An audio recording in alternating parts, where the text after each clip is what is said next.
ਅੰਗ ਚੌਥਾ। ਜਦੋਂ ਸ਼ਿਵ ਕੁਆਟਰ ਪੁੱਜਿਆ 3 ਵੱਜ ਚੁੱਕੇ ਸਨ। ਰੂੜੀ ਮਾਰਕਾ ਸ਼ਰਾਬ ਦਾ ਨਸ਼ਾ ਹਾਲੇ ਉਤਰਿਆ ਨਹੀਂ ਸੀ। ਕਦੇ ਕਦੇ ਸਿਰ ਝੂਟਾ ਖਾ ਹੀ ਜਾਂਦਾ।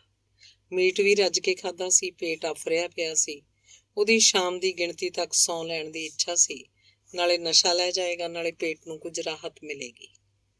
ਕੁਆਟਰ 'ਚ ਵੜਨ ਲੱਗਿਆ ਉਹਨੇ ਪੂਰੀ ਸਾਵਧਾਨੀ ਵਰਤੀ ਸੀ। ਥਾਣੇ ਵਾਲਿਆਂ ਤੋਂ ਅੱਖ ਬਚਾ ਕੇ ਡਰਮਾਂ ਪਿੱਛੋਂ ਦੀ ਚੋਰਾਂ ਵਾਂਗ ਲੁੱਕ ਕੇ ਅੰਦਰ ਆਇਆ ਸੀ। 2 ਦਿਨ ਵਜ਼ੀਰ ਦੇ ਪਿੱਛੇ ਫਿਰ ਕੇ ਉਹ ਅੱਕਿਆ ਪਿਆ ਸੀ। ਕਿਸੇ ਨੇ ਸ਼ਿਵ ਨੂੰ ਥਾਣੇ ਵੜਦੇ ਵੇਖ ਲਿਆ ਤਾਂ ਪਿੱਛੇ ਸੁਨੇਹਾ ਆ ਜਾਣਾ ਸੀ, ਉਹ 5ਵੇਂ ਟਾਇਰ ਵਾਂਗ ਹੈ। ਜਿੱਥੇ ਕੋਈ ਹੋਰ ਨਾ ਜਾਵੇ ਉੱਥੇ ਸ਼ਿਵ ਪ੍ਰਸ਼ਾਦ ਨੂੰ ਜਾਣਾ ਪੈਂਦਾ। ਕਮਰੇ ਦਾ ਬੁਰਾ ਹਾਲ ਹੋਇਆ ਪਿਆ ਸੀ। 2 ਦਿਨ ਬਾਹਰ ਰਹਿਣ ਕਰਕੇ ਹਰ ਚੀਜ਼ ਤੇ ਮਿੱਟੀ ਚੜ੍ਹ ਗਈ ਸੀ। ਉਹਨੇ ਮੇਜ਼ ਸਾਫ਼ ਕੀਤਾ, ਪੇਟੀ ਨਾਲੋਂ ਰਿਵਾਲਵਰ ਲਾ ਕੇ ਅਨਲੋਡ ਕੀਤਾ, ਕਾਰਤੂਸ ਪੇਟੀ 'ਚ ਪਾਏ, ਪੇਟੀ ਕਿੱਲੀ ਤੇ ਟੰਗ ਕੇ ਬੈਲਟ ਢਿੱਲੀ ਕੀਤੀ। ਬੈਲਟ ਕੱਸ ਕੇ ਬੰਨੀ ਹੋਣ ਕਰਕੇ ਪੇਟ 2 ਇੰਚ ਅੰਦਰ ਧੱਸਿਆ ਪਿਆ ਸੀ। ਕੁੱਲੇ ਵਾਲੀ ਪਗੜੀ ਲਾ ਕੇ ਮੇਜ਼ ਤੇ ਰੱਖੀ ਸੀ ਕਿ ਉਹ ਹੋ ਗਿਆ ਜੀ ਤੋਂ ਬਚਣ ਦੀ ਕੋਸ਼ਿਸ਼ ਕਰ ਰਿਹਾ ਸੀ। ਸੰਤਰੀ ਬਾਹਰ ਖੜਾ ਦਵਾਈ ਦੇ ਰਿਹਾ ਸੀ। ਬਾਊ ਜੀ ਵਰਦੀ ਨਾ ਲਾਉਣਾ, ਲਾਲਾ ਜੀ ਦਾ ਪੋਤਾ ਅਗਵਾ ਕਰ ਲਿਆ ਗਿਆ। ਕੋਈ ਬੂਹੇ ਅੱਗੇ ਟੋਪੀਆ ਰੱਖ ਗਿਆ ਹੈ। ਉਹਨਾਂ ਨੂੰ ਸ਼ੱਕ ਹੈ ਟੋਪੀ ਹੇਠਾਂ ਬੰਬ ਹੈ। ਮੁਨਸ਼ੀ ਨੇ ਬੰਬ ਡਿਸਪੋਜ਼ਲ ਸਕਾਡ ਨੂੰ ਵਾਇਰਲੈਸ ਕਰ ਦਿੱਤੀ ਹੈ। ਉਹਨਾਂ ਚਿਰ ਤੁਸੀਂ ਮੌਕੇ ਤੇ ਜਾ ਕੇ ਨਿਗਰਾਨੀ ਕਰੋ। ਸ਼ਿਵ ਦੇ ਮੱਥੇ ਤੇ ਤਿਊੜੀਆਂ ਚੜ ਗਈਆਂ। ਇਹੋ ਗੱਲ ਉਹਨੂੰ ਪਸੰਦ ਨਹੀਂ। ਉਹਦੀ ਪੋਸਟਿੰਗ ਥਾਣੇ 'ਚ ਹੈ। ਸਿਟੀ ਨਾਲ ਕੋਈ ਤਾਲਕ ਨਹੀਂ। ਉੱਥੇ ਬਰਾਬਰ ਦੇ 2 ਥਾਣੇਦਾਰ ਹਨ, ਹੌਲਦਾਰ ਵੀ ਹੈ। ਸਾਰੇ ਰੋਜ਼ਨਾਮਚੇ 'ਚ ਹਾਜ਼ਰ ਹੋਣਗੇ, ਘਰੋਂ ਘਰੀ ਸੁੱਤੇ ਹੋਣਗੇ। ਪ੍ਰਾਈਵੇਟ ਮਕਾਨਾਂ ਦਾ ਇਹੋ ਫਾਇਦਾ ਹੁੰਦਾ ਹੈ। ਅੰਦਰ ਪਏ ਅਖਵਾ ਦਿਓ, ਘਰ ਨਹੀਂ। ਸ਼ਿਵ ਨੇ ਸਰਕਾਰੀ ਕੁਆਟਰ 4 ਪੈਸੇ ਬਚਾਉਣ ਲਈ ਲਿਆ ਸੀ, ਨਾ ਕਿ ਮੁਫਤ ਦੀ ਬਲਾ ਗਲ ਪਾਉਣ ਲਈ। ਥੱਕਿਆ ਟੁੱਟਿਆ ਉਹ ਪਹਿਲਾਂ ਹੀ ਪਿਆ ਸੀ। ਘੁੱਟ ਪੀਤੀ ਵੀ ਹੋਈ ਸੀ। ਉਹ ਵਗਾਰ ਕਰਨ ਨਹੀਂ ਜਾਏਗਾ। ਮੈਂ ਨਹੀਂ ਜਾਣਾ, ਕਿਸੇ ਹੋਰ ਨੂੰ ਭੇਜ ਦਿਓ। ਮੈਂ ਕਿਹੜਾ ਹਾਲੇ ਵਾਪਸੀ ਕਰਾਈ ਹੈ। ਝਿੜਕਾ ਮਾਰ ਕੇ ਉਹਨੇ ਸੰਤਰੀ ਨੂੰ ਵਾਪਸ ਭੇਜ ਦਿੱਤਾ। ਸਾਰੇ ਥਾਣੇ ਨੇ ਹਨੇਰਗਰਦੀ ਤਾਂ ਮਚਾ ਰੱਖੀ ਸੀ। ਸ਼ਹਿਰ 'ਚੋਂ ਪੈਸੇ ਇਕੱਠੇ ਕਰਨੇ ਹੋਣ ਤਾਂ ਸਿਟੀ ਵਾਲੇ ਮੂਹਰੇ। ਸੱਟੇ ਵਾਲਿਆਂ, ਜੂਏ ਵਾਲਿਆਂ ਤੇ ਲੱਕੀ ਗੇਮਾਂ ਵਾਲਿਆਂ ਤੋਂ ਮਹੀਨਾ ਉਹ ਲੈਣ। FCI ਦੀ ਸਪੈਸ਼ਲ ਲੱਗੇ। ਸ਼ੈਲਰਾਂ ਵਾਲਿਆਂ ਨੇ ਸਰਕਾਰੀ ਚੌਲ ਬਲੈਕ ਵਿੱਚ ਵੇਚਣੇ ਹੋਣ ਜਾਂ ਫੂਡ ਸਪਲਾਈ ਵਾਲਿਆਂ ਨੇ ਗੋਦਾਮ ਖਾਲੀ ਕਰਨੇ ਹੋਣ ਤਾਂ ਹਿੱਸਾ ਉਹ ਵੰਡਾਉਣ। ਕੋਈ ਔਖਾ ਕੰਮ ਕਰਨਾ ਪਏ ਤਾਂ ਸਭ ਟਲ ਜਾਂਦੇ। ਕਈ ਥਾਣੇ ਸਾਹਮਣੀਆਂ ਚਾਹ ਦੁੱਧ ਦੀਆਂ ਦੁਕਾਨਾਂ 'ਚ ਹੀ ਛਾਈ ਮਾਈ ਹੋ ਜਾਂਦੇ ਆ। ਆਪੇ ਸ਼ਿਵ ਤੁਰ ਜਾਏਗਾ। ਉਹਨਾਂ ਹੁਣ ਇਹੋ ਸੋਚਿਆ ਹੋਣਾ। ਬੰਟੀ ਦੇ ਗੁਆਚਣ ਦਾ ਤਾਂ ਉਹਨੂੰ ਕੱਲ ਦਾ ਪਤਾ ਹੈ। ਘਰ ਘਰ ਪਿੰਡ ਪਿੰਡ ਤਾਂ ਹਾਹਾਕਾਰ ਮੱਚੀ ਪਈ ਹੈ। ਇੱਕ ਵਾਰ ਦਿਲ ਕਰਦਾ ਵੀ ਸੀ ਥਾਣੇ ਇਤਲਾਹ ਦੇ ਦੇਵੇ। ਲਾਲਾ ਭਲਾ ਮਾਨਸ ਬੰਦਾ ਹੈ, ਬੱਚੇ ਸਭ ਦੇ ਸਾਂਝੇ ਹੁੰਦੇ ਆ, ਲਾਲੇ ਦੀ ਸਹਾਇਤਾ ਕਰਨੀ ਚਾਹੀਦੀ ਹੈ। ਫਿਰ ਉਹ ਇਹ ਸੋਚ ਕੇ ਚੁੱਪ ਕਰ ਗਿਆ ਕਿ ਜੇ ਉਹਨੂੰ 10 ਮੀਲ ਦੂਰ ਬੈਠੇ ਨੂੰ ਪਤਾ ਲੱਗ ਗਿਆ ਤਾਂ ਥਾਣੇ ਵਾਲਿਆਂ ਨੂੰ ਕਿਹੜਾ ਪਤਾ ਨਹੀਂ ਹੋਣਾ। ਥਾਣਾ ਸ਼ਹਿਰ ਦੇ ਵਿਚਕਾਰ ਹੈ। ਪੁਲਿਸ ਸਾਰਾ ਦਿਨ ਸ਼ਹਿਰ 'ਚ ਗੇੜੇ ਦਿੰਦੀ ਰਹਿੰਦੀ ਹੈ। ਸਭ ਨੂੰ ਪਤਾ ਹੋਣਾ। ਇਹ ਅਲੱਗ ਗੱਲ ਹੈ ਕਿ ਸਭ ਨੇ ਸ਼ਿਵ ਵਾਂਗ ਇੱਧਰਲੇ ਕੰਨ ਪਾ ਕੇ ਉੱਧਰਲੇ ਰਾਹੀਂ ਕੱਢ ਦਿੱਤੀ ਹੋਣੀ ਹੈ। ਪਤਾ ਹੈ ਜਿਹੜਾ ਬੋਲੂ ਉਹ ਕੁੰਡਾ ਖੋਲੂ। ਕੱਢਣ ਪਾਉਣ ਨੂੰ ਕੁਝ ਨਹੀਂ। ਸ਼ਿਕਾਇਤਾਂ ਹੋਣਗੀਆਂ, ਮਗਜ਼ ਖਪਾਈ ਹੋਏਗੀ। ਮੁੱਖ ਮੰਤਰੀ ਦਾ ਇਲਾਕਾ, ਉੱਚ ਅਧਿਕਾਰੀ ਮਿੰਟ ਤੇ ਇਤਲਾਹ ਮੰਗਣਗੇ। ਸਾਰੇ ਸ਼ਹਿਰ ਨੇ ਸ਼ਿਵ ਦੇ ਸਿਰ ਚੜੇ ਰਹਿਣਾ। 2 ਕੌਡੀ ਦਾ ਬੰਦਾ ਵੀ ਆਖਣ ਲੱਗੂ ਪੁਲਿਸ ਕੁਝ ਨਹੀਂ ਕਰਦੀ। ਉਸਤਾਦ ਦੀ ਦਿੱਤੀ ਸਿੱਖਿਆ ਸ਼ਿਵ ਨੇ ਲੜ ਬੰਨੀ ਹੋਈ ਸੀ। ਵਗਾਰ ਦੀ ਤਫਤੀਸ਼ ਤੋਂ ਜਿੰਨਾ ਬਚਿਆ ਜਾ ਸਕੇ ਬਚਣਾ ਚਾਹੀਦਾ। ਉਹ ਸਾਫ਼ ਸ਼ਬਦਾਂ 'ਚ ਆਖਦਾ ਹੁੰਦਾ ਸੀ ਕਿ ਜੇ ਕਿਸੇ ਸੂਏ ਖਾਲ 'ਚ ਕੋਈ ਗਲੀ ਸੜੀ ਲਾਸ਼ ਟੱਕਰ ਜਾਏ ਤਾਂ ਠੁੱਡਾ ਮਾਰ ਕੇ ਗਾਂਹ ਰੋੜ ਦੇਈਦੀ ਹੈ। ਕੱਢ ਕੇ ਤਫਤੀਸ਼ ਨਹੀਂ ਸ਼ੁਰੂ ਕਰੀਦੀ। ਮਰਿਆ ਸੱਪ ਆਪ ਹੀ ਕੌਣ ਗਲ ਪਾਵੇ। ਆਖੇ ਮੁੱਲਾ ਭੱਜਾ, ਮੌਤ ਤੋਂ ਅੱਗੇ ਮੌਤ ਖੜੀ। ਹੋਰ ਕੱਪੜੇ ਲਾਹੇ ਬਿਨਾਂ ਸ਼ਿਵ ਮੰਜੇ ਤੇ ਲੇਟ ਗਿਆ। ਪਤਾ ਸੀ ਜਾਣਾ ਤਾਂ ਪੈਣਾ ਹੀ ਹੈ। ਜਿੰਨਾ ਹੋ ਸਕੇ ਆਰਾਮ ਕਰ ਲਏ। ਰੱਬ ਮੋਟਾ ਸਰੀਰ ਵੀ ਕਿਸੇ ਨੂੰ ਨਾ ਦੇਵੇ। ਸਾਰੀ ਉਮਰ ਦੀ ਸਜ਼ਾ ਹੈ। ਉਹਦਾ ਵਜ਼ਨ ਵੀ 1.25 ਕੁਇੰਟਲ ਤੋਂ ਉੱਪਰ ਸੀ। ਪੇਟ ਢੋਲ ਵਾਂਗ ਬਾਹਰ ਨੂੰ ਨਿਕਲਿਆ ਪਿਆ। ਕਈ ਵਾਰ ਸਹੁੰ ਖਾਧੀ ਹੈ ਘੱਟ ਖਾਵੇ, ਕਸਰਤ ਵੱਧ ਕਰੇ, ਪਰ ਸ਼ਰਾਬ ਉਹਦੀ ਕਮਜ਼ੋਰੀ ਬਣ ਚੁੱਕੀ ਹੈ। ਨਾਲ ਮਸਾਲੇਦਾਰ ਮੀਟ ਬਣਿਆ ਹੋਵੇ ਤਾਂ ਸਭ ਕਸਮਾਂ ਭੁੱਲ ਜਾਂਦੀਆਂ। ਖਾ ਪੀ ਕੇ ਖੜਨਾ ਔਖਾ ਹੋ ਜਾਂਦਾ ਹੈ। ਪੇਟ 'ਚ ਹਵਾ ਭਰ ਜਾਂਦੀ ਹੈ। ਕਈ ਦਿਨ ਕਬਜ਼ ਰਹਿੰਦੀ ਹੈ। ਦਵਾਈਆਂ ਵੀ ਅਸਰ ਨਹੀਂ ਕਰਦੀਆਂ। ਬਦਹਜ਼ਮੀ ਤੋਂ ਡਰਦਾ ਉਹ ਪਹਿਲੇ 2 ਪੈਗ ਨੀਟ ਹੀ ਪੀਂਦਾ ਹੈ। ਅਚਾਰ ਦੀ ਫਾੜੀ ਤੱਕ ਨੂੰ ਬਿਨਾਂ ਮੂੰਹ ਲਾਇਆ ਜਦੋਂ ਅੰਦਰ ਅੱਗ ਦਾ ਭਾਂਬੜ ਮੱਚਣ ਲੱਗ ਜਾਏ ਫਿਰ ਉਹ ਮੀਟ ਵੱਲ ਹੁੰਦਾ ਹੈ। ਇੰਝ ਪੀਣ ਨਾਲ ਹਾਜ਼ਮਾ ਦਰੁਸਤ ਰਹਿੰਦਾ ਹੈ। ਬਹੁਤੀ ਪਿਆ ਕੇ ਸਹਿਜੜੇ ਵਾਲੇ ਸਰਪੰਚ ਨੇ ਉਹਦੇ ਨਾਲ ਧੱਕਾ ਕੀਤਾ ਸੀ। ਗਲਾਸੀ ਤੇ ਗਲਾਸੀ ਭਰ ਦੇਈ ਗਿਆ। ਸ਼ਿਵ ਨੇ ਬਥੇਰਾ ਸਮਝਾਇਆ, ਵਜ਼ੀਰ ਸਾਹਿਬ ਸ਼ਰਾਬ ਦੇ ਖਿਲਾਫ ਹਨ। ਕਿਸੇ ਨੇ ਮੁਖਬਰੀ ਕਰਤੀ ਜਾਂ ਉਹਨਾਂ ਨੂੰ ਹਵਾੜ ਆ ਗਈ ਤਾਂ ਖੜੇ ਹੀ ਸ਼ਿਵ ਦਾ ਸਟਾਰ ਲਵਾ ਦੇਣਗੇ। ਸਰਪੰਚ ਨੇ ਇੱਕ ਨਾ ਸੁਣੀ। ਹਾਥੀ ਦੇ ਦੰਦਾਂ ਵਾਂਗ ਕਹਿਣਾ ਕੁਝ ਹੋਰ ਹੁੰਦਾ ਹੈ ਤੇ ਕਰਨਾ ਕੁਝ ਹੋਰ। ਇਸੇ ਦਾ ਨਾਂ ਸਿਆਸਤ ਹੈ। ਇਹ ਵਜ਼ੀਰ ਕਛਹਿਰੇ ਪਾਉਣ ਵਾਲਾ ਜਥੇਦਾਰ ਨਹੀਂ ਹੈ, ਪੈਂਟ ਕੋਟ ਵਾਲਾ ਹੈ। 5 ਸਾਲ ਪ੍ਰੋਫੈਸਰ ਰਿਹਾ, ਕੱਟੜ ਨਹੀਂ, ਵੇਲੇ ਕੁ ਵੇਲੇ ਛਿੱਟ ਲਾ ਲੈਂਦਾ। ਸ਼ਿਵ ਦਾ ਮੂੰਹ ਸੁੰਘਣ ਦੇ ਉਹ ਕਾਬਲ ਹੀ ਨਹੀਂ। ਉਹ ਆਪ ਵੀ ਮੂੰਹ ਲੁਕੋ ਕੇ ਬੈਠੇਗਾ ਤੇ ਚੰਡੀਗੜ੍ਹ ਤੱਕ ਘੁਰਾੜੇ ਮਾਰਦਾ ਜਾਏਗਾ। ਸ਼ਿਵ ਸ਼ਰਮੋ ਸ਼ਰਮੀ ਪੀਂਦਾ ਰਿਹਾ। ਸਰਪੰਚ ਵਜ਼ੀਰ ਦਾ ਲੰਗੋਟੀਆ ਹੀ ਯਾਰ ਸੀ। ਜਿੰਨਾ ਚਿਰ ਜੱਟ ਨਾਲ ਬੈਠ ਕੇ ਹਮ ਪਿਆਲਾ ਨਾ ਹੋਇਆ ਜਾਏ ਉਹ ਤੁਹਾਨੂੰ ਯਾਰ ਹੀ ਨਹੀਂ ਮੰਨਦਾ। ਜਿੰਨਾ ਚਿਰ ਯਾਰੀ ਨਾ ਹੋਵੇ ਕੰਮ ਕਾਹਦਾ। ਕੰਮ ਦਾ ਕੀ ਪਤਾ ਕਦੋਂ ਨਿਕਲ ਆਵੇ। ਇਹੋ ਸੋਚ ਕੇ ਉਹ ਸਰਪੰਚ ਨਾਲ ਗਲਾਸ ਖੜਕਾ ਖੜਕਾ ਕੇ ਪੀਂਦਾ ਰਿਹਾ ਸੀ।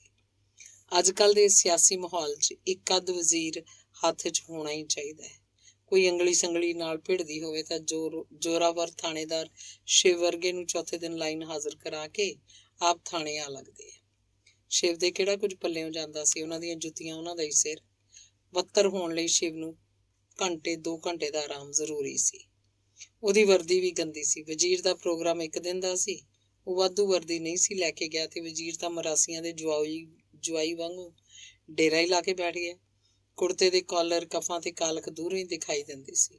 ਗੰਦੀ ਵਰਦੀ ਪਾਉਣ ਦਾ ਸ਼ਿਵ ਆਦੀ ਨਹੀਂ ਸੀ। ਸ਼ਿਵ ਦੀ ਇੱਛਾ ਸੀ ਉਹ ਘੜੀ ਪਲ ਆਰਾਮ ਕਰੇ, ਨਹਾਵੇ, ਨਵੀਂ ਵਰਦੀ ਪਾ ਕੇ ਬਾਹਰ ਨਿਕਲੇ। ਇੱਕ ਵਾਰ ਤੁਰ ਪਿਆ ਤਾਂ ਪਤਾ ਨਹੀਂ ਕਦੋਂ ਵਾਪਸੀ ਹੋਵੇ। ਮੁਕਾਬਲਾ ਹੋ ਸਕਦਾ ਹੈ, ਮੁਜਰਮਾਂ ਨੂੰ ਘੇਰਾ ਪਾਇਆ ਜਾ ਸਕਦਾ ਹੈ ਜਾਂ ਪਿੱਛਾ ਕਰਦੇ ਕਰਦੇ ਕਿਧਰੇ ਦੂਰ ਵੀ ਨਿਕਲਿਆ ਜਾ ਸਕਦਾ ਹੈ। ਪੁਲਿਸ ਦੀ ਨੌਕਰੀ ਦਾ ਇਹੋ ਕੁੱਤਖਾਨਾ ਹੈ। 24 ਘੰਟੇ ਸੂਲੀ ਚੜੇ ਰਹੋ। ਬਾਕੀ ਕੰਮਾਂ ਲਈ ਤਾਂ ਵਕਤ ਕਿੱਥੇ। ਪੇਟ ਦੀ ਹਵਾ ਰਸਕਾਉਣ ਲਈ ਉਹਨਾਂ ਚਿਰ ਪਾਸੇ ਪਰਤਦਾ ਰਿਹਾ ਜਿੰਨਾ ਚਿਰ ਮੁਨਸ਼ੀ ਖੁਦ ਨਾ ਆ ਗਿਆ। ਕਮਾਲ ਦੀ ਗੱਲ ਹੈ ਬਾਊ ਜੀ, ਰਿਪੋਰਟ ਡੀਜੀ ਤੱਕ ਜਾ ਚੁੱਕੀ ਹੈ ਤੇ ਤੁਸੀਂ ਆਰਾਮ ਨਾਲ ਪਏ ਹੋ। ਕੋਈ ਵੀ ਮਾੜੀ ਘਟਨਾ ਵਾਪਰ ਸਕਦੀ ਹੈ। ਝਟਪਟ ਮੌਕੇ ਤੇ ਜਾਓ। ਮੈਂ ਤੁਹਾਡੀ ਵਾਪਸੀ ਕਰਕੇ ਮੌਕੇ ਲਈ ਰਵਾਨਗੀ ਕਰਤੀ ਹੈ। ਚੌਂਕ 'ਚੋਂ 2 ਸਿਪਾਹੀ ਹਟਾ ਕੇ ਉੱਥੇ ਭੇਜਤੇ ਹੈ। ਮੈਂ ਤੁਹਾਨੂੰ ਇਤਲਾਹ ਦੇ ਦਿੱਤੀ ਹੈ, ਅੱਗੋਂ ਤੁਹਾਡੀ ਮਰਜ਼ੀ। ਮੁਨਸ਼ੀ ਹਫਿਆ ਪਿਆ ਸੀ। ਉਹਦੀ ਆਵਾਜ਼ 'ਚ ਘਬਰਾਹਟ ਸੀ, ਤਰਲਾ ਸੀ, ਥੋੜਾ ਜਿਹਾ ਰੋਹ ਵੀ। ਚੱਲ ਮਨਾ ਚੱਲੀਏ, ਨੌਕਰੀ ਕੀ ਤੇ ਨਖਰਾ ਕੀ। ਮਨ ਨੂੰ ਸਮਝਾ ਕੇ ਸ਼ਿਵ ਉੱਠਿਆ। ਬੈਲਟ ਕੱਸੀ, ਪਸੀਨਾ ਤੇ ਤੇਲ ਨਾਲ ਥਿੰਦੀ ਹੋਈ ਪਗੜੀ ਹੀ ਸਿਰ ਤੇ ਰੱਖੀ। ਰਿਵਾਲਵਰ ਵਿੱਚ 6 ਗੋਲੀਆਂ ਪਾਈਆਂ ਤੇ ਹੱਥ 'ਚ ਡੰਡਾ ਫੜ ਕੇ ਬਾਹਰ ਨੂੰ ਤੁਰ ਪਿਆ। ਥਾਣੇ ਦੇ ਗੇਟ ਤੇ ਆ ਕੇ ਇੱਧਰ ਉੱਧਰ ਤੱਕਿਆ। ਉਹਨੂੰ ਆਸ ਸੀ ਜ਼ਰੂਰ ਕੋਈ ਬਾਹਰ ਖੜਾ ਉਹਦੀ ਇੰਤਜ਼ਾਰ ਕਰ ਰਿਹਾ ਹੋਣਾ। ਲਾਲਾ ਜੀ ਦਾ ਘਰ ਕੋਈ ਬਹੁਤੀ ਦੂਰ ਤਾਂ ਨਹੀਂ। ਤੁਰ ਕੇ ਜਾਈਏ ਤਾਂ ਵੀ 10 ਮਿੰਟ ਤੋਂ ਵੱਧ ਨਹੀਂ ਲੱਗਦੇ। ਫਿਰ ਵੀ ਤੁਰ ਕੇ ਉਹ ਆਪਣਾ ਬਲੱਡ ਪ੍ਰੈਸ਼ਰ ਹਾਈ ਕਿਉਂ ਕਰੇ। ਭਾਰੀ ਦੇ ਕਰਕੇ ਸਾਈਕਲ ਸ਼ਿਵ ਨੇ ਰੱਖਿਆ ਹੀ ਨਹੀਂ ਸੀ। ਕਦੇ ਸਾਈਕਲ ਤੇ ਚੜ੍ਹਨਾ ਪੈਂਦਾ ਤਾਂ ਦੇਖ ਲੋਕ ਮੁਸਕੜੀਆਂ ਹੱਸਦੇ। ਬਿਨਾਂ ਵਰਦੀ ਤੋਂ ਹੁੰਦਾ ਤਾਂ ਬੱਚੇ ਛੇੜਖਾਨੀ ਕਰਨ ਤੋਂ ਵੀ ਗੁਰੇਜ਼ ਨਾ ਕਰਦੇ। ਕੁੜੀਆਂ ਕਤਰੀਆਂ ਤਾਂ ਵਰਦੀ ਦੀ ਵੀ ਪਰਵਾਹ ਨਾ ਕਰਦੀਆਂ, ਟਿੱਚਰ ਕਰ ਹੀ ਜਾਂਦੀਆਂ। ਮੋਟਰਸਾਈਕਲ ਤੋਂ ਉਹਨੂੰ ਪਹਿਲੇ ਦਿਨੋਂ ਡਰ ਲੱਗਦਾ ਸੀ। ਇੱਕ ਵਾਰ ਸਿੱਖਦਾ ਐਸਾ ਡਿੱਗਿਆ ਕਿ ਮੁੜ ਕੇ ਮੋਟਰਸਾਈਕਲ ਨੂੰ ਹੱਥ ਲਾਉਣ ਦੀ ਹਿੰਮਤ ਨਾ ਪਈ। ਨਾਲੇ ਮਹਿੰਗੇ ਭਾਅ ਦਾ ਤੇਲ ਫੂਕਣ ਦੀ ਉਹਨੂੰ ਕੀ ਚੱਟੀ ਪਈ ਹੈ। ਸਾਈਕਲ ਚਲਾਏ ਤਾਂ ਗੋਡਿਆਂ 'ਚ ਦਰਦ ਹੋਣ ਲੱਗਦਾ, ਸਾਹ ਅੱਡ ਚੜ੍ਹ ਜਾਂਦਾ। ਬਲੱਡ ਪ੍ਰੈਸ਼ਰ ਤਾਂ ਵਧਣਾ ਹੀ ਹੋਇਆ। ਜਿਹਨੂੰ ਕੰਮ ਹੋਊ ਆਪੇ ਸਵਾਰੀ ਦਾ ਇੰਤਜ਼ਾਮ ਕਰੂ। ਨਾ ਕੋਈ ਸ਼ਿਵ ਨੂੰ ਲੈਣ ਆਇਆ ਸੀ, ਨਾ ਸਵਾਰੀ ਦਾ ਇੰਤਜ਼ਾਮ ਸੀ। ਵਾਰਡ 'ਚ ਫਸੇ ਬਿੱਲੇ ਵਾਂਗੂ ਬਿਟਰ ਤੱਕਦਾ ਰਿਹਾ। ਕੋਈ ਗੱਲ ਨਹੀਂ, ਸਵਾਰੀ ਨਹੀਂ ਤਾਂ ਨਾ ਸੀ। ਚੌਂਕ 'ਚ ਖੜੇ ਰਿਕਸ਼ੇ ਵਾਲੇ ਤਾਂ ਕਿਤੇ ਨਹੀਂ ਗਏ। ਪੁਲਿਸ ਨੂੰ ਡਿਊਟੀ ਵਾਲੀ ਥਾਂ ਤੇ ਪਹੁੰਚਾਉਣਾ ਉਹਨਾਂ ਦਾ ਪਹਿਲਾ ਫਰਜ਼ ਹੈ। ਸ਼ਿਵ ਨੂੰ ਆਪਣੇ ਵੱਲ ਆਉਂਦਾ ਦੇਖ ਕੇ ਚੌਂਕ 'ਚ ਖੜੇ ਰਿਕਸ਼ੇ ਵਾਲੇ ਖਿਸਕਣ ਲੱਗੇ। 2 ਕੁ ਸਟੇਸ਼ਨ ਵੱਲ ਤੁਰ ਪਏ, 4 ਕੁ ਪੁਰਾਣੇ ਬਾਜ਼ਾਰ ਵੱਲ। ਜਿੰਨਾ ਕੁ ਰਤਾ ਅਟਕ ਕੇ ਅਕਲ ਆਈ ਉਹ ਰਿਕਸ਼ੇ ਉੱਥੇ ਹੀ ਛੱਡ ਕੇ ਦੁਕਾਨਾਂ 'ਚ ਜਾ ਵੜੇ। ਵਗਾਰ ਤਾਂ ਕਰਨੀ ਹੈ। ਜਿਹੜਾ ਫਸ ਗਿਆ। ਮੀਲ 2 ਮੀਲ ਜਾਣਾ ਹੋਵੇ ਤਾਂ ਰਿਕਸ਼ੇ ਵਾਲੇ ਮੱਥੇ ਵੱਟ ਨਹੀਂ ਪਾਉਂਦੇ। ਜਦੋਂ ਸਾਰੀ ਦਿਹਾੜੀ ਭੁੱਖਣ ਭਾਣਿਆਂ ਨੂੰ ਧੋਇਆ ਜਾਂਦਾ ਉਹ ਖਿੱਚਦੇ ਹੈ। ਇਸੇ ਬਿਮਾਰੀ ਤੋਂ ਡਰਦੇ ਉਹ ਖਿੰਡ ਪੁੰਡ ਰਹੇ ਸੀ। ਸ਼ਿਵ ਨੂੰ ਗੁੱਸਾ ਚੜ੍ਹ ਗਿਆ। ਇਹ ਸਰਾਸਰ ਬਦਤਮੀਜ਼ੀ ਸੀ, ਪੁਲਿਸ ਦੀ ਤੋਹੀਨ ਸੀ। ਚੌਂਕ 'ਚ ਪਹੁੰਚ ਕੇ ਸਭ ਤੋਂ ਪਹਿਲਾਂ ਉਹਨੇ ਸਾਰੇ ਰਿਕਸ਼ਿਆਂ 'ਚੋਂ ਹਵਾ ਕੱਢਤੀ। ਵਾਲ ਤੇ ਢਿਬਰੀਆਂ ਜੇਬ 'ਚ ਪਾ ਲਈਆਂ। 2-2 ਰੁਪਏ ਵੀ ਖਰਚ ਹੋਣਗੇ ਤੇ ਘੰਟਾ ਖਰਾਬ ਵੀ ਹੋਏਗਾ। ਜਿਹੜਾ ਇੱਕ ਖਿਸਕਣੋਂ ਰਹਿ ਗਿਆ ਸੀ ਉਹਨੂੰ ਸ਼ਿਵ ਨੇ ਕਾਬੂ ਕਰ ਲਿਆ। ਪਿਓ ਵਾਲਾ ਚੌਂਕ ਸਮਝਿਆ ਲੱਗਦਾ। ਭੂਤਨੀ ਦਿਆ ਦਿਸਦਾ ਨਹੀਂ। ਸਾਰੀ ਟ੍ਰੈਫਿਕ ਜਾਮ ਹੋ ਗਈ। ਇਹ ਤੋਂ ਪਹਿਲਾਂ ਕਿ ਸ਼ਿਵ ਧੌਲ ਧੱਫਾ ਕਰਦਾ, ਰਿਕਸ਼ੇ ਵਾਲਾ ਪਹਿਲਾਂ ਹੀ ਬੋਲ ਪਿਆ। ਕਿੱਥੇ ਜਾਓਗੇ ਬਾਊ ਜੀ? ਟੈਗੋਰ ਸਟਰੀਟ। ਮੁੱਛਾਂ ਨੂੰ ਵੱਟ ਦਿੰਦੇ ਸ਼ਿਵ ਨੇ ਆਪਣੀ ਮੰਜ਼ਿਲ ਦੱਸੀ। ਉਹ ਡਾਕਟਰ ਵਾਲੇ ਮੋੜ ਤੇ ਰੋਕੀ ਜ਼ਰਾ। ਕੰਜਰ ਦਾ ਪੁੱਤ ਪਾਨਾ ਵਾਲਾ ਹਰ ਰੋਜ਼ ਇਸ ਮੋੜ ਤੇ ਖੜੋ ਜਾਂਦਾ ਹੈ। ਗਲੀ ਪਹਿਲਾਂ ਹੀ 2 ਫੁੱਟ ਦੀ ਮਸਾਂ ਹੈ। ਸ਼ਿਵ ਨੂੰ ਵਹਿਮ ਸੀ ਉਹਦੇ ਮੂੰਹ ਚੋਂ ਬੂ ਮਾਰ ਰਹੀ ਹੋਏਗੀ। ਰੂੜੀ ਮਾਰਕਾ ਸ਼ਰਾਬ ਦਾ ਨਸ਼ਾ ਤਾਂ ਭਾਵੇਂ ਘੰਟੇ ਬਾਅਦ ਹੀ ਉਤਰ ਜਾਂਦਾ, ਪਰ ਬੂ ਅਗਲੇ ਦਿਨ ਤੱਕ ਆਉਂਦੀ ਰਹਿੰਦੀ ਹੈ। ਉਹਨੂੰ ਡਕਾਰ ਤੇ ਡਕਾਰ ਆ ਰਹੇ ਸਨ। ਡਕਾਰ ਨਾਲ ਬੂ ਸਾਰੇ ਵਾਯੂਮੰਡਲ 'ਚ ਫੈਲ ਰਹੀ ਸੀ। ਯੁਵਾ ਸੰਘ ਸ਼ਰਾਬ ਦੇ ਖਿਲਾਫ ਹੈ। ਰਾਮਲੀਲਾ 'ਚ ਕਈ ਵਾਰ ਉਹਨੇ ਸੰਘ ਵਾਲਿਆਂ ਨੂੰ ਸ਼ਰਾਬੀਆਂ ਨਾਲ ਝਗੜਦੇ ਵੇਖਿਆ। ਰਾਮ ਸਰੂਪ, ਦਰਸ਼ਨ ਤੇ ਨਰਾਤਾ ਉਂਝ ਤਾਂ ਸਭ ਪਿਆਕੜ ਹਨ। ਸ਼ਿਵ ਨਾਲ ਕਈ ਵਾਰ ਬੈਠ ਚੁੱਕੇ ਹਨ, ਪਰ ਲੁਕ ਛਿਪ ਕੇ ਤੇ ਸਮਾਂ ਵਿਚਾਰ ਕੇ। ਵੈਸੇ ਡਿਊਟੀ ਦੇ ਖੜਾ ਸਿਪਾਹੀ ਵੀ ਜੇ ਸ਼ਰਾਬੀ ਹੋ ਗਿਆ ਤਾਂ ਉਹਨਾਂ ਝੱਟ ਜਲੂਸ ਕੱਢ ਦੇਣਾ। ਬਹੁਤੀ ਦੇਰ ਨਹੀਂ ਹੋਈ ਉਸ ਗੱਲ ਨੂੰ ਜਦੋਂ ਟਰੱਕ ਯੂਨੀਅਨ 'ਚ ਗੋਲੀ ਚੱਲੀ ਸੀ। ਉੱਥੇ ਕਈ ਘੰਟੇ ਹੱਲਾ ਗੁੱਲਾ ਹੁੰਦਾ ਰਿਹਾ। ਡਿਪਟੀ ਨੂੰ ਸੰਘ ਵਾਲੇ ਭਾਲਦੇ ਰਹੇ। ਉਹ ਕਿਧਰੋਂ ਨਾ ਲੱਭਾ। ਪੁਲਿਸ ਘੰਟਾ ਬਾਅਦ ਮੌਕੇ ਤੇ ਪੁੱਜੀ। ਕਿਸੇ ਦੇ ਸੰਘ ਨੂੰ ਸੂਹ ਦੇਤੀ। ਡਿਪਟੀ ਡਾਕਟਰ ਦੀ ਕੋਠੀ ਬੈਠਾ ਦਾਰੂ ਪੀ ਰਿਹਾ। ਉਹਨਾਂ ਡਾਕਟਰ ਦੀ ਕੋਠੀ ਦਾ ਘਿਰਾਓ ਕਰ ਲਿਆ। ਆਖਣ ਦੋਹਾਂ ਦਾ ਮੁਆਇਨਾ ਕਰਾਉਣਾ। ਘਿਰੇ ਡਿਪਟੀ ਨੂੰ ਮਾਫ਼ੀ ਮੰਗ ਕੇ ਜਾਨ ਛੁਡਾਉਣੀ ਪਈ। ਸ਼ਰਮ ਦਾ ਮਾਰਿਆ 10 ਦਿਨਾਂ ਬਾਅਦ ਬਦਲੀ ਕਰਵਾ ਕੇ ਭੱਜ ਗਿਆ। ਡਿਪਟੀ ਦਾ ਇਹ ਹਾਲ ਹੋ ਸਕਦਾ ਤਾਂ ਸ਼ਿਵ ਕਿਹਦਾ ਵਿਚਾਰ ਹੈ, ਜਿਹਦਾ ਨਾ ਅੱਗਾ ਨਾ ਪਿੱਛਾ। ਸ਼ਿਵ ਦਾ ਥੋੜ੍ਹਾ ਜਿੰਨਾ ਵੀ ਕੀਲੇ ਦਾ ਜ਼ੋਰ ਹੁੰਦਾ ਤਾਂ ਉਹ 6 ਸਾਲ ਸਸਪੈਂਡ ਹੋ ਕੇ ਘਰੇ ਨਾ ਬੈਠਾ ਰਹਿੰਦਾ। ਹੋਰ ਥਾਣੇਦਾਰਾਂ ਵਾਂਗ ਤੀਜੇ ਦਿਨ ਇਨਕੁਆਇਰੀ ਫਾਈਲ ਕਰਵਾ ਕੇ ਬੜਕਾ ਮਾਰਦਾ ਫਿਰਦਾ। 28 ਸਾਲ ਦੀ ਨੌਕਰੀ 'ਚ ਉਹਨੇ ਪਹਿਲੀ ਵਾਰ ਦਲੇਰੀ ਫੜੀ ਸੀ। ਪਹਿਲੀ ਚੋਰੀ 'ਚ ਹੀ ਉਹਨੂੰ ਫਾਹਾ ਲੱਗਣ ਲੱਗਾ ਸੀ। ਪਹਿਲੇ 28 ਸਾਲ ਉਹਨੇ ਡਰ ਕੇ ਹੀ ਨੌਕਰੀ ਕੀਤੀ ਸੀ। ਲੋਕ ਸੱਚ ਆਖਦੇ ਆ, ਉਸ ਵਿੱਚ ਪੈਸੇ ਲੈਣ ਵਾਲਾ ਗੁਰਦਾ ਹੈ ਹੀ ਨਹੀਂ। ਲੱਖ ਚਾਹੁੰਦਾ ਹੋਇਆ ਵੀ ਉਹ ਕਦੇ ਵੱਡੀ ਮਾਰ ਨਹੀਂ ਸੀ ਮਾਰ ਸਕਿਆ। ਅਜਿਹੇ ਬਥੇਰੇ ਮੌਕੇ ਆਏ। ਕਈ ਸਾਲ ਉਹ ਬਾਰਡਰ ਤੇ ਰਿਹਾ ਸੀ। ਉੱਥੋਂ ਅਫੀਮ, ਡੋਡਿਆਂ ਤੇ ਟਰੱਕਾਂ ਦੇ ਟਰੱਕ ਲੰਘਦੇ ਸੀ। ਚਾਹੁੰਦਾ ਤਾਂ ਲੱਖਾਂ ਰੁਪਇਆ ਕਮਾ ਲੈਂਦਾ। ਫੜਿਆ ਟਰੱਕ ਉਹ ਕਦੇ ਵੀ ਨਾ ਛੱਡ ਸਕਿਆ। ਇਹ ਅਲੱਗ ਗੱਲ ਸੀ ਕਿ ਟਰੱਕਾਂ ਵਾਲਿਆਂ ਤੇ ਕਦੇ ਮੁਕੱਦਮੇ ਵੀ ਨਹੀਂ ਸੀ ਬਣੇ। ਕਿਸੇ ਨਾ ਕਿਸੇ ਵੱਡੇ ਅਫਸਰ ਨੇ ਵਿੱਚ ਪੈ ਜਾਣਾ, ਪੈਸੇ ਲੈ ਕੇ ਛੱਡ ਦੇਣਾ। ਇੱਕ ਵਾਰ ਦੀਵਾਲੀ ਵਾਲੇ ਦਿਨ ਜੂਆ ਖੇਡਦੇ ਸੇਠ ਹੱਥ ਲੱਗ ਪਏ। 60 ਸਾਲ ਦੇ ਬੁੱਢੇ ਸ਼ੁਗਲ ਮੇਲੇ ਲਈ ਤਾਸ਼ ਖੇਡਣ ਬੈਠ ਗਏ। 50,000 ਪਿੜ 'ਚ ਪਿਆ ਸੀ। ਇਹ ਤੋਂ ਵੱਧ ਉਹਨਾਂ ਦੇ ਗੋਡਿਆਂ ਹੇਠ। ਸ਼ਿਵ ਨੂੰ ਦੇਣ ਲਈ ਡਰਦੇ ਸੇਠਾਂ ਨੇ ਕੜੇ ਮੁੰਦਰੀਆਂ ਵੀ ਲਾਹ ਲਈਆਂ। ਪਿੜ ਵਾਲੇ ਪੈਸੇ ਵੀ ਉਹ ਰੱਖੇ, ਕੜੇ ਮੁੰਦਰੀਆਂ ਵੀ ਲਵੇ। ਉਹਨਾਂ ਦੀ ਇੱਜ਼ਤ ਬਚਾਏ। ਸਾਰੇ ਇੱਜ਼ਤਦਾਰ ਬੰਦੇ ਸਨ। ਧੀਆਂ ਪੁੱਤ ਚੰਗੇ ਚੰਗੇ ਤਾਂ ਵਿਆਹੇ ਹੋਏ ਸਨ। ਇੱਕ ਵਾਰ ਥਾਣੇ ਜਾਣਾ ਪੈ ਗਿਆ, ਸਾਰੀ ਇੱਜ਼ਤ ਮਿੱਟੀ 'ਚ ਰੁਲ ਜਾਏਗੀ। ਇਹ ਫੀਸ ਵੀ ਘੱਟ ਲੱਗਦੀ ਹੈ ਤਾਂ ਮੂੰਹ ਮੰਗੇ ਪੈਸੇ ਕਾਰਖਾਨਿਓਂ ਭੇਜ ਦਿੰਦੇ ਆ। ਇੰਨੀ ਰਕਮ ਹਜ਼ਮ ਕਰਨ ਦੀ ਸ਼ਿਵ ਦੀ ਹਿੰਮਤ ਨਹੀਂ ਪਈ। ਕਿਸੇ ਨਾ ਕਿਸੇ ਪਾਸਿਓਂ ਗੱਲ ਨਿਕਲ ਜਾਣੀ ਸੀ। ਨਾਲ ਦੇ ਸਿਪਾਹੀਆਂ ਨੇ ਬਥੇਰੀਆਂ ਮਿੰਨਤਾਂ ਕੀਤੀਆਂ ਸ਼ਿਵ ਨਾ ਲਵੇ, ਪਰ ਸਿਪਾਹੀਆਂ ਦੀ ਭੁੱਖ ਤਾਂ ਮਿਟਾ ਦੇਵੇ। ਡਰੇ ਸ਼ਿਵ ਨੇ ਉਹਨਾਂ ਨੂੰ ਇੱਕ ਪੈਸਾ ਨਹੀਂ ਲੈਣ ਦਿੱਤਾ। ਉਹ ਡਿਪਟੀ ਮਾਰ ਗਿਆ। ਸ਼ਿਵ ਨੂੰ ਝਿੜਕਾਂ ਵੀ ਪਈਆਂ। ਸੇਠ ਉਹਨੂੰ ਮੁਜਰਮ ਲੱਗਦੇ ਸਨ। ਕੋਠੀ 'ਚ ਤਾਸ਼ ਖੇਡਣਾ ਕੋਈ ਜੁਰਮ ਹੈ? ਇਹ ਤਾਂ ਮੋਚੀਆਂ ਰਿਕਸ਼ੇ ਵਾਲਿਆਂ ਜਾਂ ਮਜ਼ਦੂਰਾਂ ਲਈ ਹੁੰਦਾ, ਜਿਹੜੇ ਸ਼ਰੇਆਮ ਜੂਆ ਖੇਡਦੇ ਆ। ਉਸ ਪਿੱਛੋਂ ਸਿਪਾਹੀ ਸ਼ਿਵ ਨਾਲ ਗਸ਼ਤ ਤੇ ਜਾਣੋਂ ਹਟ ਗਏ। ਆਪ ਵੀ ਭੁੱਖਾ ਮਰਦਾ, ਨਾਲਦਿਆਂ ਨੂੰ ਵੀ ਮਾਰਦਾ। ਸ਼ਿਵ ਦੀ ਫੀਸ 100-200 ਰੁਪਏ ਹੀ ਸੀ। ਬਹੁਤ ਜ਼ੋਰ ਲਾ ਕੇ ਮੰਗੇ ਤਾਂ ਵੀ 1000 ਤੋਂ ਵੱਧ ਨਹੀਂ ਮੰਗਦਾ ਸੀ। ਸ਼ਿਵ ਨੂੰ ਆਪਣੀ ਹੈਸੀਅਤ ਦਾ ਪਤਾ ਸੀ। ਉਹ ਇੱਕ ਹਟਵਾਣੀਏ ਦਾ ਮੁੰਡਾ ਸੀ, ਨਾ ਕਿਸੇ ਡਿਪਟੀ ਦਾ ਜਵਾਈ, ਨਾ ਕਿਸੇ ਵਜ਼ੀਰ ਦਾ ਭਤੀਜਾ ਭਾਣਜਾ। ਅੱਧ-ਵਾਟੇ ਨੌਕਰੀ ਵੀ ਨਹੀਂ ਛੱਡ ਸਕਦਾ। ਵਪਾਰ ਲਈ ਨਾ ਉਹਦੇ ਕੋਲ ਤਜਰਬਾ ਹੈ, ਨਾ ਪੈਸੇ। ਪੁਲਿਸ 'ਚ ਪੈਸੇ ਕਮਾਉਣ ਦਾ ਦੂਜਾ ਤਰੀਕਾ ਡੰਡਾ ਪਰੇਡ ਹੈ। ਬੇਰੀ ਨੂੰ ਜਿੰਨੇ ਵੱਧ ਵੱਟੇ ਪੈਣ, ਉਨੇ ਵੱਧ ਬੇਰ ਦਿੰਦੀ ਹੈ। ਇਹੋ ਅਸੂਲ ਪੁਲਿਸ ਵਾਲਿਆਂ ਦੇ। ਜਿਉਂ-ਜਿਉਂ ਡੰਡਿਆਂ ਦੀ ਗਿਣਤੀ ਵੱਧਦੀ ਜਾਊ, ਤਿਉਂ-ਤਿਉਂ ਪੈਸਿਆਂ ਦਾ ਢੇਰ ਉੱਚਾ ਹੁੰਦਾ ਜਾਊ। ਡੰਡਾ ਪਰੇਡ ਕਰਦਿਆਂ ਸ਼ਿਵ ਨੂੰ ਪਸੀਨੇ ਛੁੱਟਦੇ ਆ। ਇੱਕ ਵਾਰੀ ਉਸ ਤੋਂ ਕਿਸੇ ਬਾਜੀਗਰ ਦੀ ਟੰਗ ਟੁੱਟ ਗਈ ਸੀ। ਸ਼ਿਵ ਨੇ ਉਸੇ ਦਿਨ ਦੇਵੀ ਅੱਗੇ ਸਹੁੰ ਖਾ ਲਈ, ਇੱਕ ਵਾਰੀ ਖਲਾਸੀ ਹੋ ਜਾਏ ਮੁੜ ਕਿਸੇ ਨੂੰ ਹੱਥ ਨਹੀਂ ਲਾਉਂਦਾ। ਮਾਈ ਦੀ ਕਿਰਪਾ ਨਾਲ ਬਾਜੀਗਰ 500 ਲੈ ਕੇ ਚੁੱਪ ਕਰ ਗਿਆ। ਪੈਸੇ ਕਮਾਉਣ ਦੀ ਕਲਾ ਨਾ ਆਉਣ ਕਰਕੇ ਹੀ ਸ਼ਿਵ ਨਾਲ ਮਤਰੇਈ ਮਾਂ ਵਾਲਾ ਸਲੂਕ ਕੀਤਾ ਜਾਂਦਾ ਸੀ। ਕੋਈ ਪੈਸਿਆਂ ਵਾਲੀ ਤਫਤੀਸ਼ ਹੁੰਦੀ ਤਾਂ ਉਹ ਤੋਂ ਖੋਹ ਕੇ ਕਿਸੇ ਹੋਰ ਨੂੰ ਦੇ ਦਿੱਤੀ ਜਾਂਦੀ। ਵਾਧੂ ਘਾਟੂ ਕੰਮ ਉਹਨੂੰ ਫੜਾ ਦਿੱਤਾ ਜਾਂਦਾ। ਜਿਵੇਂ ਹੁਣ ਉਹ ਬੰਟੀ ਦੀ ਤਲਾਸ਼ ਲਈ ਚਲਾ ਗਿਆ ਸੀ। ਪੈਸੇ ਬਣਨ ਜਾਂ ਨਾ, ਇੱਕ ਮੌਤ ਜ਼ਰੂਰ ਸੀ। ਕੋਈ ਸਿਰ ਦਰਦ ਨਹੀਂ, ਕਿਸੇ ਸ਼ਿਕਾਇਤ ਪੜਤਾਲ ਦਾ ਡਰ ਨਹੀਂ। ਸਾਰੀ ਨੌਕਰੀ 'ਚ ਇੱਕੋ ਸ਼ਿਕਾਇਤ ਹੋਈ ਸੀ। ਉਸੇ 'ਚ ਨਾਨੀ ਯਾਦ ਆ ਗਈ। ਉਸ ਕੇਸ 'ਚ ਵੀ ਸ਼ਿਵ ਨੇ ਇੰਨੇ ਪੈਸੇ ਨਹੀਂ ਸੀ ਲੈਣੇ ਜੇ ਕਈ ਗੱਲਾਂ ਦਾ ਮੇਲ ਨਾ ਹੋਇਆ ਹੁੰਦਾ। ਪਹਿਲਾਂ ਤਾਂ ਇਹ ਕਿ ਉਸ ਸਮੇਂ ਕਪਤਾਨ ਦੀ ਰਿਟਾਇਰਮੈਂਟ 'ਚ ਸਾਰੇ 6 ਮਹੀਨੇ ਰਹਿੰਦੇ ਸੀ।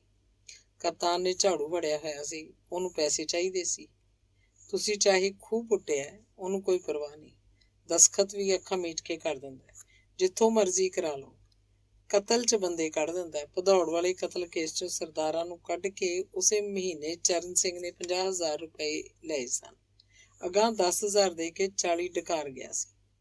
ਭੁੱਕੀ ਅਫੀਮ ਤਾਂ ਦੁਕਾਨਾਂ ਤੇ ਵਿਕਣ ਲੱਗ ਪਈ ਸੀ। ਮੁਨਸ਼ੀਆਂ ਨੇ ਸਾਰੇ ਮਾਲਖਾਨੇ ਵੇਚ ਦਿੱਤੇ। ਭੁੱਕੀ ਤਾਂ ਵੇਚੀ, ਖਾਲੀ ਬੋਤਲਾਂ, ਬੋਰੀਆਂ ਤੇ ਪੀਪੀਆਂ ਵੀ ਵੇਚ ਛੱਡੀਆਂ। ਮੁਨਸ਼ੀ ਹਜ਼ਾਰਾਂ ਰੁਪਏ ਇਸ ਕੰਮ 'ਚ ਹੀ ਕਮਾ ਗਏ।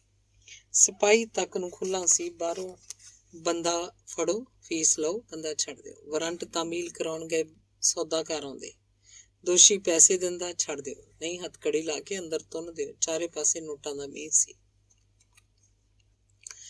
ਇੰਨੀ ਖੁੱਲ੍ਹ ਦੇਖ ਕੇ ਸ਼ਿਵ ਨੇ ਹਿੰਮਤ ਕੱਢੀ ਸੀ। ਇੱਕ ਤਾਂ ਕਪਤਾਨ ਦਾ ਕੋਈ ਡਰ ਨਹੀਂ ਸੀ, ਦੂਜਾ ਦੋਸ਼ੀ ਜੈਨੀ ਸੇਠ ਸਨ, ਉਹਨਾਂ ਕੋਲ ਜਿੰਨਾ ਪੈਸਾ ਆਖ ਲਓ ਉਨਾ ਹੀ ਥੋੜ੍ਹਾ ਹੈ।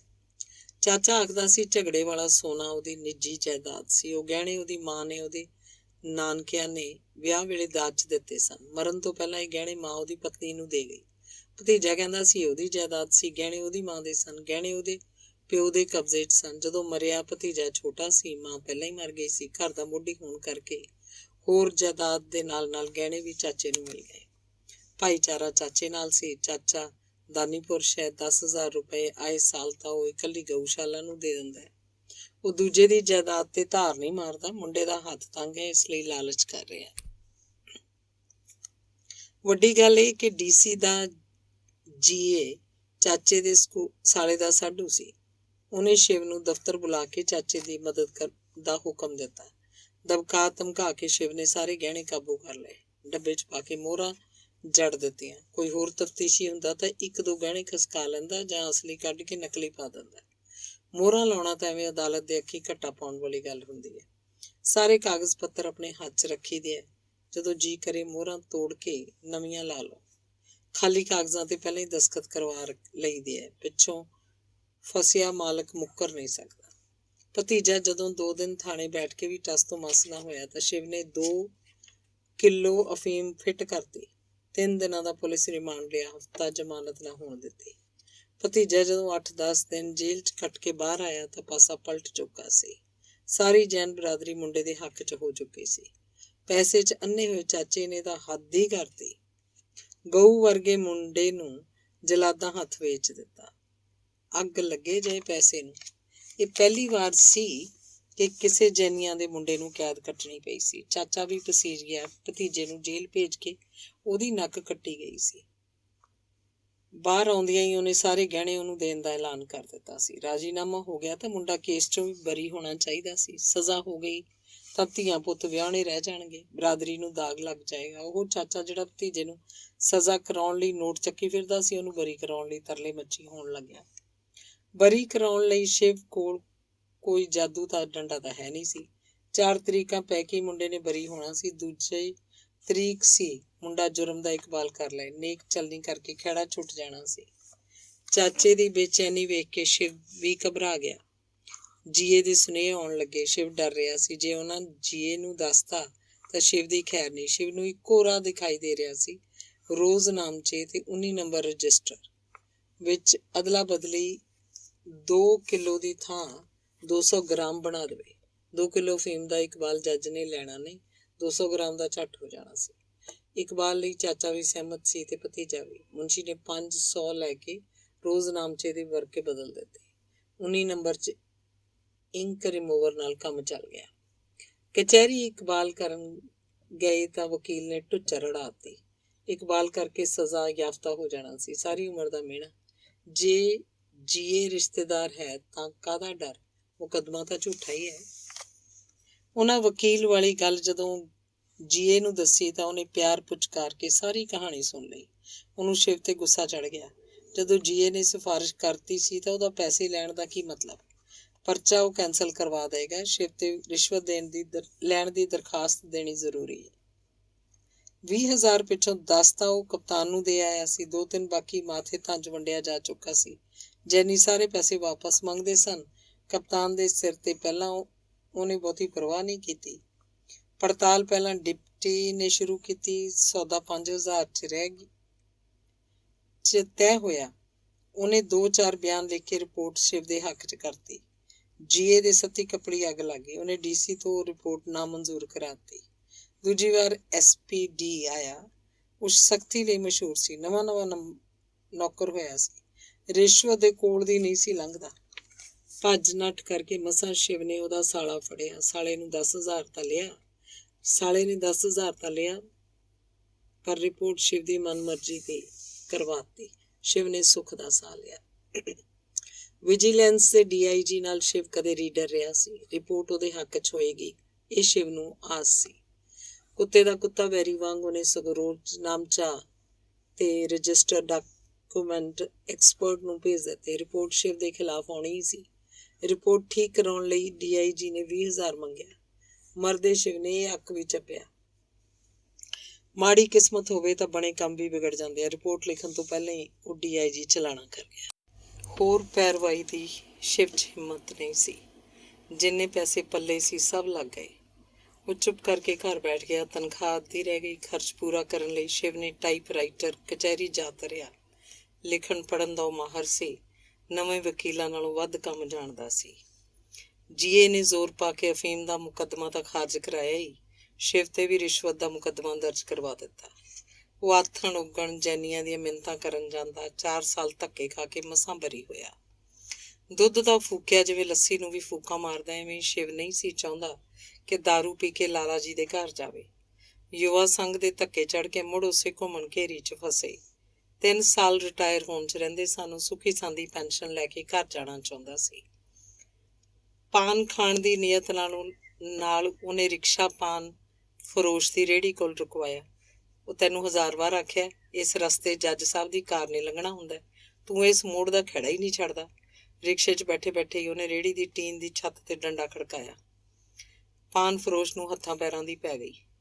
ਜਲਦੀ ਸਮਾਨ ਇਕੱਠਾ ਕਰਦੇ ਦੇ ਉਹਦੇ ਹੱਥ ਕੰਬਣ ਲੱਗੇ। 1-2 ਖੁਸ਼ਬੂਦਾਰ ਪਾਨ, ਲੈਚੀਆਂ ਦੀ ਪੁੜੀ ਤੇ ਸਿਗਰਟਾਂ ਦੀ ਇੱਕ ਡੱਬੀ ਦੇ ਸਾਹਿਬ ਨੂੰ।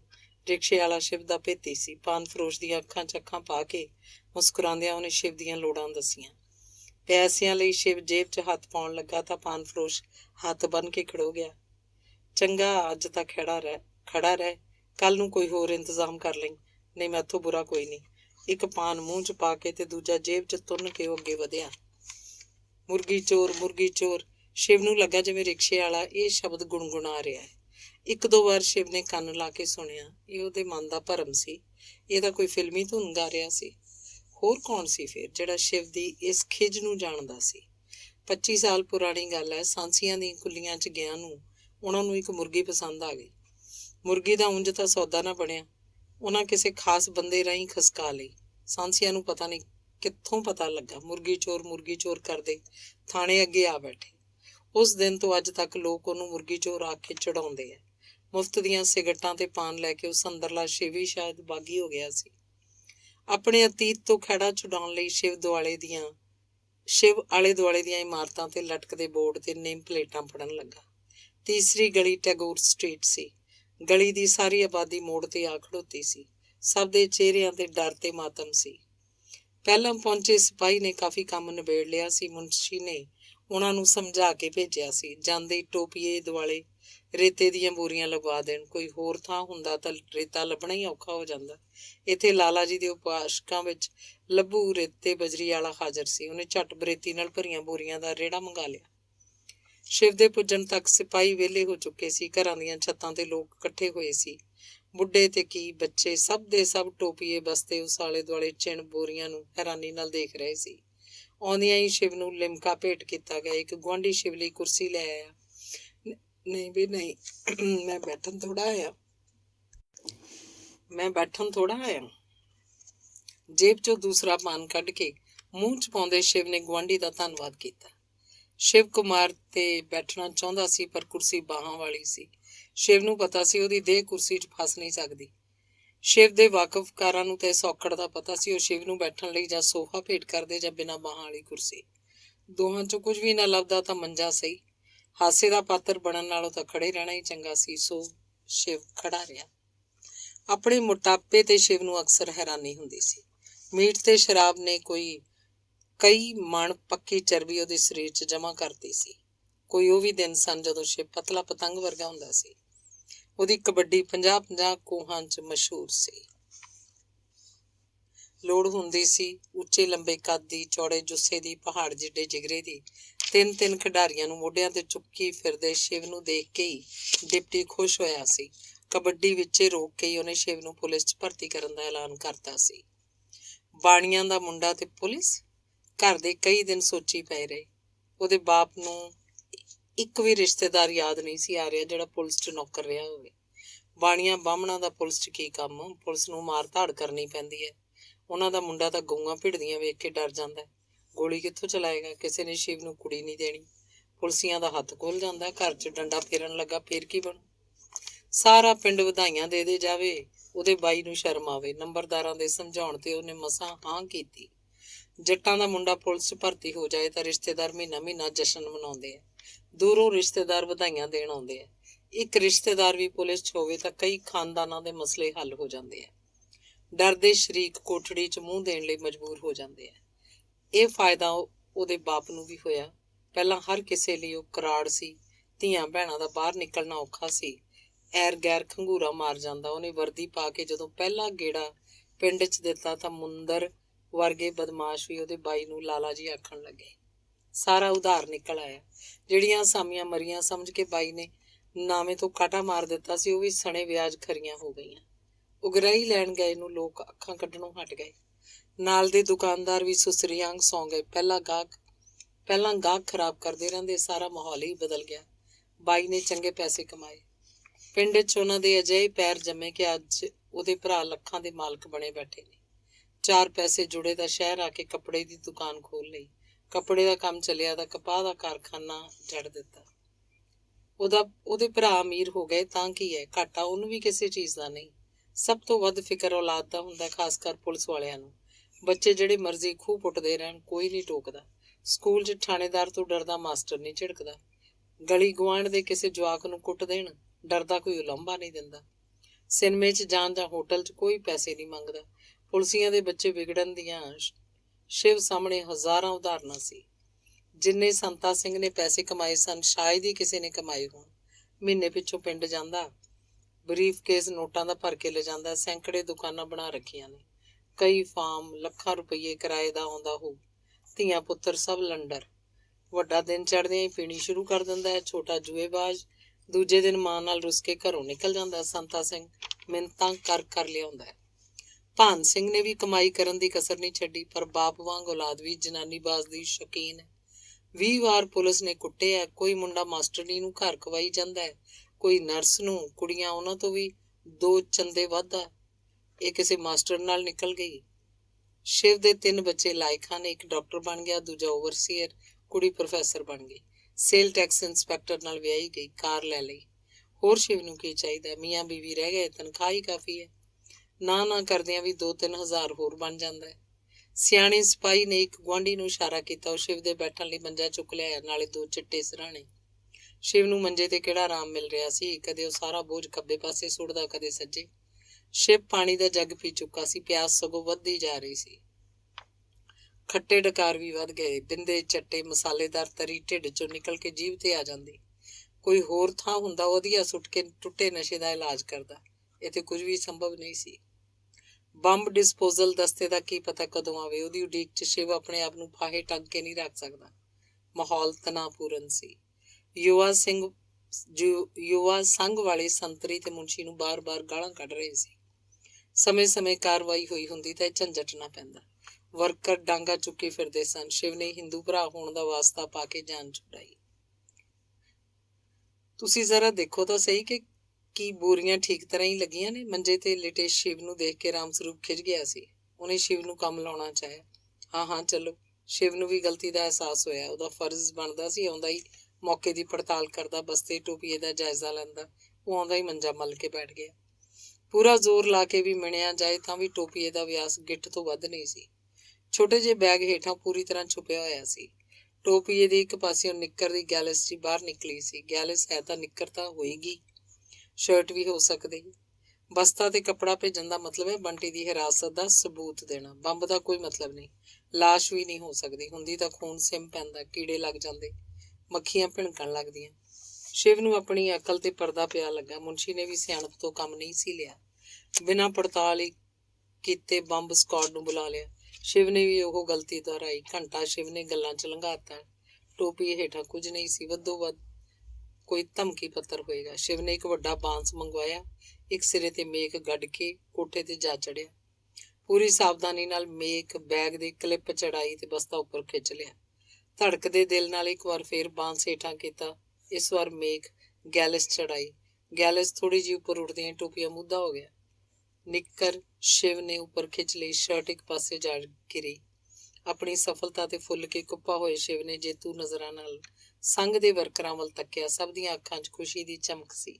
ਰੇਤੇ ਦੀਆਂ ਬੋਰੀਆਂ ਹਟਾ ਦਿੱਤੀਆਂ ਗਈਆਂ। ਸੰਘ ਵਾਲੇ ਕੱਪੜੇ ਤੇ ਬੈਗ ਨੂੰ ਕੋਲ ਰੱਖਣਾ ਚਾਹੁੰਦੇ ਸਨ। ਇਹ ਸ਼ਿਵ ਦੀ ਮਜਬੂਰੀ ਸੀ। ਸਾਰੀਆਂ ਚੀਜ਼ਾਂ ਥਾਣੇ ਲੈ ਜਾਣੀਆਂ ਜ਼ਰੂਰੀ ਸੀ। ਇਹਨਾਂ ਤੋਂ ਮੁਜਰਮਾਂ ਦਾ ਭੇਦ ਖੁੱਲ੍ਹ ਸਕਦਾ ਸੀ। ਉਂਗਲਾਂ ਦੇ ਨਿਸ਼ਾਨ ਮਿਲ ਸਕਦੇ ਸੀ। ਕੋਈ ਟੋਪੀਆ ਪਛਾਣ ਕੇ ਮੁਜਰਮਾਂ ਦੀ ਸ਼ਨਾਖਤ ਕਰ ਸਕਦਾ ਸੀ। ਨਿੱਕਰ ਦੀ ਜੇਬ 'ਚੋਂ ਨਿਕਲੀ ਚਿੱਠੀ ਉਹਦੇ ਰਾਮ ਸਰੂਪ ਨੂੰ ਪੜ੍ਹਾ ਦਿੱਤੀ। ਉਹ ਪਹਿਲਾਂ ਵਾਲੀਆਂ ਗੱਲਾਂ ਦੁਹਰਾਈਆਂ ਗਈਆਂ ਸਨ। ਪਹਿਲੀ ਚਿੱਠੀ ਲੇਟ ਮਿਲਣ ਦਾ ਉਹਨਾਂ ਨੂੰ ਇਲਮ ਸੀ, ਇਸੇ ਲਈ ਇੱਕ ਹੋਰ ਮੌਕਾ ਦਿੱਤਾ ਗਿਆ ਸੀ। ਸਮਾਂ ਤੇ ਸਥਾਨ ਪਹਿਲਾਂ ਵਾਲਾ ਹੀ ਸੀ। ਪੁਲਿਸ ਨੂੰ ਇਤਲਾਹ ਦੇਣ ਤੋਂ ਰੋਕਿਆ ਗਿਆ ਸੀ। ਇਹ ਮੌਕਾ ਆਖਰੀ ਵੀ ਸੀ। ਉਹਨਾਂ ਕੋਲ ਪੁੱਜਣ ਤੋਂ ਪਹਿਲਾਂ ਹੀ ਚਿੱਠੀ ਪੁਲਿਸ ਦੇ ਹੱਥ ਲੱਗ ਚੁੱਕੀ ਸੀ। ਇਹ ਮੌਕਾ ਵੀ ਹੱਥੋਂ ਖੁੰਝ ਜਾਣ ਤੇ ਸੰਘ ਫੇਰ ਨਿਰਾਸਤਾ ਦੀ ਖੱਡ 'ਚ ਜਾ ਡਿੱਗਾ। ਸ਼ਿਵ ਖੁਸ਼ ਸੀ। ਬੰਬ ਸਕਾਡ ਨੇ ਪਤਾ ਨਹੀਂ ਕਦੋਂ ਆਉਣਾ ਸੀ। ਆ ਕੇ ਉਹਨਾਂ 20 ਨਾਟਕ ਕਰਨੇ ਸੀ। ਸ਼ਿਵ ਦੇ ਹੱਡ ਛੁੱਟੇ।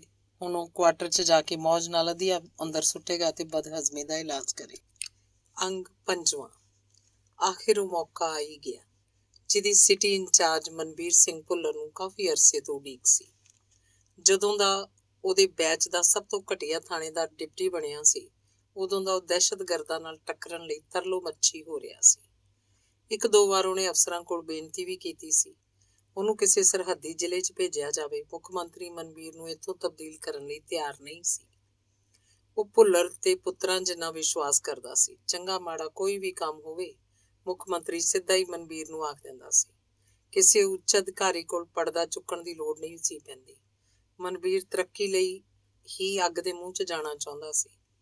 ਉਹ ਸਬਰ ਰੱਖੇ, ਜਿਉਂ ਹੀ ਮੁੱਖ ਮੰਤਰੀ ਨੂੰ ਮੌਕਾ ਲੱਗਾ, ਉਹ ਇੱਕ ਹੋਰ ਸਟਾਰ ਮਨਬੀਰ ਦੇ ਮੋਢੇ ਤੇ ਸਜਾ ਦੇਏਗਾ। ਨਿੰਦਰ ਬਾਰੇ ਸੋਚ ਮਨਬੀਰ ਨੂੰ ਚਿੜ ਚੜ ਜਾਂਦੀ। ਟ੍ਰੇਨਿੰਗ ਸਮੇਂ ਉਹ ਮੜ ਚੂਜੇ ਤੋਂ ਰੱਸਾ ਨਹੀਂ ਸੀ ਚੜਿਆ ਜਾਂਦਾ। ਨਾ ਉਹਦੇ ਅਕਲ ਪੱਲੇ ਸੀ, ਨਾ ਕੱਦ ਕਾਠ ਸੀ। ਲੱਗਦਾ ਸੀ ਨੋਟਾਂ ਦੀ ਪੰਡ ਦੇ ਕੇ ਭਰਤੀ ਹੋਇਆ। ਪਹਿਲਾਂ ਸਰਹੱਦੀ ਜ਼ਿਲ੍ਹਿਆਂ 'ਚ ਰਹਿ ਕੇ ਉਹਨੇ ਨੋਟਾਂ ਦੇ ਬੋਲ ਲਾਏ। ਪਿੱਛੋਂ 2 ਵਾਰ ਅੱਤਵਾਦੀਆਂ ਨੂੰ ਮਾਰ ਕੇ 2 ਤਰੱਕੀਆਂ ਲੈ ਲਈਆਂ।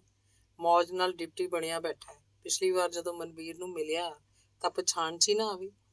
ਮਨਬੀਰ ਨੇ ਉਸੇ ਦਿਨ ਸਹੁੰ ਖਾਧੀ, ਜਿੰਨਾ 'ਚ ਡਿਪਟੀ ਨਹੀਂ ਬਣਦਾ ਉਹ ਟਿਕ ਕੇ ਨਹੀਂ ਬੈਠੇਗਾ। ਉਹਨੂੰ ਚਾਹੇ 50 ਦਹਿਸ਼ਤਗਰਦ ਮਾਰਨੇ ਪੈਣ। ਕੱਲਾ ਨਿੰਦਰ ਹੀ ਨਹੀਂ, ਸਰਹੱਦੀ ਜ਼ਿਲ੍ਹਿਆਂ ਵਿੱਚ ਤਾਂ ਉਸਦੇ ਨਾਲ ਦੇ ਕਈ ਹੋਰ ਇੰਸਪੈਕਟਰ ਬਣੇ ਫਿਰਦੇ ਸੀ। 5-4 ਸਾਲਾਂ ਨੂੰ ਡਿਪਟੀ ਬਣ ਜਾਣਗੇ। ਇੱਕ ਮਨਬੀਰ ਹੈ ਕਿ ਹਾਲੇ ਸਬ ਇੰਸਪੈਕਟਰ ਵੀ ਕਨਫਰਮ ਨਹੀਂ ਹੋਇਆ।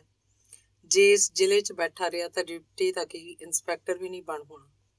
ਸ਼ਿਵ ਪ੍ਰਸਾਦ ਨੇ ਜਦੋਂ ਦਾ ਦੱਸਿਆ ਸੀ ਕਿ ਬੰਟੀ ਨੂੰ ਦਹਿਸ਼ਤਗਰਦਾਂ ਨੇ ਅਗਵਾ ਕਰ ਲਿਆ ਹੈ, ਭੁੱਲਰ ਨੂੰ ਲੱਗਾ ਉਹਦੀ ਅਰਦਾਸ ਪ੍ਰਵਾਨ ਚੜ੍ਹ ਗਈ ਹੈ। ਬਿਨਾਂ ਹੋਰ ਕੁਝ ਸੋਚੇ ਉਹਨੇ ਤਫਤੀਸ਼ ਆਪਣੇ ਹੱਥਾਂ 'ਚ ਲੈ ਲਈ ਤੇ ਵੱਖ-ਵੱਖ ਪਹਿਲੂਆਂ ਤੇ ਸੋਚਣ ਲੱਗਾ। ਸਰਹੱਦੀ ਜ਼ਿਲ੍ਹੇ ਦਹਿਸ਼ਤਗਰਦੀ ਦੀ ਲਪੇਟ 'ਚ ਆਏ ਹੋਏ ਸਨ। ਇਹ ਜ਼ਿਲ੍ਹਾ ਇਸ ਬਿਮਾਰੀ ਤੋਂ ਬਚਿਆ ਹੋਇਆ ਸੀ। ਇਹ ਕਾਰਵਾਈ ਦਹਿਸ਼ਤਗਰਦਾਂ ਦੀ ਨਹੀਂ ਸੀ ਲੱਗਦੀ। ਪੈਸਾ ਤਾਂ ਉਹਨਾਂ ਨੂੰ ਬੈਂਕਾਂ 'ਚੋਂ ਬਥੇਰਾ ਮਿਲ ਜਾਂਦਾ। ਇਹ ਸ਼ਰਾਰਤ ਕਿਸੇ ਜਰਾਇਮ ਪੇਸ਼ਾ ਗਰੋਹ ਦੀ ਲੱਗਦੀ ਸੀ। ਹਰ ਕਿਸੇ ਨੇ ਲੈਟਰ ਪੈਡ ਛਪਵਾ ਲਿਆ। ਜਿਹਨੂੰ ਦਿਲ ਕੀਤਾ ਚਿੱਠੀ ਲਿਖ ਕੱਢ ਦਿੱਤੀ। ਪੈਸੇ ਮਿਲ ਗਏ ਤਾਂ ਠੀਕ, ਨਹੀਂ ਆਪ ਚੁੱਪ ਕਰ ਗਏ। ਮਨਬੀਰ ਨੇ ਥੋੜ੍ਹੀ ਜਿਹੀ ਵੀ ਸਖਤੀ ਕੀਤੀ ਤਾਂ ਸੁਰਾਗ ਮਿਲ ਜਾਣਾ। ਇੱਕ ਵਾਰੀ ਬੰਟੀ ਮਿਲਿਆ ਨਹੀਂ ਕਿ ਉਹਨੂੰ ਤਰੱਕੀ ਮਿਲੀ ਨਹੀਂ। ਮੁੱਖ ਮੰਤਰੀ ਤਾਂ ਉੱਥੇ ਖੁਸ਼ੀ ਸੀ। 100 ਬੰਦਿਆਂ 'ਚੋਂ ਪਛਾਣ ਕੇ ਹਾਲ ਚਾਲ ਪੁੱਛਦਾ ਹੈ। ਹੁਣ ਉਹ ਨਾ ਨਹੀਂ ਕਰਨ ਲੱਗਾ। ਮਨਬੀਰ ਨੇ ਵੀ ਸਰਦਾਰ ਲਈ ਪੂਰੇ ਤਨ ਮਨ ਤੇ ਧਨ ਨਾਲ ਕੰਮ ਕੀਤਾ ਸੀ। ਆਪਣਾ ਸਭ ਕੁਝ ਦਾਅ ਤੇ ਲਾ ਕੇ ਸਰਦਾਰ ਦੀ ਡੋਲਦੀ ਕਿਸ਼ਤੀ ਨੂੰ ਪਾਰ ਲਵਾਇਆ ਸੀ। ਸਰਦਾਰ ਚੋਣਾਂ ਜਿੱਤਦੇ ਚੰਡੀਗੜ੍ਹ ਜਾ ਬੈਠਦਾ ਹੈ। ਵਜ਼ੀਰ ਵੀ ਬਣ ਜਾਂਦਾ ਹੈ। ਕੋਈ ਕੰਮ ਲਈ ਜਾਏ ਤਾਂ ਵਕੀਲਾਂ ਵਾਲੀਆਂ ਘੁੰਡੀਆਂ ਕੱਢ ਕੇ ਟਾਲ ਦਿੰਦਾ ਹੈ। ਇਸ ਵਾਰ ਉਹ ਅਜਿਹਾ ਉਮੀਦਵਾਰ ਚੁਣਨਗੇ ਜਿਹੜਾ ਉਹਨਾਂ ਦੇ ਅੰਗ ਸੰਗ ਰਹੇ, ਦੁੱਖ ਸੁੱਖ ਵੇਲੇ ਮੋਢਾ ਜੋੜ ਕੇ ਨਾਲ ਖਲੋਵੇ। ਬਾਬੂ ਜੀ ਅਜਿਹੇ ਹੀ ਬੰਦੇ ਸਨ। ਅੱਧੇ ਬੋਲ ਥਾਣੇ ਕਚਹਿਰੀ ਜਾਂਦਾ। ਲੋਕਾਂ ਨੇ ਸਰਦਾਰ ਦੀ ਸਰਦਾਰੀ ਤੋਂ ਕੀ ਲੈਣਾ। ਭਾਰਤੀ ਜਨਤਾ ਪਾਰਟੀ ਸੂਬਾ ਪੱਧਰ ਤੇ ਹੀ ਅਕਾਲੀ ਦਲ ਦਾ ਵਿਰੋਧ ਕਰ ਰਹੀ ਸੀ। ਅੱਗੇ ਸ਼ਹਿਰ ਦਾ ਕੰਮ ਭਾਰਤੀ ਜਨਤਾ ਪਾਰਟੀ ਹੀ ਸੰਭਾਲਦੀ ਸੀ। ਸ਼ਹਿਰ ਦੀ ਵੋਟ ਬਿਨਾਂ ਅਕਾਲੀ ਉਮੀਦਵਾਰ ਦਾ ਜਿੱਤਣਾ ਅਸੰਭਵ ਸੀ। ਸ਼ਹਿਰ ਸੀ ਕਿ ਸਾਰੇ ਦਾ ਸਾਰਾ ਮੁੱਖ ਮੰਤਰੀ ਦੇ ਖਿਲਾਫ ਹੋਇਆ ਪਿਆ ਸੀ। ਕਿਸੇ ਨੇ ਸਰਦਾਰ ਨੂੰ ਸਲਾਹ ਦਿੱਤੀ ਕਿ ਮਨਵੀਰ ਬੇੜਾ ਬੰਨੇ ਲਾ ਸਕਦਾ ਹੈ। ਵਪਾਰ ਮੰਡਲ ਦੇ ਪ੍ਰਧਾਨ ਰਾਮ ਲਾਲ ਤੇ ਮਾਸਟਰ ਵਰਗੇ ਬੰਦਿਆਂ ਨੂੰ ਉਹ ਸਰਦਾਰ ਵੱਲ ਲਿਆ ਸਕਦਾ ਹੈ। ਦੋਹਾਂ ਨਾਲ ਉਹਦਾ ਖਾਣ ਪੀਣ ਹੈ। ਦੋਹੇ ਭਾਰਤੀ ਜਨਤਾ ਪਾਰਟੀ ਵਿੱਚ ਸਿੱਧੇ ਆਏ ਹਨ। ਜਨਸੰਘ ਕੇਡਰ ਚੋਂ ਨਹੀਂ ਆਏ। ਉਹ ਬਹੁਤੇ ਆਦਰਸ਼ਵਾਦੀ ਨਹੀਂ। ਪਾਰਟੀ ਵਾਲੇ ਉਹਨਾਂ ਤੋਂ ਦੁਖੀ ਹਨ ਤੇ ਉਹ ਪਾਰਟੀ ਤੋਂ। ਮਾਸਟਰ 77 ਦੀਆਂ ਚੋਣਾਂ ਤੋਂ ਪਹਿਲਾਂ ਸਕੂਲ ਮਾਸਟਰ ਸੀ। ਤਨਖਾਹ 'ਚ ਗੁਜ਼ਾਰਾ ਨਾ ਹੁੰਦਾ ਦੇਖ ਕੇ ਉਹਨੇ ਬਸਾਤੀ ਦੀ ਦੁਕਾਨ ਖੋਲ੍ਹ ਲਈ। ਹਿੱਸੇਦਾਰ RSS ਦਾ ਸਰਗਰਮ ਮੈਂਬਰ ਸੀ। ਸੰਘ ਦੀ ਹਦਾਇਤ ਤੇ ਹਿੱਸੇਦਾਰ ਜਨਤਾ ਪਾਰਟੀ 'ਚ ਚਲਾ ਗਿਆ। ਆਪਣੇ ਗਰੁੱਪ ਦਾ ਦਬਾਅ ਬਣਾਈ ਰੱਖਣ ਲਈ ਉਹਨੇ ਮਾਸਟਰ ਨੂੰ ਵੀ ਪਾਰਟੀ ਦਾ ਮੈਂਬਰ ਬਣਾ ਲਿਆ। ਪਾਰਟੀ ਨਵੀਂ ਬਣੀ ਸੀ। ਦਫ਼ਤਰ ਹਾਲੇ ਬਣਾਇਆ ਨਹੀਂ ਸੀ ਗਿਆ। ਨਵੀਂ ਹਕੂਮਤ ਬਣੀ ਸੀ। ਕੰਮਾਂ ਵਾਲੀਆਂ ਦੀਆਂ ਲਾਈਨਾਂ ਲੱਗੀਆਂ ਰਹਿੰਦੀਆਂ। ਜ਼ਿਆਦਾ ਇਕੱਠ ਮਾਸਟਰ ਦੀ ਦੁਕਾਨ ਤੇ ਹੀ ਰਹਿੰਦਾ। ਲਿਖਣ ਪੜ੍ਹਨ ਦਾ ਮਾਹਰ ਸੀ। ਤਰੱਕੀ ਕਰਦਾ ਕਰਦਾ ਪਾਰਟੀ ਦਾ ਸਕੱਤਰ ਬਣ ਗਿਆ। ਅਫਸਰਾਂ ਨਾਲ ਜਾਣ ਪਛਾਣ ਹੋ ਗਈ। ਅੰਦਰ ਖਾਤੇ ਲੈਣ ਦੇਣ ਕਰਾ ਦਿੰਦਾ। ਅਫਸਰ ਵੀ ਇੱਜ਼ਤ ਕਰਨ ਲੱਗੇ ਤੇ ਲੋਕ ਵੀ। ਵਰਕਰਾਂ ਪਿੱਛੇ ਚੱਕਰ ਕੱਟਣ ਨਾਲੋਂ ਤਾਂ ਪੈਸੇ ਦੇ ਕੇ ਕੰਮ ਕਰਾਉਣਾ ਆਸਾਨ ਸੀ।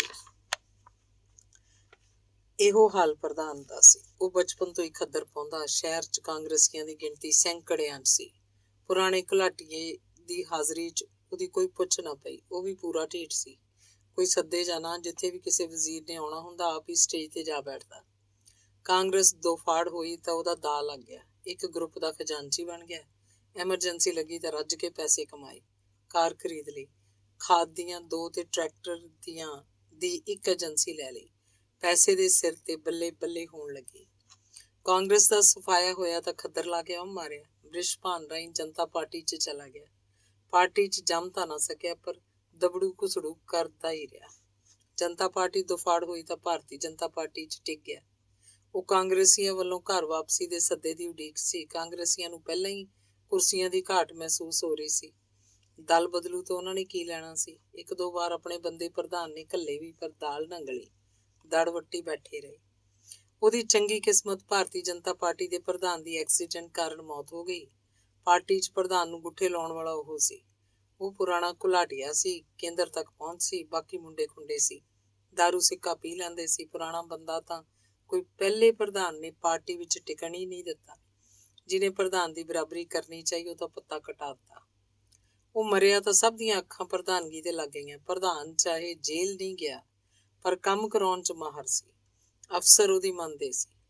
ਕਾਰ ਹੈ, ਪੈਸਾ ਹੈ, ਵੇਲੇ ਕੁ ਖਰਚ ਵੀ ਕਰ ਦਿੰਦਾ ਹੈ। ਬਾਕੀ ਵਰਕਰਾਂ ਕੋਲ ਤਾਂ ਚੰਡੀਗੜ੍ਹ ਤੱਕ ਜਾਣ ਦਾ ਕਿਰਾਇਆ ਵੀ ਨਹੀਂ ਹੁੰਦਾ।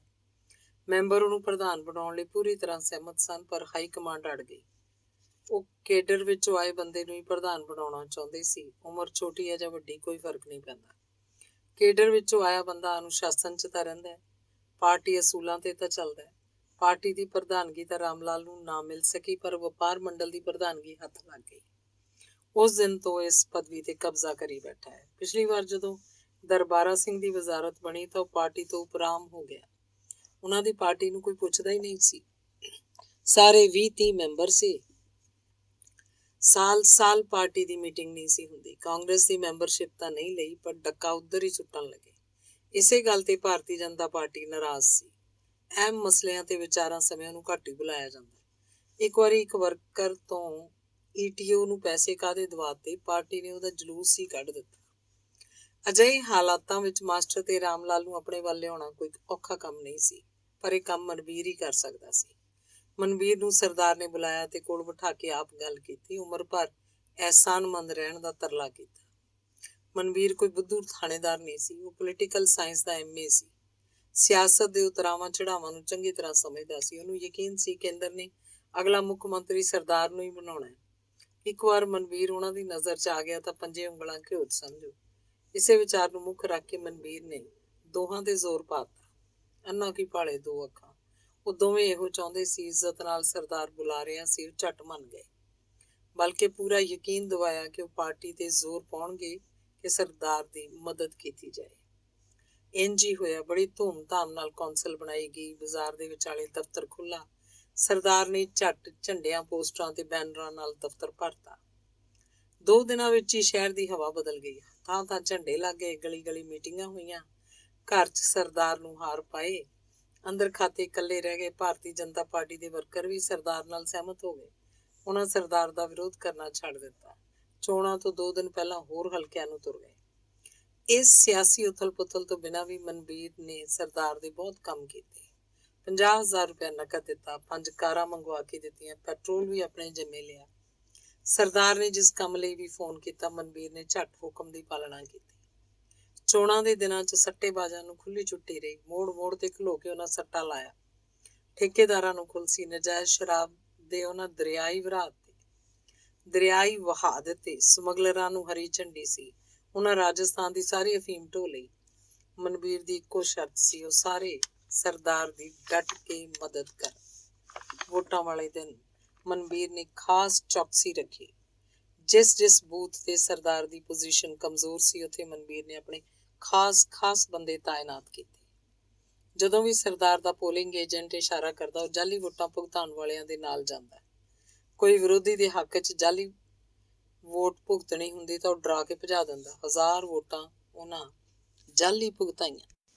ਮਨਬੀਰ ਦੇ ਖਿਲਾਫ ਫੋਨ ਵੀ ਹੋਏ ਤੇ ਤਾਰਾਂ ਵੀ ਦਿੱਤੀਆਂ ਗਈਆਂ। 1-2 ਥਾਵਾਂ ਤੇ ਨਾਅਰੇਬਾਜ਼ੀ ਵੀ ਹੋਈ। ਇਸ ਸਭ ਕਾਸੇ ਨੇ ਸਗੋਂ ਸੋਨੇ ਤੇ ਸੁਹਾਗੇ ਦਾ ਕੰਮ ਕੀਤਾ। ਅਫਸਰਾਂ ਨੂੰ ਵੀ ਪਤਾ ਲੱਗ ਗਿਆ ਕਿ ਮਨਬੀਰ ਸਰਦਾਰ ਦਾ ਬੰਦਾ ਹੈ। ਸਰਦਾਰ ਨੂੰ ਵੀ ਯਕੀਨ ਹੋ ਗਿਆ ਕਿ ਮਨਬੀਰ ਨੇ ਉਹਦੇ ਨੰਗੇ ਚਿੱਟੇ ਹੋ ਕੇ ਮਦਦ ਕੀਤੀ ਹੈ। ਫਿਰ ਬੰਟੀ ਤੇ ਉਹਦੇ ਅਗਵਾਕਾਰਾਂ ਨੂੰ ਲੱਭ ਕੇ ਉਹ ਸਰਦਾਰ ਤੋਂ ਆਪਣੀ ਸੇਵਾ ਦਾ ਫਲ ਕਿਉਂ ਨਾ ਲਵੇ। ਸਭ ਤੋਂ ਪਹਿਲਾਂ ਉਹਨੇ ਸ਼ਹਿਰ ਦੀਆਂ ਸਾਰੀਆਂ ਪ੍ਰੈਸਾਂ ਦੇ ਮਾਲਕ, ਉਹਨਾਂ ਦੇ ਨੌਕਰਾਂ, ਭਾਂਡਿਆਂ ਵਾਲਿਆਂ, ਸਕੂਲ ਦੇ ਸਟਾਫ ਤੇ ਰਿਕਸ਼ੇ ਬੱਗੀਆਂ ਵਾਲਿਆਂ ਨੂੰ ਪੁੱਛ-ਗਿੱਛ ਲਈ ਬੁਲਾਇਆ। ਹੋ ਸਕਦਾ ਲੈਟਰ ਪੈਡ ਕਿਸੇ ਸਥਾਨਕ ਪ੍ਰੈਸ ਵਿੱਚੋਂ ਹੀ ਛਪਿਆ ਹੋਵੇ। ਸਹਿਮਤੀ ਨਾਲ ਨਾ ਸਹੀ, ਡਰਾ ਧਮਕਾ ਕੇ ਛਪਵਾ ਲਿਆ ਹੋਵੇ। ਪ੍ਰੈਸ ਦਾ ਕੋਈ ਵਰਕਰ ਵੀ ਕਿਸੇ ਗਰੋਹ ਨਾਲ ਹਮਦਰਦੀ ਰੱਖ ਸਕਦਾ ਹੈ। ਉਹਨੇ ਵੇਲੇ ਕੁ ਛਾਪ ਲਿਆ ਹੋਵੇ। ਟੋਪੀਆ ਨਵਾਂ ਨਕੋਰ ਹੈ, ਨਵਾਂ ਖਰੀਦਿਆ ਹੋਣਾ ਹੈ। ਹੋ ਸਕਦਾ ਕੋਈ ਦੁਕਾਨਦਾਰ ਖਰੀਦਦਾਰ ਨੂੰ ਪਛਾਣ ਲਵੇ। ਕਿਸੇ ਅਧਿਆਪਕ ਨੇ ਬੰਟੀ ਨੂੰ ਕਿਸੇ ਅਜਨਬੀ ਨਾਲ ਗੱਲਾਂ ਕਰਦੇ, ਕਿਸੇ ਨਾਲ ਜਾਂਦੇ ਆਉਂਦੇ ਦੇਖਿਆ ਹੋ ਸਕਦਾ ਹੈ। ਬੱਗੀ ਵਾਲਿਆਂ ਨੂੰ ਫੇਰੀਆਂ ਵਾਲਿਆਂ ਦੀ ਪਛਾਣ ਹੁੰਦੀ ਹੈ। ਕੋਈ ਨਵਾਂ ਫੇਰੀ ਵਾਲਾ ਉਸ ਦਿਨ ਆਇਆ ਹੋਵੇ। ਕਿਸੇ ਨੇ ਬੰਟੀ ਨੂੰ ਕਿਸੇ ਰੇਹੜੀ ਜਾਂ ਛਾਬੇ ਵਾਲੇ ਕੋਲ ਖੜਾ ਦੇਖਿਆ ਹੋਵੇ। ਆਖਰ ਬੰਟੀ ਕੋਈ ਸੂਈ ਤਾਂ ਨਹੀਂ ਸੀ ਕਿ ਕੋਈ ਜੇਬ 'ਚ ਪਾ ਕੇ ਲੈ ਗਿਆ। ਪੁਲਿਸ ਕੋਲ ਕੋਈ ਜਾਦੂ ਵਾਲਾ ਝੁਰਲੂ ਤਾਂ ਹੈ ਨਹੀਂ ਕਿ ਫੇਰਦੇ ਮੁਜਰਮ ਹਾਜ਼ਰ ਹੋ ਜਾਣ। ਸੁਰਾਗ ਮਿਲਦਾ ਹੀ ਮਿਲਦਾ ਹੈ। ਸੁਰਾਗ ਲੱਭਣ ਲਈ ਇਹੋ ਢੁਕਵੇਂ ਬੰਦੇ ਸਨ। ਬੱਗੀਆਂ ਵਾਲੇ ਤਾਂ ਜਿਵੇਂ ਪਹਿਲਾਂ ਹੀ ਤਾੜ ਗਏ। 3-4 ਤਾਂ ਬਿਹਾਰੀ ਭਈਏ ਸਨ। ਭਾਂਡਾ ਠੀਕ ਘਰੇ ਤੇ ਹੀ ਛੱਡ ਕੇ ਗੱਡੀ ਜਾ ਚੜੇ। ਇੱਕ ਬਾਜੀਗਰਾਂ ਦਾ ਮੁੰਡਾ ਹੈ, ਉਹਦੀ ਸ਼ਰਾਫਤ ਦੇ ਸਾਰੇ ਗਵਾਹ ਹੈ। 8 ਸਾਲਾਂ ਤੋਂ ਬੱਚੇ ਲਿਜਾ ਰਿਹਾ, ਕਦੇ ਕੋਈ ਸ਼ਿਕਾਇਤ ਨਹੀਂ। ਸਕੂਲ ਦੇ ਸਟਾਫ 'ਚ ਬਹੁਤੀਆਂ ਔਰਤਾਂ। ਉਹਨਾਂ ਦਾ ਥਾਣੇ ਆਉਣਾ ਸ਼ਹਿਰ ਵਾਲਿਆਂ ਨੂੰ ਪਸੰਦ ਨਹੀਂ ਸੀ। ਥਾਣਾ ਜਿਵੇਂ ਕੋਈ ਕੰਜਰਖਾਨਾ ਹੈ ਕਿ ਇੱਥੇ ਪੈਰ ਪਾਉਂਦਿਆਂ ਹੀ ਉਹਨਾਂ ਦਾ ਸੱਤ ਭੰਗ ਹੋ ਜਾਣਾ। ਮੁਸ਼ਕਿਲ ਨਾਲ ਬੰਟੀ ਦੀ ਟੀਚਰ ਤੇ ਇੱਕ ਚਪੜਾਸੀ ਨੂੰ ਹੀ ਥਾਣੇ ਬੁਲਾਇਆ ਗਿਆ। ਟੀਚਰ ਤਾਂ ਥਾਣੇ ਵੜਦੀ ਬੇਹੋਸ਼ ਹੋ ਗਈ। ਚਪੜਾਸੀ ਬੁਖਲਾ ਗਿਆ, ਉਲਟੇ ਸਿੱਧੇ ਜਵਾਬ ਦੇਣ ਲੱਗਾ। ਭੁੱਲਰ ਨੇ ਦਬਕਾ ਮਾਰਿਆ ਤਾਂ ਉਹਦਾ ਪਿਸ਼ਾਬ ਨਿਕਲ ਗਿਆ। ਬਾਕੀ ਸਟਾਫ ਲਾਲਾ ਜੀ ਦੇ ਘਰ ਜਾ ਵੜਿਆ। ਬੰਟੀ ਲਈ ਉਹ ਹਰ ਕੁਰਬਾਨੀ ਦੇਣ ਨੂੰ ਤਾਂ ਤਿਆਰ ਸੀ, ਪਰ ਥਾਣੇ ਨਹੀਂ ਜਾਣਗੇ। ਲਾਲਾ ਜੀ ਨੇ ਵੀ ਉਹਨਾਂ ਦੀ ਹਮਾਇਤ ਕੀਤੀ। ਸਟਾਫ ਤੇ ਸਖਤੀ ਦੀ ਜ਼ਰੂਰਤ ਨਹੀਂ, ਤਫਤੀਸ਼ ਢੰਗ ਨਾਲ ਕਰੋ। ਇਹ ਗੁੰਝਲ ਹਾਲੇ ਮਨਬੀਰ ਸੁਲਝਾ ਵੀ ਨਹੀਂ ਸੀ ਸਕਿਆ ਕਿ ਮਾਸਟਰ ਤੇ ਪ੍ਰਧਾਨ ਦੇ ਫੋਨ ਕੰਨ ਖਾਣ ਲੱਗੇ। ਸਕੂਲ ਵਾਲਿਆਂ ਤੋਂ ਕੁਝ ਮਿਲਣ ਦੀ ਆਸ ਨਹੀਂ ਸੀ। ਪ੍ਰੈਸ ਤੇ ਭਾਂਡੇ ਵਾਲਿਆਂ ਨੂੰ ਧੋਣ ਦਾ ਉਹਨੇ ਹੁਕਮ ਦਿੱਤਾ। ਸਿਪਾਹੀਆਂ ਤੇ ਭਰੋਸਾ ਨਹੀਂ ਸੀ। 10-10 ਰੁਪਏ ਲੈ ਕੇ ਛੱਡ ਆਉਣਗੇ। ਉਹਨੇ ਹੌਲਦਾਰ ਭੇਜੇ ਸਨ। ਉਹ ਵੀ 2 ਬੰਦਿਆਂ ਨੂੰ ਹੀ ਕਾਬੂ ਕਰ ਸਕੇ, ਇੱਕ ਨੂੰ ਘਰੋਂ, ਦੂਜੇ ਨੂੰ ਪ੍ਰੈਸ 'ਚੋਂ। ਬਾਕੀਆਂ ਨੂੰ ਪਤਾ ਲੱਗ ਗਿਆ, ਉਹ ਫਰਾਰ ਹੋ ਗਏ। ਭਗੌੜੇ ਬੰਦੇ ਮਾਸਟਰ ਤੇ ਪ੍ਰਧਾਨ ਕੋਲ ਪੁੱਜ ਗਏ। ਪ੍ਰੈਸਾਂ ਵਾਲੇ ਪ੍ਰਧਾਨ ਦੇ ਚੁਬਾਰੇ 'ਚ ਬੈਠੇ ਸੀ, ਭਾਂਡਿਆਂ ਵਾਲੇ ਮਾਸਟਰ ਦੀ ਦੁਕਾਨ 'ਚ। ਦੋਹਾਂ ਦਾ ਵਿਚਾਰ ਸੀ ਕਿ ਲੈ ਦੇ ਕਰਕੇ ਉਹਨਾਂ ਦਾ ਖਹਿੜਾ ਛੱਡਤਾ ਜਾਏ। ਮਨਬੀਰ ਉਹਨਾਂ ਨਾਲ ਸਹਿਮਤ ਨਹੀਂ ਸੀ। ਪੈਸਾ ਉਹਨੇ ਬਥੇਰਾ ਕਮਾਇਆ। 15 ਸਾਲ ਹੋ ਗਏ ਉਹਨੂੰ ਥਾਣੇਦਾਰ ਭਰਤੀ ਹੋਇਆ। ਰੱਬ ਦੀ ਕਿਰਪਾ ਨਾਲ ਇੱਕ ਦਿਨ ਵੀ ਮਾੜੀ ਮੱਤ ਤੇ ਨਹੀਂ ਰਿਹਾ। ਮਨ ਭਾਉਂਦੇ ਥਾਣੇ ਰਿਹਾ। ਕਾਰਨ ਉਸਤਾਦ ਦਾ ਸਬਕ, ਰਿਸ਼ਵਤ ਵੰਡ ਕੇ ਖਾਓ। ਉਹ ਹਮੇਸ਼ਾ ਦਸੌਂਦ ਕੱਢਦਾ ਰਹਿੰਦਾ। ਅਫਸਰਾਂ ਮਾਤਹਿਤਾਂ ਦਾ ਬਣਦਾ ਹਿੱਸਾ ਉਹਨਾਂ ਨੂੰ ਪਹੁੰਚਦਾ ਰਹਿੰਦਾ। ਸਿਪਾਹੀ ਤੋਂ ਡਿਪਟੀ ਤੱਕ ਸਭ ਉਹਨੂੰ ਕੁਰਸੀ ਦਿੰਦੇ ਆ। ਉਹਦੀ DIG ਦੇ ਬੈਡਰੂਮ ਤੱਕ ਪਹੁੰਚ ਹੈ। ਬੀਵੀ ਵਿਦੇਸ਼ੀ ਸਾੜੀਆਂ ਦੀ ਸ਼ੌਕੀਨ ਹੈ। 2-4 ਮਹੀਨਿਆਂ ਬਾਅਦ ਵਿਦੇਸ਼ੀ ਸਾੜੀਆਂ ਦਾ ਸੂਟਕੇਸ ਭਰ ਕੇ ਸਲੂਟ ਮਾਰ ਆਉਂਦਾ। ਕਪਤਾਨ ਉਹਨੂੰ ਛੋਟਾ ਵੀਰ ਸਮਝਦੇ ਆ। ਨਵੇਂ ਆਏ ਸਾਹਿਬ ਦੀ ਹਜ਼ੂਰੀ 'ਚ ਪੇਸ਼ ਹੋਣ ਤੋਂ ਪਹਿਲਾਂ ਹੀ ਉਹ ਉਹਦੇ ਸ਼ੌਕਾਂ ਦੀ ਸੂਚੀ ਤਿਆਰ ਕਰਦਾ ਹੈ। ਫਿਰ ਉਸੇ ਮਤਲਬ ਚੱਲਦਾ ਹੈ। ਪਹਿਲਾਂ ਸ਼ਰਮਾ ਆਇਆ। ਮਨਬੀਰ ਨੇ ਉਹਨੂੰ ਪਹਿਲੇ ਹਫ਼ਤੇ ਹੀ ਵਿਲਾਇਤੀ ਰਿਵਾਲਵਰ ਲਿਆ ਦਿੱਤਾ। ਦੁੱਗਲ ਆਇਆ ਤਾਂ ਪਤਾ ਲੱਗਾ ਉਹਦੀ ਚੰਡੀਗੜ੍ਹ ਕੋਠੀ ਬਣਦੀ ਹੈ, ਇੱਟਾਂ ਸੀਮੈਂਟ ਦੇ ਲੋਹਾ ਇੱਥੋਂ ਭੇਜਦਾ ਰਿਹਾ। ਜਿੰਨਾ ਚਿਰ ਉਹ ਰਿਹਾ ਮਨਵੀਰ ਨੂੰ ਇਨਾਮ ਤੇ ਇਨਾਮ ਦਿੰਦਾ ਰਿਹਾ। ਕੈਂਥ ਆਇਆ ਤਾਂ ਸ਼ਹਿਰ ਦੀਆਂ ਸਭ ਤੋਂ ਸੋਹਣੀਆਂ ਤੀਵੀਆਂ ਮਨਵੀਰ ਨੇ ਉਹਦੇ ਪੇਸ਼ ਕੀਤੀਆਂ। ਔਰਤਾਂ ਦੇ ਨਖਰਿਆਂ ਦਾ ਕੀਲਿਆ ਕੈਂਥ ਹਰ ਤੀਸਰੇ ਦਿਨ ਰੈਸਟ ਹਾਊਸ ਡੇਰਾ ਲਾ ਲੈਂਦਾ। ਰਾਤੋਂ ਰਾਤ ਮਨਵੀਰ ਮਨ ਮਰਜ਼ੀ ਦੇ ਆਰਡਰ ਕਰਾ ਲੈਂਦਾ। ਗੁਪਤੇ ਨੂੰ ਪੈਸਾ ਚਾਹੀਦਾ ਸੀ, ਮਨਵੀਰ ਨੇ 3-4 ਵੱਡੇ ਸਮਗਲਰ ਉਹਦੇ ਮੱਥੇ ਲਾਤੇ। ਨਾਲੇ ਸਾਹਿਬ ਖੁਸ਼, ਨਾਲੇ ਸਮਗਲਰ। ਫੇਰ ਮਨਵੀਰ ਦੀ ਤਰੱਕੀ 'ਚ ਕਿਸੇ ਨੇ ਕੀ ਟੰਗ ਉਡਾਉਣੀ ਹੈ।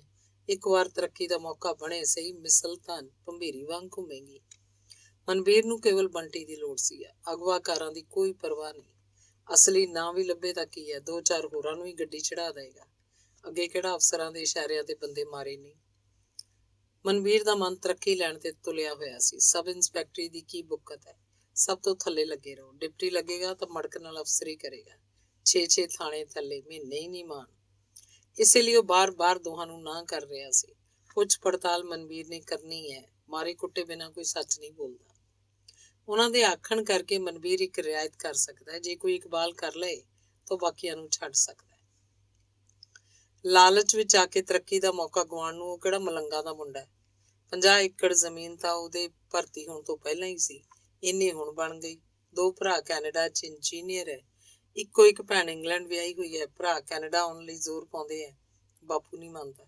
ਕੋਈ ਜੱਦੀ ਜਾਇਦਾਦ ਸਾਂਭਣ ਵਾਲਾ ਵੀ ਪਿੱਛੇ ਚਾਹੀਦਾ ਹੈ। ਪੜ੍ਹਾਈ 'ਚੋਂ ਭਰਾਵਾਂ ਵਾਂਗ ਮਾਰ ਕੇ ਨਹੀਂ ਮਾਰ ਸਕਿਆ, MA ਹੀ ਕਰ ਸਕਿਆ। ਚੰਗੇ ਕਰਮਾਂ ਨੂੰ ਥਾਣੇਦਾਰਾਂ ਦੀਆਂ ਨੌਕਰੀਆਂ ਨਿਕਲ ਆਈਆਂ। 50,000 ਮੱਥੇ ਮਾਰ ਕੇ ਭਰਤੀ ਹੋ ਗਿਆ। ਹੁਣ ਭਰਾਵਾਂ ਨਾਲੋਂ ਘੱਟ ਨਹੀਂ, ਕਮਾਈ ਤਾਂ ਮਨਵੀਰ ਨੂੰ ਜ਼ਮੀਨ ਦੀ ਘੱਟ ਨਹੀਂ, ਉੱਤੋਂ ਥਾਣੇਦਾਰੀ। ਬਹੁਤੇ ਲਾਲਚ ਦੀ ਲੋੜ ਹੀ ਨਹੀਂ। ਵੈਸੇ ਵੀ ਲਾਲਾ ਜੀ ਭਲੇ ਬੰਦੇ ਆ, ਬੰਟੀ ਲੱਭਣਾ ਹੀ ਚਾਹੀਦਾ। ਇਹ ਮਨਵੀਰ ਦਾ ਇਖਲਾਕੀ ਫਰਜ਼ ਵੀ ਹੈ। ਯੁਵਾ ਸੰਘ ਤੋਂ ਵੀ ਡਰ ਲੱਗਦਾ, ਉਹ ਮਾੜੀ ਜੀ ਗੱਲ ਤੇ ਹੀ ਅੜ ਜਾਂਦੇ ਆ। ਇਹ ਤਾਂ ਉਹਨਾਂ ਦਾ ਆਪਣਾ ਕੰਮ ਸੀ। ਲਾਲਾ ਜੀ ਲਈ ਤਾਂ ਸੰਘ ਦਾ ਹਰ ਮੈਂਬਰ ਜਾਨ ਦੀ ਬਾਜ਼ੀ ਤੱਕ ਲਾਉਣ ਨੂੰ ਤਿਆਰ ਹੈ। ਮਨਵੀਰ ਨੂੰ ਉਹ ਘਟਨਾ ਯਾਦ ਸੀ ਜਦੋਂ ਇਹਨਾਂ ਦੇ ਇੱਕ ਸਰਗਰਮ ਵਰਕਰ ਦੀ ਪਤਨੀ ਸੜ ਕੇ ਮਰ ਗਈ ਸੀ। ਰਾਮੂ ਬੂਟਾਂ ਵਾਲੇ ਦੇ ਮੁੰਡਿਆਂ ਨੂੰ ਨਵੇਂ ਕਮਾਏ ਪੈਸੇ ਦਾ ਹੰਕਾਰ ਸੀ। ਮੁੰਡੇ ਦੇ ਵਿਆਹ ਨੂੰ 6 ਮਹੀਨੇ ਵੀ ਪੂਰੇ ਨਹੀਂ ਸੀ ਹੋਏ, ਸੱਸ ਨੂੰਹ 'ਚ ਖੜਕਣ ਲੱਗ ਪਈ। ਰਾਮ ਲਾਲ ਦਾ ਲਾਡਲਾ ਸੋਹਣ ਮਾਂ ਦਾ ਜ਼ਿਆਦਾ ਆਗਿਆਕਾਰ ਰਖਵਾਉਂਦਾ ਸੀ। ਘੁੱਟ ਪੀ ਕੇ ਕਰਵਾ ਚੌਥ ਵਾਲੇ ਦਿਨ ਸਹੁਰੇ ਚਲਾ ਗਿਆ। ਪਤਨੀ ਨੇ ਵਰਤ ਰੱਖਿਆ ਸੀ, ਜ਼ਿੱਦ ਫੜ ਕੇ ਬੈਠ ਗਿਆ, ਹੁਣੇ ਲੈ ਕੇ ਜਾਣੀ ਹੈ। ਤੈਸ਼ ਚਾ ਕੇ ਪਤਨੀ ਨਾਲ ਝਗੜ ਪਿਆ। ਅੱਜ ਕੱਲ੍ਹ ਦੀਆਂ ਕੁੜੀਆਂ ਕਿਹੜਾ ਘੱਟ ਹੈ। ਆਉਂਦੀ ਨੇ ਮਿੱਟੀ ਦਾ ਤੇਲ ਪਾ ਕੇ ਅੱਗ ਲਾ ਲਈ। ਰਾਮੂ ਨੂੰ ਮਾਣ ਸੀ, ਉਹਦੀ ਥਾਣੇ ਕਚਹਿਰੀ ਚੱਲਦੀ ਸੀ, ਕਿਸੇ ਦਾ ਵਾਲ ਵਿੰਗਾ ਨਹੀਂ ਹੋਏਗਾ। ਬੂਟਾਂ ਦੀ ਦੁਕਾਨ ਤਾਂ ਉਹਦੀ 30 ਸਾਲ ਪਹਿਲਾਂ ਹੁੰਦੀ ਸੀ। ਇੰਨੀ ਦਿਨੀ ਤਾਂ ਉਹ ਸ਼ਹਿਰ ਦਾ ਸਿਰ ਕੱਢ ਬਿਜ਼ਨਸਮੈਨ ਹੈ। ਗੈਸ ਦੀ ਏਜੰਸੀ ਤੋਂ ਲੈ ਕੇ TV ਫ੍ਰਿਜ ਤੱਕ ਦੀਆਂ ਏਜੰਸੀਆਂ ਉਸੇ ਕੋਲ ਹੈ। 5 ਟਰੱਕ ਚੱਲਦੇ ਆ। ਟਰੱਕ ਯੂਨੀਅਨ ਦੇ ਪ੍ਰਧਾਨ ਜੱਗੇ ਨਾਲ ਉਹਦੀ ਇੱਕੋ ਗੱਲ ਹੈ। ਸੰਘ ਦੇ ਕਿਸੇ ਵਰਕਰ ਦੇ ਕੰਨੀ ਖਬਰ ਪਈ ਤਾਂ ਉਹਨੇ ਝੱਟ ਮੀਟਿੰਗ ਬੁਲਾ ਲਈ। ਇਹ ਤਾਂ ਧੱਕਾ ਸੀ, ਬੇਇਨਸਾਫੀ ਸੀ।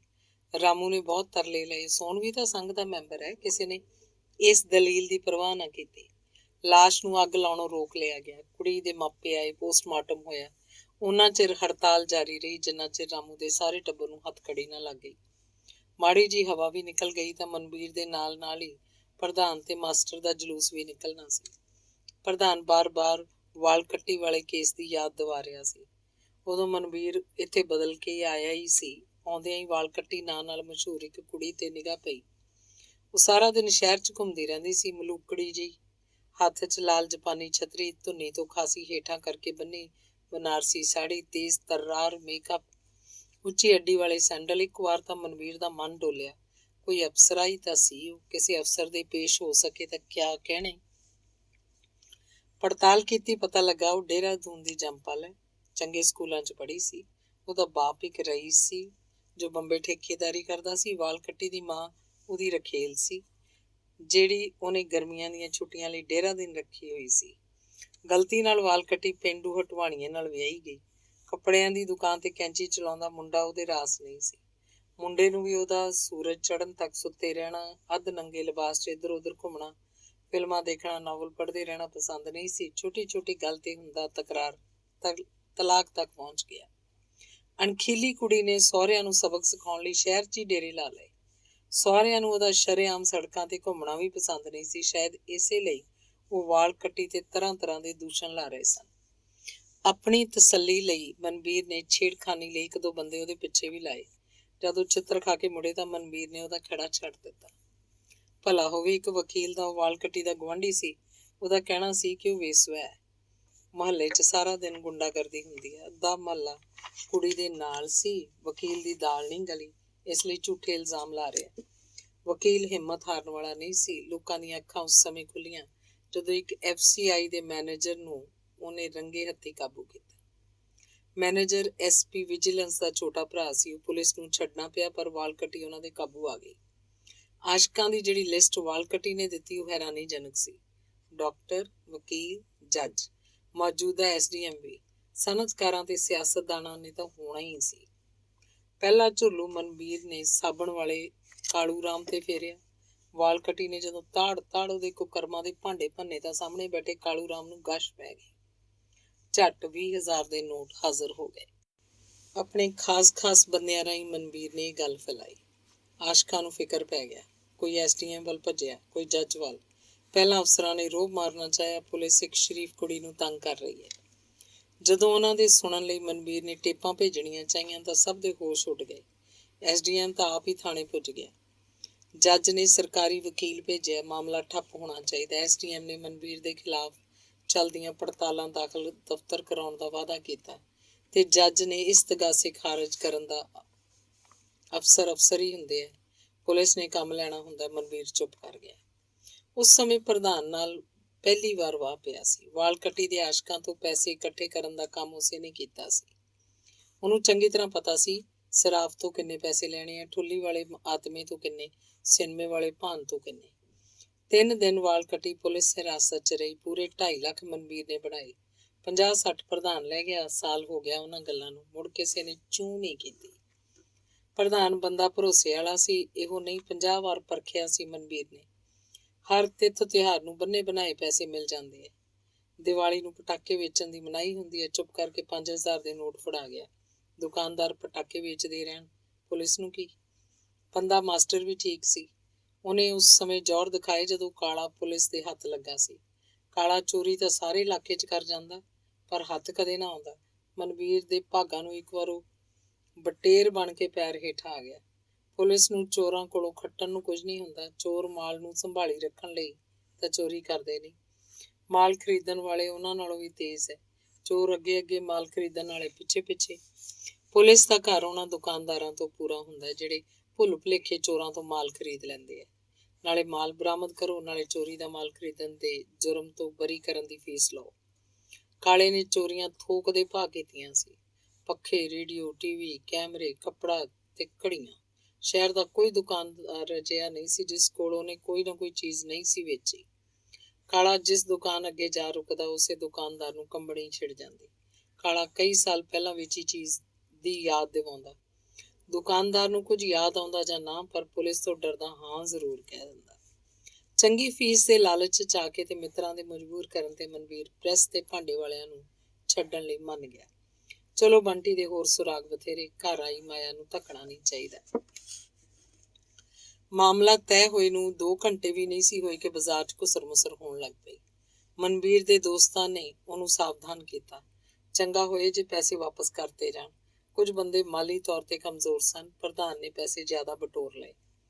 ਮਨਵੀਰ ਨੇ ਮਾਸਟਰ ਨੂੰ ਫੋਨ ਕੀਤਾ। ਪਹਿਲਾਂ ਜਵਾਬ ਮਿਲਿਆ ਘਰ ਨਹੀਂ। ਦੁਬਾਰਾ ਕੀਤਾ, ਪਤਾ ਲੱਗਾ ਕੋਈ ਉਹਨੂੰ ਚੰਡੀਗੜ੍ਹ ਲੈ ਗਿਆ।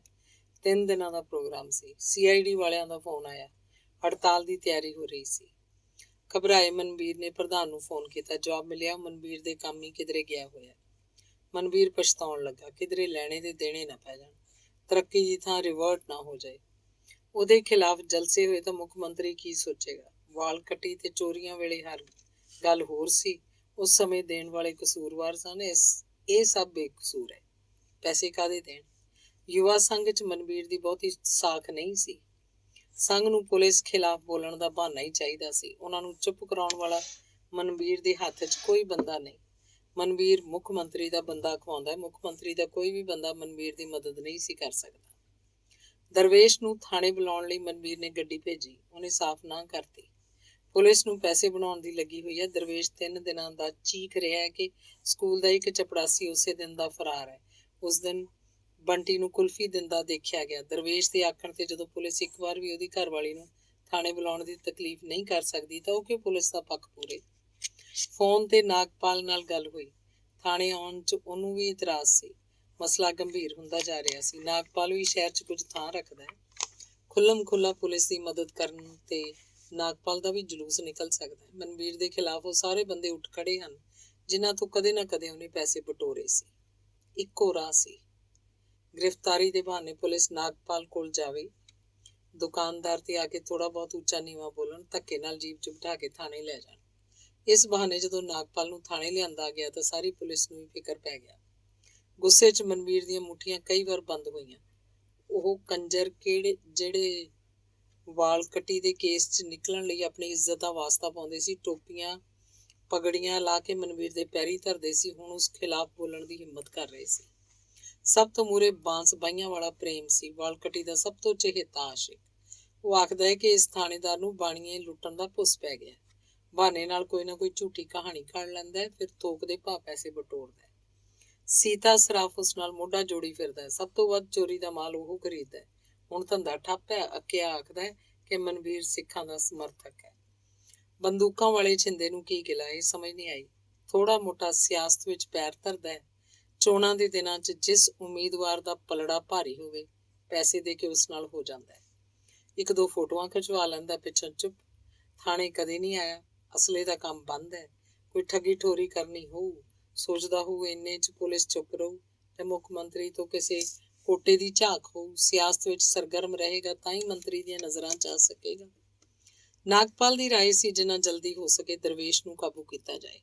ਉਹ ਹਲਫੀਆ ਬਿਆਨ ਇਕੱਠੇ ਕਰ ਰਿਹਾ, ਖਬਰਾਂ ਤਾਂ ਛਪਵਾਏਗਾ ਹੀ, ਨਾਲ ਪੜਤਾਲ ਵੀ ਕਰਾਏਗਾ। ਪ੍ਰੈਸਾਂ ਵਾਲੇ ਧੜਾ ਧੜ ਪੋਸਟਰ ਛਾਪ ਰਹੇ ਸਨ। ਪੋਸਟਰਾਂ ਤੋਂ ਵੀ ਘੱਟ ਖਤਰਾ ਨਹੀਂ। ਹਰ ਪੋਸਟਰ 'ਚ ਨਵਾਂ ਕਿੱਸਾ ਛਾਪਿਆ ਗਿਆ। ਕਿਸੇ 'ਚ ਵਾਲ ਕੱਟੀ ਵਾਲਾ ਤੇ ਕਿਸੇ ਵਿੱਚ ਚੋਰਾਂ ਵਾਲਾ। ਮੁੱਖ ਮੰਤਰੀ ਨੂੰ ਵੀ ਵਿੱਚ ਘੜੀਸਿਆ ਗਿਆ। ਇਹ ਪੋਸਟਰ ਕੰਧਾਂ ਤੇ ਲੱਗ ਗਏ ਤਾਂ ਮੁੱਖ ਮੰਤਰੀ ਖੁਦ ਹੀ ਨੁਕਸਾਨ ਕਰ ਸਕਦਾ ਹੈ। ਮਨਵੀਰ ਮਾਸਟਰ ਤੇ ਪ੍ਰਧਾਨ ਤੇ ਚਿੜ ਰਿਹਾ ਸੀ। ਇੱਕ ਚੰਡੀਗੜ੍ਹ ਤੁਰ ਗਿਆ, ਦੂਜਾ ਗਾਇਬ ਹੈ। ਕਿਸੇ ਨੇ ਹਾਲੇ ਪੈਸੇ ਨਹੀਂ ਦਿੱਤੇ, ਇਹ ਵੀ ਨਹੀਂ ਦੱਸਿਆ ਕਿਸ ਤੋਂ ਕਿੰਨੇ ਲਏ ਹੈ। ਉਹ ਬਿਨਾਂ ਮੋੜ ਮੁੜਾਈ ਵੀ ਨਹੀਂ ਹੋ ਸਕਦੀ। ਪ੍ਰਧਾਨ ਨਾਲ ਗੱਲ ਹੋਈ ਤਾਂ ਅੱਖਾਂ ਫੇਰ ਗਿਆ। ਨਾ ਥਾਣੇ ਆਉਣ ਨੂੰ ਤਿਆਰ ਹੈ, ਨਾ ਮਨਵੀਰ ਨੂੰ ਘਰੇ ਬੁਲਾਉਣ ਨੂੰ। ਆਖਦਾ ਇਸ ਤਰ੍ਹਾਂ ਪ੍ਰਧਾਨ ਦੀ ਹੋਰ ਬਦਨਾਮੀ ਹੋਏਗੀ। ਮਨਵੀਰ ਨੂੰ ਚੁੱਪ ਕਰਕੇ ਬੈਠਣ ਦੀ ਸਲਾਹ ਦੇ ਰਿਹਾ। ਇੱਕ ਦੋ ਬੰਦੇ ਹੀ ਮਾੜੇ ਹਨ, ਪ੍ਰਧਾਨ ਆਪੇ ਸਾਂਭ ਲਏਗਾ। ਮਨਵੀਰ ਦਾ ਕੀ ਹੈ, ਅੱਜ ਇੱਥੇ ਕੱਲ ਉੱਥੇ, ਪ੍ਰਧਾਨ ਨੇ ਤਾਂ ਸ਼ਹਿਰ ਵਿੱਚ ਹੀ ਰਹਿਣਾ। ਇੱਕ ਵਾਰ ਉਹਦੀ ਬਦਨਾਮੀ ਹੋ ਗਈ ਤਾਂ ਲੀਡਰੀ ਖੁੱਸ ਜਾਏਗੀ। ਕੋਈ ਪ੍ਰਧਾਨ ਨੂੰ ਪੁੱਛੇ, ਨੌਕਰੀ ਕੋਈ ਸੁਖਾਲੀ ਮਿਲ ਜਾਂਦੀ ਹੈ। ਮਨਵੀਰ ਚੁੱਪ ਕਰਕੇ ਕਿਵੇਂ ਬੈਠ ਸਕਦਾ? ਜੇ ਸ਼ਹਿਰ ਵਾਲੇ ਹਿੰਦੂ ਸਿੱਖ ਦਾ ਸਵਾਲ ਬਣਾ ਲੈਣ ਫਿਰ ਮਨਵੀਰ ਦਾ ਬਚਾਅ ਹੋ ਸਕਦਾ ਹੈ। ਜਥੇਦਾਰਾਂ ਨਾਲ ਮਨਵੀਰ ਦੀ ਪੂਰੀ ਯਾਰੀ ਹੈ। ਉਹ ਝੱਟ ਇਸ ਮਸਲੇ ਨੂੰ ਤੂਲ ਦੇ ਕੇ ਉਛਾਲ ਦੇਣਗੇ। ਹੱਥ ਮਜ਼ਬੂਤ ਕਰਨ ਲਈ ਮਨਵੀਰ ਨੇ ਆਪਣੇ ਖਾਸ ਸਿਪਾਹੀ ਬੁਲਾਏ ਤੇ ਹਦਾਇਤਾਂ ਜਾਰੀ ਕੀਤੀਆਂ। ਕਿਸ ਪਿੰਡ ਜਾਣਾ ਹੈ, ਕਿਹੜੇ ਜਥੇਦਾਰ ਨੂੰ ਮਿਲਣਾ ਹੈ, ਕੀ ਕਹਿਣਾ ਹੈ, ਉਹ ਤਿਆਰੀ 'ਚ ਰਹਿਣ। ਛੋਟੇ ਮੋਟੇ ਜਲੂਸ ਦੀ ਲੋੜ ਕਿਸੇ ਸਮੇਂ ਵੀ ਪੈ ਸਕਦੀ ਹੈ। ਸੰਤਰੀ ਨੇ ਇਤਲਾਹ ਦਿੱਤੀ, ਅੱਧਾ ਬਾਜ਼ਾਰ ਬੰਦ ਹੋ ਗਿਆ। ਸੰਘ ਵਾਲੇ ਬਾਜ਼ਾਰ ਬੰਦ ਕਰਾਉਂਦੇ ਸਟੇਸ਼ਨ ਵੱਲੋਂ ਇੱਧਰ ਨੂੰ ਆ ਰਹੇ ਹੈ। ਕਈ ਟੋਲੀਆਂ ਬਣੀਆਂ ਹੋਈਆਂ, ਪੋਸਟਰ ਵੀ ਲੱਗ ਰਹੇ ਹੈ। ਮਨਵੀਰ ਨੇ ਪ੍ਰਧਾਨ ਨੂੰ ਆਖਰੀ ਵਾਰ ਫੋਨ ਮਿਲਾਇਆ। ਪ੍ਰਧਾਨ ਨੂੰ ਬੇਨਤੀ ਕੀਤੀ ਕਿਵੇਂ ਨਾ ਕਿਵੇਂ ਪੈਸੇ ਵਾਪਸ ਕਰ ਦੇਵੇ ਜਾਂ ਸਾਰੇ ਪੈਸੇ ਮਨਵੀਰ ਕੋਲ ਭੇਜ ਦੇ। ਉਹ ਵਾਪਸ ਕਰਨ ਦਾ ਆਪੇ ਪ੍ਰਬੰਧ ਕਰ ਲਏਗਾ। ਪ੍ਰਧਾਨ ਪੈਰਾਂ ਤੇ ਪਾਣੀ ਨਹੀਂ ਸੀ ਪੈਣ ਦਿੰਦਾ। ਇਸ ਵੇਲੇ ਪੈਸੇ ਵਾਪਸ ਕਰਨੇ ਬਲਦੀ ਤੇ ਤੇਲ ਪਾਉਣ ਦਾ ਬਰਾਬਰ ਹੋਏਗਾ। ਪ੍ਰਧਾਨ ਇੱਕੋ ਰੱਟ ਲਾਈ ਬੈਠਾ ਸੀ, ਮਨਵੀਰ ਪਰਵਾਹ ਨਾ ਕਰੋ, ਪ੍ਰਧਾਨ ਆਪੇ ਸੰਭਾਲ ਲਏਗਾ। ਸੰਭਾਲੇਗਾ ਕਦੋਂ? ਉਦੋਂ ਜਦੋਂ ਮਨਵੀਰ ਮੁਅੱਤਲ ਹੋ ਗਿਆ। ਪ੍ਰਧਾਨ, ਇਹ ਤੂੰ ਠੀਕ ਨਹੀਂ ਕਰ ਰਿਹਾ। ਮੈਨੂੰ ਫਸਾ ਕੇ ਸਿੱਧੇ ਮੂੰਹ ਗੱਲ ਹੀ ਨਹੀਂ ਕਰਦਾ। ਮੈਂ ਵੀ ਥਾਣੇਦਾਰ ਹਾਂ, ਲੋੜ ਪੈਣ ਤੇ ਤੈਨੂੰ ਮੈਂ ਮੇਰੇ ਨਾਂ ਤੇ ਪੈਸੇ ਲੈਣ ਦੇ ਦੋਸ਼ 'ਚ ਗ੍ਰਿਫਤਾਰ ਵੀ ਕਰ ਸਕਦਾ। ਮਨਵੀਰ ਆਪੇ ਤੋਂ ਬਾਹਰ ਹੋ ਕੇ ਜੋ ਮੂੰਹ ਆਇਆ ਬੋਲੀ ਗਿਆ। ਤੇਰੇ ਵਰਗੇ 20 ਥਾਣੇਦਾਰ ਦੇਖੇ ਨੇ, ਜੇ ਇਹੋ ਗੱਲ ਹੈ ਤਾਂ ਦੇਖ ਲਈ। ਪਹਿਲਾਂ ਆਪਣੀ ਜਾਨ ਬਚਾ। ਪ੍ਰਧਾਨ ਦੀ ਆਵਾਜ਼ ਵੀ ਓਨੀ ਕੁਰਖਤ ਸੀ। ਨਾਅਰੇ ਉੱਚੇ ਹੁੰਦੇ ਜਾ ਰਹੇ ਸੀ। ਭੀੜ ਥਾਣੇ ਵੱਲ ਵਧਣ ਲੱਗੀ ਸੀ। ਮੁੰਡਿਓ, ਬੰਦੂਕਾਂ ਲੋਡ ਕਰੋ, ਪੋਜੀਸ਼ਨਾਂ ਲੈ ਲਓ। ਕੋਈ ਗੜਬੜ ਕਰੇ ਤਾਂ ਬਿਨਾਂ ਝਿਜਕ ਗੋਲੀ ਮਾਰ ਦਿਓ, ਮੈਂ ਆਪੇ ਦੇਖ ਲਵਾਂ। ਮਨਵੀਰ ਨੇ ਆਪਣਾ ਰਿਵਾਲਵਰ ਵੀ ਲੋਡ ਕੀਤਾ। ਗੁੱਸੇ ਨਾਲ ਪਾਗਲ ਉਹ ਆਉਣ ਵਾਲੇ ਭੈੜੇ ਸਮੇਂ ਦਾ ਇੰਤਜ਼ਾਰ ਕਰਨ ਲੱਗਾ। ਅੰਗ 6ਵਾਂ। ਡਿਪਟੀ ਮਨਵੀਰ ਦੀ ਡਟ ਕੇ ਹਮਾਇਤ ਕਰ ਰਿਹਾ ਸੀ। 6 ਥਾਣਿਆਂ 'ਚੋਂ ਇਕੱਲਾ ਹੀ ਥਾਣੇਦਾਰ ਸੀ ਜਿਹੜਾ ਸਵੇਰੇ ਸ਼ਾਮ ਕੋਠੀ ਆ ਕੇ ਡਿਪਟੀ ਨੂੰ ਸਲੂਟ ਮਾਰਦਾ ਸੀ ਤੇ ਹੁਕਮ ਹਕਾਮ ਪੁੱਛਦਾ ਸੀ। ਅੱਗੇ ਪਿੱਛੇ ਵੀ ਡਿਪਟੀ ਦੇ ਖਿਲਾਫ ਨਹੀਂ ਸੀ ਬੋਲਦਾ। ਨਹੀਂ ਤਾਂ ਸਿਪਾਹੀ ਤੋਂ ਲੈ ਕੇ ਇੰਸਪੈਕਟਰ ਤੱਕ ਡਿਪਟੀ ਦੇ ਸਾਹਮਣੇ ਤਾਂ ਥਰ-ਥਰ ਕੰਬਦੇ, ਪਰ ਪਿੱਠ ਪਿੱਛੇ ਧੀ ਭੈਣ ਇੱਕ ਕਰ ਦਿੰਦੇ। ਮਨਵੀਰ ਡਿਪਟੀ ਤੋਂ ਕੁਝ ਵੀ ਲੁਕੋ ਕੇ ਨਹੀਂ ਸੀ ਰੱਖਦਾ। ਸਾਰੀ ਕਹਾਣੀ ਡਿਪਟੀ ਨੂੰ ਸੁਣਾ ਜਾਂਦਾ। ਕਿੱਥੋਂ ਕਿੰਨੀ ਫੀਸ ਲਈ ਸਭ ਸਾਫ਼-ਸਾਫ਼ ਦੱਸ ਦਿੰਦਾ। ਡਿਪਟੀ ਇਸ ਲਈ ਵੀ ਮਨਵੀਰ ਦੀ ਮਦਦ ਕਰ ਰਿਹਾ ਸੀ ਕਿਉਂਕਿ ਉਹ ਇੱਕ ਦਲੇਰ ਥਾਣੇਦਾਰ ਸੀ। ਉਹ ਥਾਣੇਦਾਰ ਹੀ ਕਾਹਦਾ ਜਿਹਦੇ ਖਿਲਾਫ ਰੌਲੇ ਰੱਪੇ ਨਾ ਪੈਣ, ਜਲਸੇ ਤੇ ਹੜਤਾਲਾਂ ਨਾ ਹੋਣ। ਕੰਮ ਕਰਨ ਵਾਲੇ ਅਫਸਰ ਦੀ ਇਹੋ ਪਛਾਣ ਹੈ। ਜਿਸ ਪੁਲਿਸ ਅਫਸਰ ਨੇ ਚੂਹੇ ਵਾਂਗ ਖੁੱਡ 'ਚ ਹੀ ਵੜੇ ਰਹਿਣਾ ਹੈ, ਉਹਦੇ ਖਿਲਾਫ ਕਿਸੇ ਨੇ ਕੀ ਗਿਲਾ ਕਰਨਾ ਹੈ। ਉਹਨੂੰ ਡਿਪਟੀ ਬਣਿਆ ਭਾਵੇਂ 10 ਸਾਲ ਹੋ ਗਏ, ਪਰ ਥਾਣੇਦਾਰੀ ਵੇਲੇ ਦੀਆਂ ਪੜਤਾਲਾਂ ਹਾਲੇ ਤੱਕ ਚੱਲ ਰਹੀਆਂ। ਜੇ ਲਾਲਾ ਜੀ ਨੂੰ ਹਰ ਤੀਜੇ ਦਿਨ ਧਮਕੀ ਪੱਤਰ ਆ ਰਿਹਾ ਹੈ ਤਾਂ ਇਸ ਵਿੱਚ ਮਨਵੀਰ ਜਾਂ ਪੁਲਿਸ ਕੀ ਕਰੇ। ਹਾਲਾਤ ਹੀ ਅਜਿਹੇ ਚੱਲ ਰਹੇ ਆ। ਹਰ ਕੋਈ ਡਰਿਆ ਹੋਇਆ। ਮੁਜਰਮ ਚਾਹੇ ਕਿਸੇ ਦੀ ਕੁੱਛੜ 'ਚ ਹੀ ਬੈਠਾ ਹੋਵੇ, ਮਜਾਲ ਹੈ ਡਰਦਾ ਇਸ਼ਾਰਾ ਵੀ ਕਰ ਸਕੇ। ਸ਼ਹਿਰ ਵਾਲਿਆਂ ਦੀ ਮੰਗ ਗਲਤ ਸੀ। ਤਫਤੀਸ਼ ਵਿੱਚ ਮਦਦ ਕਰਨ ਦੀ ਥਾਂ ਉਹ ਪੁਲਿਸ ਨੂੰ ਜਲਸੇ ਜਲੂਸਾਂ 'ਚ ਉਲਝਾਈ ਬੈਠੇ ਸੀ। ਪੁਲਿਸ ਦਾ ਮਨੋਬਲ ਅੱਗੇ ਹੀ ਗਿਰਿਆ ਹੋਇਆ ਹੈ। ਮਨਵੀਰ ਵਰਗੇ ਪੁਲਿਸ ਅਫਸਰ ਦੇ ਖਿਲਾਫ ਰਿਪੋਰਟ ਕਰਕੇ ਉਹ ਪੁਲਿਸ ਦੇ ਹੌਸਲੇ ਹੋਰ ਪਸਤ ਨਹੀਂ ਸੀ ਕਰਨਾ ਚਾਹੁੰਦਾ। ਪਰ ਜਦੋਂ ਵੱਡੀਆਂ ਵੱਡੀਆਂ ਸੁਰਖੀਆਂ 'ਚ ਅਖਬਾਰਾਂ ਦੇ ਪਹਿਲੇ ਪੰਨਿਆਂ 'ਤੇ ਮਨਵੀਰ ਦੇ ਕਾਰਨਾਮੇ ਛਪਣ ਲੱਗੇ ਤਾਂ ਡਿਪਟੀ ਦਾ ਮਨ ਖੱਟਾ ਹੋ ਗਿਆ। ਵਾਲ ਕਟੀ ਸਕੈਂਡਲ, ਚੋਰ ਸਕੈਂਡਲ, ਦੀਵਾਲੀ ਸਕੈਂਡਲ। ਡਿਪਟੀ ਨੂੰ ਯਕੀਨ ਨਹੀਂ ਸੀ ਆ ਰਿਹਾ ਜੇ ਮਨਵੀਰ ਨੇ ਸੱਚਮੁੱਚ ਇੰਨੇ ਪੈਸੇ ਕਮਾਏ ਹੁੰਦੇ ਤਾਂ ਕਦੇ ਨਾ ਕਦੇ ਕਿਸੇ ਨੇ ਡਿਪਟੀ ਕੋਲ ਜ਼ਰੂਰ ਗੱਲ ਕਰ ਦੇਣੀ ਸੀ। ਉਹਨੂੰ ਲੱਗ ਰਿਹਾ ਸੀ ਪੱਤਰਕਾਰ ਮਨਵੀਰ ਨੂੰ ਬਦਲਾਉਣ ਲਈ ਹੀ ਮਨਘੜਤ ਕਹਾਣੀਆਂ ਘੜ ਰਹੇ ਹੈ। ਡਿਪਟੀ ਨੂੰ ਆਪਣੇ ਮੁਖਬਰਾਂ ਤੇ ਮਾਣ ਸੀ। ਉਹ ਇੰਨੇ ਮਾੜੇ ਨਹੀਂ ਕਿ ਸਾਲ ਭਰ ਤੱਕ ਸੇਠਾਂ ਦੀਆਂ ਕਾਲੀਆਂ ਕਰਤੂਤਾਂ ਦੀ ਸੂਹ ਨਾ ਕੱਢ ਸਕਣ। ਮੁਖਬਰ ਪੈਦਾ ਕਰਨ ਦੀ ਆਪਣੀ ਯੋਗਤਾ ਦੇ ਸਿਰ ਤੇ ਹੀ ਤਾਂ ਉਹ ਪੰਜਾਬ ਦੇ ਮੰਨੇ ਪ੍ਰਮੰਨੇ ਡਿਪਟੀਆਂ 'ਚ ਗਿਣਿਆ ਜਾਂਦਾ ਸੀ। CID ਤੇ ਉਹਨੇ ਪਹਿਲੇ ਦਿਨੋਂ ਵਿਸ਼ਵਾਸ ਨਹੀਂ ਕੀਤਾ। ਵਧੀਆ ਇਤਲਾਹ ਤਾਂ ਪੈਸੇ ਲੈ ਕੇ ਆਪ ਹੀ ਖੁਰਦ-ਬੁਰਦ ਕਰ ਦਿੰਦੇ ਆ। ਸੁਣੀਆਂ ਸੁਣਾਈਆਂ ਗੱਲਾਂ ਦੀ ਰਿਪੋਰਟ ਬਣਾ ਕੇ ਉੱਪਰ ਧੱਕ ਦਿੰਦੇ ਆ। ਨਵੀਂ ਥਾਂ ਤੇ ਜਾ ਕੇ ਆਪਣੇ ਭਰੋਸੇਯੋਗ ਮੁਖਬਰਾਂ ਦੀ ਢਾਣੀ ਖੜੀ ਕਰਨੀ ਉਹਦਾ ਪਹਿਲਾ ਕੰਮ ਹੁੰਦਾ ਹੈ। ਮੁਖਬਰ ਪੈਦਾ ਕਰਨ ਤੇ ਉਹਦੇ ਆਪਣੇ ਤਰੀਕੇ ਹੈ। ਤਜਰਬਾ ਦੱਸਦਾ ਸੀ ਕਿ ਅੱਧੇ ਲੋਕ ਤਾਂ ਪੁਲਿਸ ਦੀਆਂ ਵਗਾਰਾਂ ਤੋਂ ਡਰਦੇ ਹੀ ਥਾਣੇ ਵੱਲ ਮੂੰਹ ਨਹੀਂ ਕਰਦੇ। ਮੁਖਬਰ ਭਾਵੇਂ ਜਾਨ ਤਲੀ ਤੇ ਧਰ ਕੇ ਇਤਲਾਹ ਦੇਣ ਆਇਆ ਹੋਵੇ, ਥਾਣੇਦਾਰ ਗੱਲ ਸੁਣਨ ਤੋਂ ਪਹਿਲਾਂ ਹੀ ਲੱਸੀਆਂ ਚਾਹਾਂ ਬਰਫੀਆਂ ਲਿਆਉਣ ਦਾ ਹੁਕਮ ਸੁਣਾ ਦਿੰਦੇ ਆ। ਕਈ ਦੂਜੀ ਪਾਰਟੀ ਤੋਂ ਪੈਸੇ ਲੈ ਕੇ ਮੁਖਬਰ ਦਾ ਨਾਂ ਦੱਸ ਦਿੰਦੇ ਆ, ਦੁਸ਼ਮਣੀ ਪਵਾ ਦਿੰਦੇ ਆ। ਫਿਰ ਕਿਸੇ ਦਾ ਸਿਰ ਭਵੇਂ ਅਗਲੇ ਥਾਣੇ ਆ ਕੇ ਨਾਲੇ ਲੋਕਾਂ ਨਾਲ ਵੈਰ ਪਾਵੇ ਨਾਲੇ ਧੌੜੀ ਲੁਆਵੇ। ਡਿਪਟੀ ਦਾ ਰਵੱਈਆ ਇਹ ਤੋਂ ਬਿਲਕੁਲ ਉਲਟ ਹੈ। ਫਰਿਆਦੀਆਂ ਲਈ ਕੁਰਸੀਆਂ ਤੇ ਬੈਂਚ ਹਾਜ਼ਰ ਹੈ। ਆਏ ਨੂੰ ਪਹਿਲਾਂ ਪਾਣੀ ਧਾਣੀ ਮਿਲਦਾ ਹੈ। ਬਿੰਦ ਝੱਟ ਉਡੀਕਣਾ ਪਏ ਤਾਂ ਚਾਹ ਤੇ ਬਿਸਕਿਟ ਵੀ ਮਿਲ ਜਾਂਦੇ ਆ। ਰੋਟੀ ਟੁੱਕ ਦਾ ਟਾਈਮ ਹੋਵੇ ਤਾਂ ਲੰਗਰ ਵੀ ਤਿਆਰ ਮਿਲਦਾ ਹੈ। ਕਿਸੇ ਮੁਲਾਜ਼ਮ ਦੀ ਕੀ ਮਜਾਲ, ਚਾਹ ਦਾ ਕੱਪ ਵੀ ਮੰਗਵਾ ਲਏ। ਹੋਰ ਡਿਪਟੀ ਉਹਨੂੰ ਮਖੌਲ ਕਰਦੇ ਆ, ਉਹਦੇ ਚਲਾਏ ਲੰਗਰ ਤੇ ਹੱਸਦੇ ਆ। ਉਹਨਾਂ ਮੂਰਖ ਡਿਪਟੀਆਂ ਤੇ ਹੱਸਦਾ ਹੈ। ਉਹਨਾਂ ਭਲੇ ਮਾਨਸਾਂ ਨੂੰ ਲੋਕਾਂ ਦੇ ਮਨੋਵਿਗਿਆਨ ਦੀ ਸੂਝ ਹੋਵੇ ਤਾਂ ਹੀ ਲੰਗਰ ਦੀ ਮਹਾਨਤਾ ਨੂੰ ਸਮਝਣ। ਇਹ ਖਰਚ ਕਿਹੜਾ ਤਨਖਾਹ ਵਿੱਚੋਂ ਹੁੰਦਾ ਹੈ।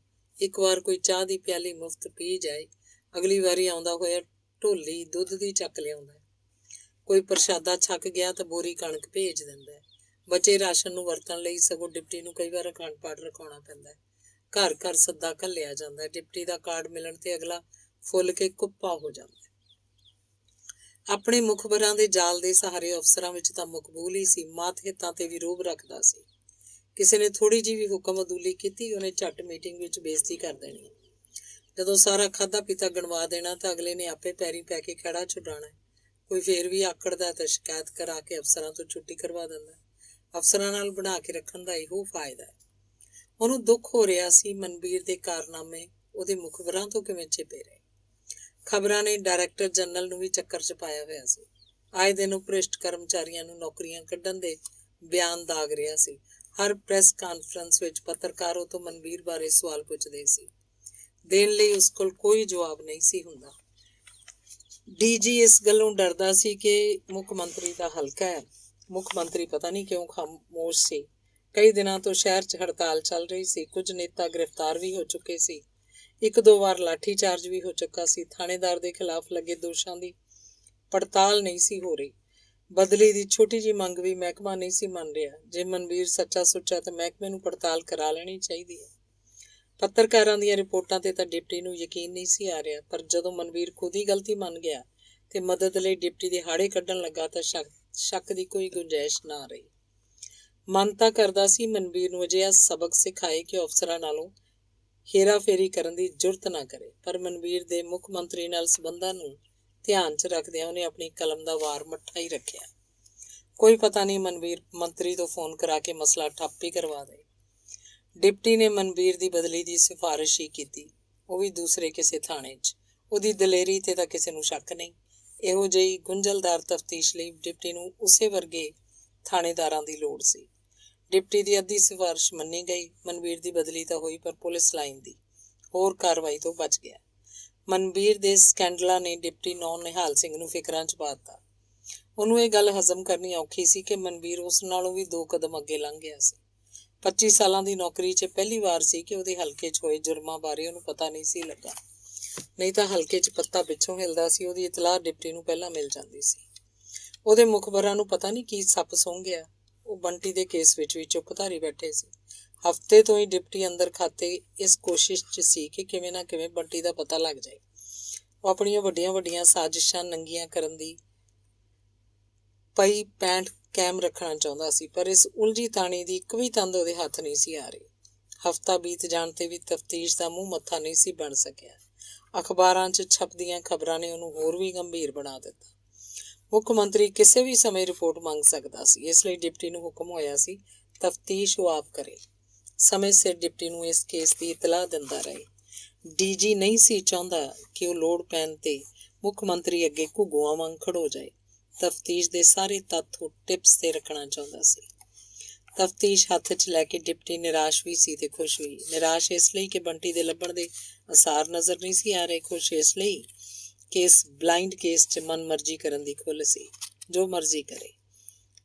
ਤਫਤੀਸ਼ ਹੱਥ 'ਚ ਲੈਂਦਿਆਂ ਡਿਪਟੀ ਨੇ ਪਹਿਲਾਂ ਉਹਨਾਂ ਬੰਦਿਆਂ ਦੀ ਲਿਸਟ ਬਣਾਈ ਜਿਹੜੇ ਉਹਨੂੰ ਟਿੱਚ ਸਮਝਦੇ ਸੀ, ਜਿਨ੍ਹਾਂ ਨੂੰ ਉਹਨੇ ਪਹਿਲੀ ਰਾਤ ਹੀ ਚੁੱਕਣਾ ਸੀ। ਸਭ ਤੋਂ ਜ਼ਿਆਦਾ ਗੁੱਸਾ ਉਹਨੂੰ ਖੁੱਡੀ ਵਾਲੇ ਨੰਬਰਦਾਰ 'ਤੇ ਸੀ। ਉਹ ਆਪਣੇ ਆਪ ਨੂੰ ਹਾਜੀ ਮਸਤਾਨ ਹੀ ਸਮਝਦਾ ਸੀ।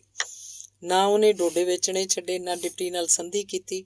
ਜਿੱਥੇ ਜਿੱਥੇ ਵੀ ਡਿਪਟੀ ਰਿਹਾ, ਡੋਡਿਆਂ ਦਾ ਧੰਦਾ ਆਪਣੀ ਮਰਜ਼ੀ ਨਾਲ ਚਲਾਉਂਦਾ ਰਿਹਾ।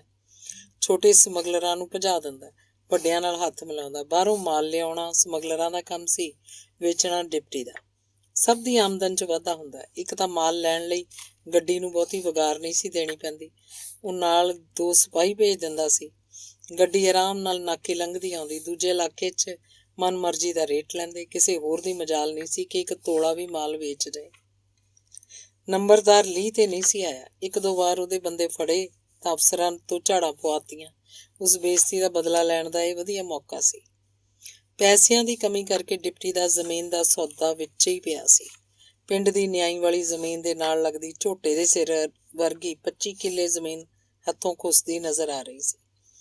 ਵੈਸੇ ਤਾਂ ਉਸ ਕੋਲ ਜ਼ਮੀਨ ਬਥੇਰੀ ਸੀ, ਸਰਪਲਸ ਹੋਣ ਦੇ ਡਰੋਂ ਧੀਆਂ ਪੁੱਤਾਂ ਦੇ ਨਾਂ 'ਤੇ ਕਰਾਉਣੀ ਸੀ। ਪਤਨੀ ਨੂੰ ਵੀ ਤਲਾਕ ਦੇ ਰੱਖਿਆ ਸੀ, ਫਿਰ ਵੀ ਨਾਲ ਦੀ ਜ਼ਮੀਨ ਦਾ ਮੋਹ ਉਹਨੇ ਛੱਡਿਆ ਨਹੀਂ ਸੀ। ਪੈਸੇ ਬੈਂਕ 'ਚ ਬਥੇਰੇ ਸੀ। ਡਿਪਟੀ ਹੋ ਕੇ ਬੈਂਕ ਵਿੱਚੋਂ ਪੈਸੇ ਕਢਾ ਕੇ ਜ਼ਮੀਨ ਖਰੀਦੀ ਤਾਂ ਕੀ ਖਰੀਦੀ। ਉਹ ਬਾਹਰੋਂ ਹੀ ਸਾਰਨਾ ਚਾਹੁੰਦਾ ਸੀ। ਇੱਕ ਫੂਡ ਸਪਲਾਈ ਅਫਸਰ ਵੀ ਉਸ ਜ਼ਮੀਨ 'ਤੇ ਨਜ਼ਰ ਟਿਕਾਈ ਬੈਠਾ ਸੀ। 10,000 ਕਿੱਲੇ ਪਿੱਛੇ ਤਾਂ ਹੁਣੇ ਭਾਅ ਵਧਿਆ ਸੀ। ਨੰਬਰਦਾਰ ਨੂੰ ਉਹ ਪਿੰਡ ਵਿੱਚ ਹੀ ਕੁਟਾਪਾ ਚਾੜੇਗਾ। ਸਾਰਾ ਮਾਲ ਫੜ ਕੇ ਲੱਖਾਂ ਦਾ ਨੁਕਸਾਨ ਕਰੇਗਾ, ਫੋਟੋਆਂ ਖਿਚਵਾ ਕੇ ਅਖਬਾਰਾਂ 'ਚ ਛਪਾਏਗਾ। ਦੂਜਾ ਨੰਬਰ ਸ਼ਰਾਬ ਦੇ ਠੇਕੇਦਾਰ ਮੇਜਰ ਦਾ ਸੀ। ਉਹਦੀ ਨਿਗਾਹ ਵੀ ਉੱਚੀ ਹੈ। ਧਰਤੀ 'ਤੇ ਪੱਬ ਨਹੀਂ ਲੱਗਦਾ, ਬਹਾਨਾ ਵਧੀਆ ਹੈ। ਐਕਸਾਈਜ਼ ਮਿਨਿਸਟਰ ਉਹਦਾ ਰਿਸ਼ਤੇਦਾਰ ਹੈ। 12 ਠੇਕੇਦਾਰ ਨੇ ਰਲ ਕੇ ਸਾਰੀ ਸਬ ਡਿਵੀਜ਼ਨ ਦੇ ਠੇਕੇ ਹੀ ਲੈ ਲਏ ਹੈ। ਮਨ ਮਰਜ਼ੀ ਦੀ ਬੋਲੀ ਦਿੰਦੇ ਹੈ। ਮਹਿਕਮੇ ਨਾਲ ਮਿਲ ਕੇ ਕਈ ਪਿੰਡਾਂ 'ਚ ਵੈਸੇ ਹੀ ਸ਼ਰਾਬ ਧਰ ਲੈਂਦੇ ਹੈ। ਮਰਜ਼ੀ ਦਾ ਭਾਅ ਲੈਂਦੇ ਆ। ਜਿਹੜੀ ਬੋਤਲ ਪਟਿਆਲੇ 45 ਦੀ ਵਿਕਦੀ ਹੈ, ਉਹ ਇੱਥੇ 65 ਦੀ ਵਿਕਦੀ ਹੈ। ਸਿੱਧਾ 20 ਦਾ ਮੁਨਾਫਾ, ਹੋਰ ਠੱਗੀਆਂ ਲੱਗ। ਡਿਪਟੀ ਤਾਂ ਜੰਮਿਆ ਹੀ ਠੇਕੇਦਾਰਾਂ ਦੇ ਘਰ ਹੈ। ਸਾਰੇ ਭੇਤ ਜਾਣਦਾ, ਨੋਟ ਹੀ ਨੋਟ ਹਨ ਇਸ ਕੰਮ ਵਿੱਚ। ਸ਼ਰਾਬ ਦੇ ਠੇਕਿਆਂ 'ਚ ਥੋੜ੍ਹਾ ਬਹੁਤਾ ਹਿੱਸਾ ਪਾਉਣਾ ਉਹਦੀ ਆਦਤ ਹੈ। ਬਹੁਤਾ ਨਹੀਂ ਤਾਂ ਡੂਨ ਸਕੂਲ 'ਚ ਪੜ੍ਹਦੇ ਬੱਚਿਆਂ ਦਾ ਖਰਚਾ ਬਾਹਰੋਂ ਬਾਹਰ ਨਿਕਲ ਜਾਂਦਾ। ਇਸ ਨਾਲ ਠੇਕੇਦਾਰਾਂ ਨੂੰ ਵੀ ਮੌਜਾਂ, ਉਹਨੂੰ ਵੀ ਫਾਇਦਾ। ਉਂਝ ਤਾਂ ਸਿਪਾਹੀਆਂ ਦੀਆਂ ਵਗਾਰਾਂ ਵੀ ਮਾਣ ਨਹੀਂ। ਦਿਨ ਢਲਦੀਆਂ ਬੋਤਲ ਮੰਗਣ ਆ ਜਾਂਦੇ ਆ। ਹੌਲਦਾਰਾਂ ਥਾਣੇਦਾਰਾਂ ਦਾ ਮਹੀਨਾ ਅਲੱਗ, ਵਗਾਰ ਅਲੱਗ। ਡਿਪਟੀ ਦਾ ਹਿੱਸਾ ਹੋਵੇ ਤਾਂ ਪੁਲਿਸ ਦੇ ਕਿਸੇ ਮੁਲਾਜ਼ਮ ਦੀ ਮਜਾਲ ਨਹੀਂ ਠੇਕੇ ਅੱਗੋਂ ਵੀ ਲੰਘ ਜਾਏ। ਇਹੋ ਨਫਾ ਬਥੇਰਾ ਠੇਕੇਦਾਰਾਂ ਨੂੰ। ਡਿਪਟੀ ਹਿੱਸੇਦਾਰ ਹੋਵੇ ਤਾਂ ਬੋਲੀ ਵੀ ਅੱਧੇ ਭਾਅ। ਬੋਲੀ ਵਾਲੇ ਦਿਨ ਡਿਪਟੀ ਆਪ ਜੀਪ ਬਦਮਾਸ਼ਾਂ ਦੀ ਭਰ ਕੇ ਲਿਜਾਂਦਾ। ਇੱਕ ਵਾਰ ਕਿਸੇ ਨੇ ਉਹਨਾਂ ਤੋਂ ਉੱਪਰ ਦੀ ਬੋਲੀ ਦੇਣ ਦੀ ਕੋਸ਼ਿਸ਼ ਕੀਤੀ। ਡਿਪਟੀ ਦੇ ਬੰਦਿਆਂ ਨੇ ਉਹਨਾਂ ਦੇ ਸਿਰ ਪਾੜਤੇ। ਮੇਜਰ ਉਂਗਲ ਨਹੀਂ ਸੀ ਫੜਾ ਰਿਹਾ। ਆਖਦਾ ਹੈ, ਮਹੀਨਾ ਭਾਵੇਂ ਦੁੱਗਣਾ ਕਰ ਲਓ, ਪਰ ਹਿਸਾਬ ਕਿਤਾਬ ਦੀਆਂ ਕਿਤਾਬਾਂ ਨਹੀਂ ਦਿਖਾਉਣੀਆਂ। ਵਜ਼ੀਰਾਂ ਦਾ ਵਿੱਚ ਹਿੱਸਾ ਹੈ, ਉਹਨਾਂ ਦੀ ਬਦਨਾਮੀ ਹੋ ਸਕਦੀ ਹੈ। ਮਹੀਨੇ 'ਚ 1-2 ਗੇੜੇ ਵਜ਼ੀਰ ਮਾਰਦਾ ਵੀ ਹੈ। ਠੇਕੇਦਾਰਾਂ ਦਾ ਖਿਆਲ ਰੱਖਣ ਲਈ ਅਫਸਰਾਂ ਨੂੰ ਇਸ਼ਾਰਾ ਵੀ ਕਰਦਾ ਹੈ। ਹਿੱਸਾ ਤਾਂ ਕੀ ਰੱਖਣਾ ਸੀ, ਮਹੀਨਾ ਵੀ ਪੂਰਾ ਨਹੀਂ ਸੀ ਦਿੰਦੇ। ਸਿਪਾਹੀਆਂ ਹੌਲਦਾਰਾਂ ਨੂੰ ਤਾਂ ਥੜੇ 'ਤੇ ਨਹੀਂ ਚੜ੍ਹਨ ਦਿੰਦੇ। ਡਿਪਟੀ ਨੂੰ ਲਾਗੀਆਂ ਵਾਂਗ ਇੰਨੇ ਕੁ ਪੈਸੇ ਫੜਾ ਜਾਂਦੇ ਆ ਕਿ ਇੱਕ ਬੱਚੇ ਦਾ ਖਰਚਾ ਵੀ ਨਹੀਂ ਨਿਕਲਦਾ। ਉਹਦੇ ਤਾਂ 3 ਬੱਚੇ ਪੜ੍ਹਦੇ ਆ। ਇੱਥੇ ਆ ਕੇ ਉਹਨੂੰ ਮਹਿਸੂਸ ਹੋਣ ਲੱਗਾ ਸੀ ਕਿ ਬੱਚੇ ਫਜ਼ੂਲ ਖਰਚੀ ਕਰਨ ਲੱਗੇ। ਕਿਸੇ ਨਾ ਕਿਸੇ ਗੇੜ 'ਚ ਲਿਆ ਕੇ ਮੇਜਰ ਨੂੰ ਵੀ ਅੰਦਰ ਕਰਨਾ ਹੈ। ਉਹ ਜੱਟ ਅੜੀਅਲ ਹੈ, ਬਾਕੀ ਦਾ ਸਭ ਸੇਠ ਨੇ। ਪਹਿਲੇ ਦਬਕੇ ਹੀ ਮੰਨ ਜਾਣਗੇ। ਤੀਜਾ ਨਿਸ਼ਾਨਾ ਪੱਬੀ ਬਦਮਾਸ਼। ਉਹਨੇ ਵੀ ਬਥੇਰੀਆਂ ਮਨਮਾਨੀਆਂ ਕਰ ਲਈਆਂ। ਮੁੱਖ ਮੰਤਰੀ ਦੀ ਆੜ ਵਿੱਚ ਧੜਾ ਧੜ ਜ਼ਮੀਨਾਂ, ਪਲਾਟਾਂ, ਦੁਕਾਨਾਂ ਤੇ ਕਬਜ਼ੇ ਕਰਦਾ ਜਾ ਰਿਹਾ। ਕਬਜ਼ਿਆਂ ਵਾਲਾ ਕੰਮ ਵੀ ਬਹੁਤ ਵਧੀਆ ਹੈ। ਨੌਨਿਹਾਲ ਦੇ ਪੈਰ ਇਸੇ ਕੰਮ 'ਚ ਲੱਗੇ ਹੈ। ਜੇ ਅੱਜ ਉਸ ਕੋਲ 100 ਕਿੱਲੇ ਜ਼ਮੀਨ ਹੈ, ਕੰਬਾਈਨਾਂ ਤੇ ਟਰੈਕਟਰ ਦੀ ਦਰਜਨ ਹੈ, ਤਾਂ ਸਭ ਇਸ ਧੰਦੇ ਦੀ ਮਿਹਰਬਾਨੀ ਕਰਕੇ। ਇਹ ਗੁਰ ਦਿੱਤਾ ਉਹਨੂੰ ਪਰਦਮਨ ਸਿੰਘ ਤਹਿਸੀਲਦਾਰ ਨੇ। ਇੱਕ ਵਾਰ ਚਾਹ ਪਾਰਟੀ ਤੇ ਇਕੱਠੇ ਹੋਏ ਤਾਂ ਤਹਿਸੀਲਦਾਰ ਨੇ ਸਕੀਮ ਸਮਝਾਈ। ਸ਼ਹਿਰ ਦੇ ਨਵੇਂ ਬਣੇ ਬਾਈਪਾਸ ਤੇ 20 ਕਿੱਲਿਆਂ ਦਾ ਇੱਕ ਟੱਕ ਬਾਣੀਆਂ ਦੇ ਕਬਜ਼ੇ 'ਚ ਸੀ। ਕਾਬਜ਼ ਤਾਂ ਉਹ 50 ਸਾਲਾਂ ਦੇ ਸਨ, ਪਰ ਜਮ੍ਹਾਂਬੰਦੀ 'ਚ ਮਾਲਕ ਕੋਈ ਹੋਰ ਬੋਲਦਾ ਸੀ। ਮਾਲ ਮਹਿਕਮੇ ਨੇ ਅਸਲੀ ਮਾਲਕ ਲੱਭ ਲਿਆ ਸੀ। ਉਹ ਤੋਂ ਭੋਂ ਦੇ ਭਾਅ ਰਜਿਸਟਰੀ ਆਪਣੇ ਕਿਸੇ ਬੰਦੇ ਦੇ ਨਾਂ ਕਰਾ ਲਈ। ਡਿਪਟੀ ਨੇ ਕਬਜ਼ਾ ਲੈਣ ਸਮੇਂ ਉਹਨਾਂ ਦੀ ਮਦਦ ਕਰਨੀ ਸੀ। ਡਿਪਟੀ ਨੂੰ ਕੀ ਇਤਰਾਜ਼ ਹੋ ਸਕਦਾ ਹੈ? ਪਿੱਛੋਂ ਡਿਪਟੀ ਖੁਦ ਹੀ ਸਵਾਰੀਆਂ ਦੇ ਕਾਨੂੰਗੋ ਨਾਲ ਤਾਲਮੇਲ ਰੱਖਣ ਲੱਗਾ। ਮਹੀਨੇ 20 ਦਿਨਾਂ ਬਾਅਦ ਬੁਲਾ ਕੇ ਦਾਰੂ ਪਿਆ ਦੇਣੀ। ਉਹਨੂੰ ਵਾਧੂ ਘਾਟੂ ਜ਼ਮੀਨ ਦਾ ਪਤਾ ਦੇਣਾ ਚਾਹੀਦਾ ਹੈ। ਕਬਜ਼ਾ ਕਰਨ ਵਾਲੀਆਂ ਪਾਰਟੀਆਂ ਦੀ ਕੋਈ ਕਮੀ ਨਹੀਂ। ਪਟਵਾਰੀ ਆਪਣੇ ਆਪਣੇ ਹਲਕੇ 'ਚ ਕਿਸੇ ਔਤ ਜਾਂ ਬੁੱਢੇ ਠੇਰੇ ਦੀ ਜ਼ਮੀਨ ਤੇ ਨਿਗਾਹ ਰੱਖਦੇ। ਦਾ ਲੱਗਦੇ ਕਿਸੇ ਆਪਣੇ ਬੰਦੇ ਦੇ ਨਾਂ ਝੂਠੀ ਸੱਚੀ ਰਜਿਸਟਰੀ ਹੁੰਦੀ, ਫਿਰ ਕਬਜ਼ਾ। ਕੋਈ ਰੌਲਾ ਰੱਪਾ ਪਾਉਂਦਾ ਤਾਂ ਡਿਪਟੀ ਮੁਕੱਦਮਿਆਂ 'ਚ ਉਲਝਾ ਲੈਂਦਾ। ਬਹੁਤਾ ਜ਼ੋਰ ਪੈਂਦਾ ਤਾਂ ਲੈ ਦੇ ਕੇ ਰਾਜੀਨਾਮਾ ਕਰਾ ਲੈਂਦਾ। ਫਿਰ ਵੀ ਕੁਝ ਨਾ ਕੁਝ ਖੱਟਦਾ ਹੀ। ਕਿਸੇ ਦੁਕਾਨ ਮਕਾਨ ਦਾ ਰੌਲਾ ਹੁੰਦਾ ਤਾਂ ਝੱਟ ਉਹਦੇ ਬੰਦੇ ਉਸ ਪਾਰਟੀ ਨਾਲ ਸੰਪਰਕ ਬਣਾਉਂਦੇ ਜਿਹੜਾ ਮਾੜਾ ਹੁੰਦਾ ਜਾਂ ਮੁਕੱਦਮੇ ਲੜ ਥੱਕ ਚੁੱਕਾ ਹੁੰਦਾ। ਕੌਡੀਆਂ ਦੇ ਭਾਅ ਖਰੀਦਦੇ। ਇੱਥੇ ਪੱਬੀ ਹੋਰਾਂ ਦੀ ਪਾਰਟੀ ਉਹਦੇ ਪੱਬ ਨਹੀਂ ਲੱਗਣ ਦਿੰਦੇ। ਉਹ ਮੁੱਖ ਮੰਤਰੀ ਵੱਲੋਂ ਲਾਏ ਜਾਂਦੇ ਧਰਮ ਯੁੱਧ ਦੇ ਮੋਰਚਿਆਂ 'ਚ ਕਈ ਵਾਰ ਜੇਲ੍ਹ ਕੱਟ ਚੁੱਕੇ। ਚੋਣਾਂ 'ਚ ਪੂਰੇ ਦਾ ਪੂਰਾ ਕਾਫਲਾ ਹਥਿਆਰਬੰਦ ਹੋ ਕੇ ਉਹਨਾਂ ਦੀ ਹਿਫਾਜ਼ਤ ਲਈ ਅੱਗੇ ਪਿੱਛੇ ਰਹਿੰਦਾ। ਜਿੱਥੇ ਕਿਤੇ ਗੜਬੜ ਹੋਣ ਦੀ ਸੰਭਾਵਨਾ ਹੁੰਦੀ, ਇਹ ਗੇੜਾ ਮਾਰ ਆਉਂਦੇ। ਲੋੜ ਪੈਣੀ ਤਾਂ 1-2 ਹਵਾਈ ਫਾਇਰ ਵੀ ਕਰ ਦੇਣ। ਨਵੇਂ ਬੱਸ ਸਟੈਂਡ ਕੋਲ ਉਹਨਾਂ ਪਿੱਛੇ ਜਿਹੀ 8 ਕਿੱਲੇ ਦੇ ਟੱਕ ਤੇ ਹੱਥ ਮਾਰਿਆ ਸੀ।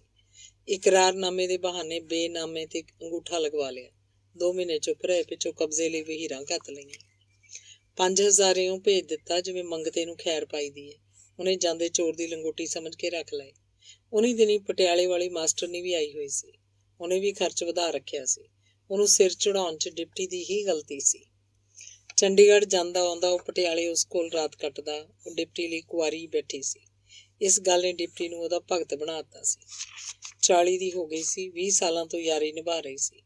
ਮਾਸਟਰਨੀ ਦੇ ਮੋਹ 'ਚ ਕੀਲੇ ਡਿਪਟੀ ਨੇ ਉਹਨੂੰ ਕੋਠੀ ਵੀ ਪਾ ਦਿੱਤੀ ਤੇ ਬੈਂਕ 'ਚ ਢੇਰ ਸਾਰੇ ਰੁਪਏ ਵੀ ਜਮ੍ਹਾਂ ਕਰਾਤੇ। ਸਕੂਲ 'ਚ ਮਾਸਟਰਾਂ ਦੀਆਂ ਟੀਚਰਾਂ ਤੋਂ ਬਚਾਉਣ ਲਈ ਨੌਕਰੀ ਛੁਡਾ ਦਿੱਤੀ। ਉਹਨੂੰ ਮਹਾਰਾਣੀਆਂ ਵਾਂਗ ਰਹਿਣ ਦੀ ਆਦਤ ਬਣ ਗਈ। 5-6 ਹਜ਼ਾਰ ਹਰ ਮਹੀਨੇ ਉਡਾ ਦਿੰਦੀ। ਉਹਦਾ ਬਾਰ ਇੱਥੇ ਆਉਣਾ ਡਿਪਟੀ ਨੂੰ ਜ਼ਹਿਰ ਵਰਗਾ ਲੱਗਦਾ ਸੀ।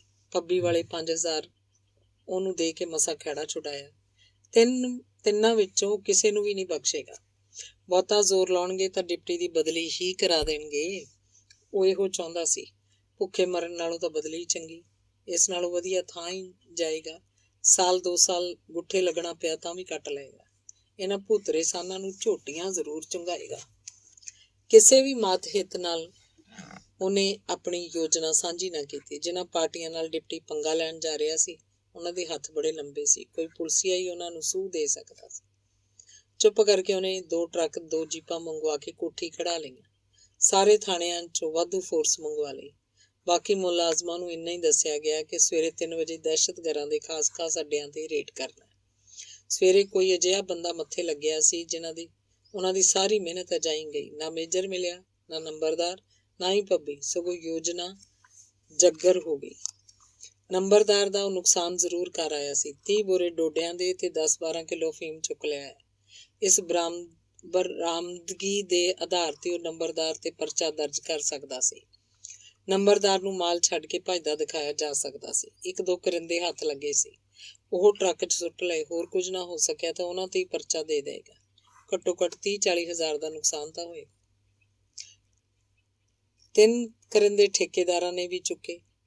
ਜਦੋਂ ਉਹਨਾਂ ਦੱਸਿਆ ਕਿ ਕਿੱਥੋਂ ਕਿੱਥੋਂ ਨਜਾਇਜ਼ ਸ਼ਰਾਬ ਆਉਂਦੀ ਹੈ, ਕਿਤੇ ਰੱਖੀ ਜਾਂਦੀ ਹੈ, ਤਾਂ ਠੇਕੇਦਾਰਾਂ ਨੂੰ ਆਪੇ ਟੱਟੀਆਂ ਲੱਗ ਜਾਣਗੀਆਂ।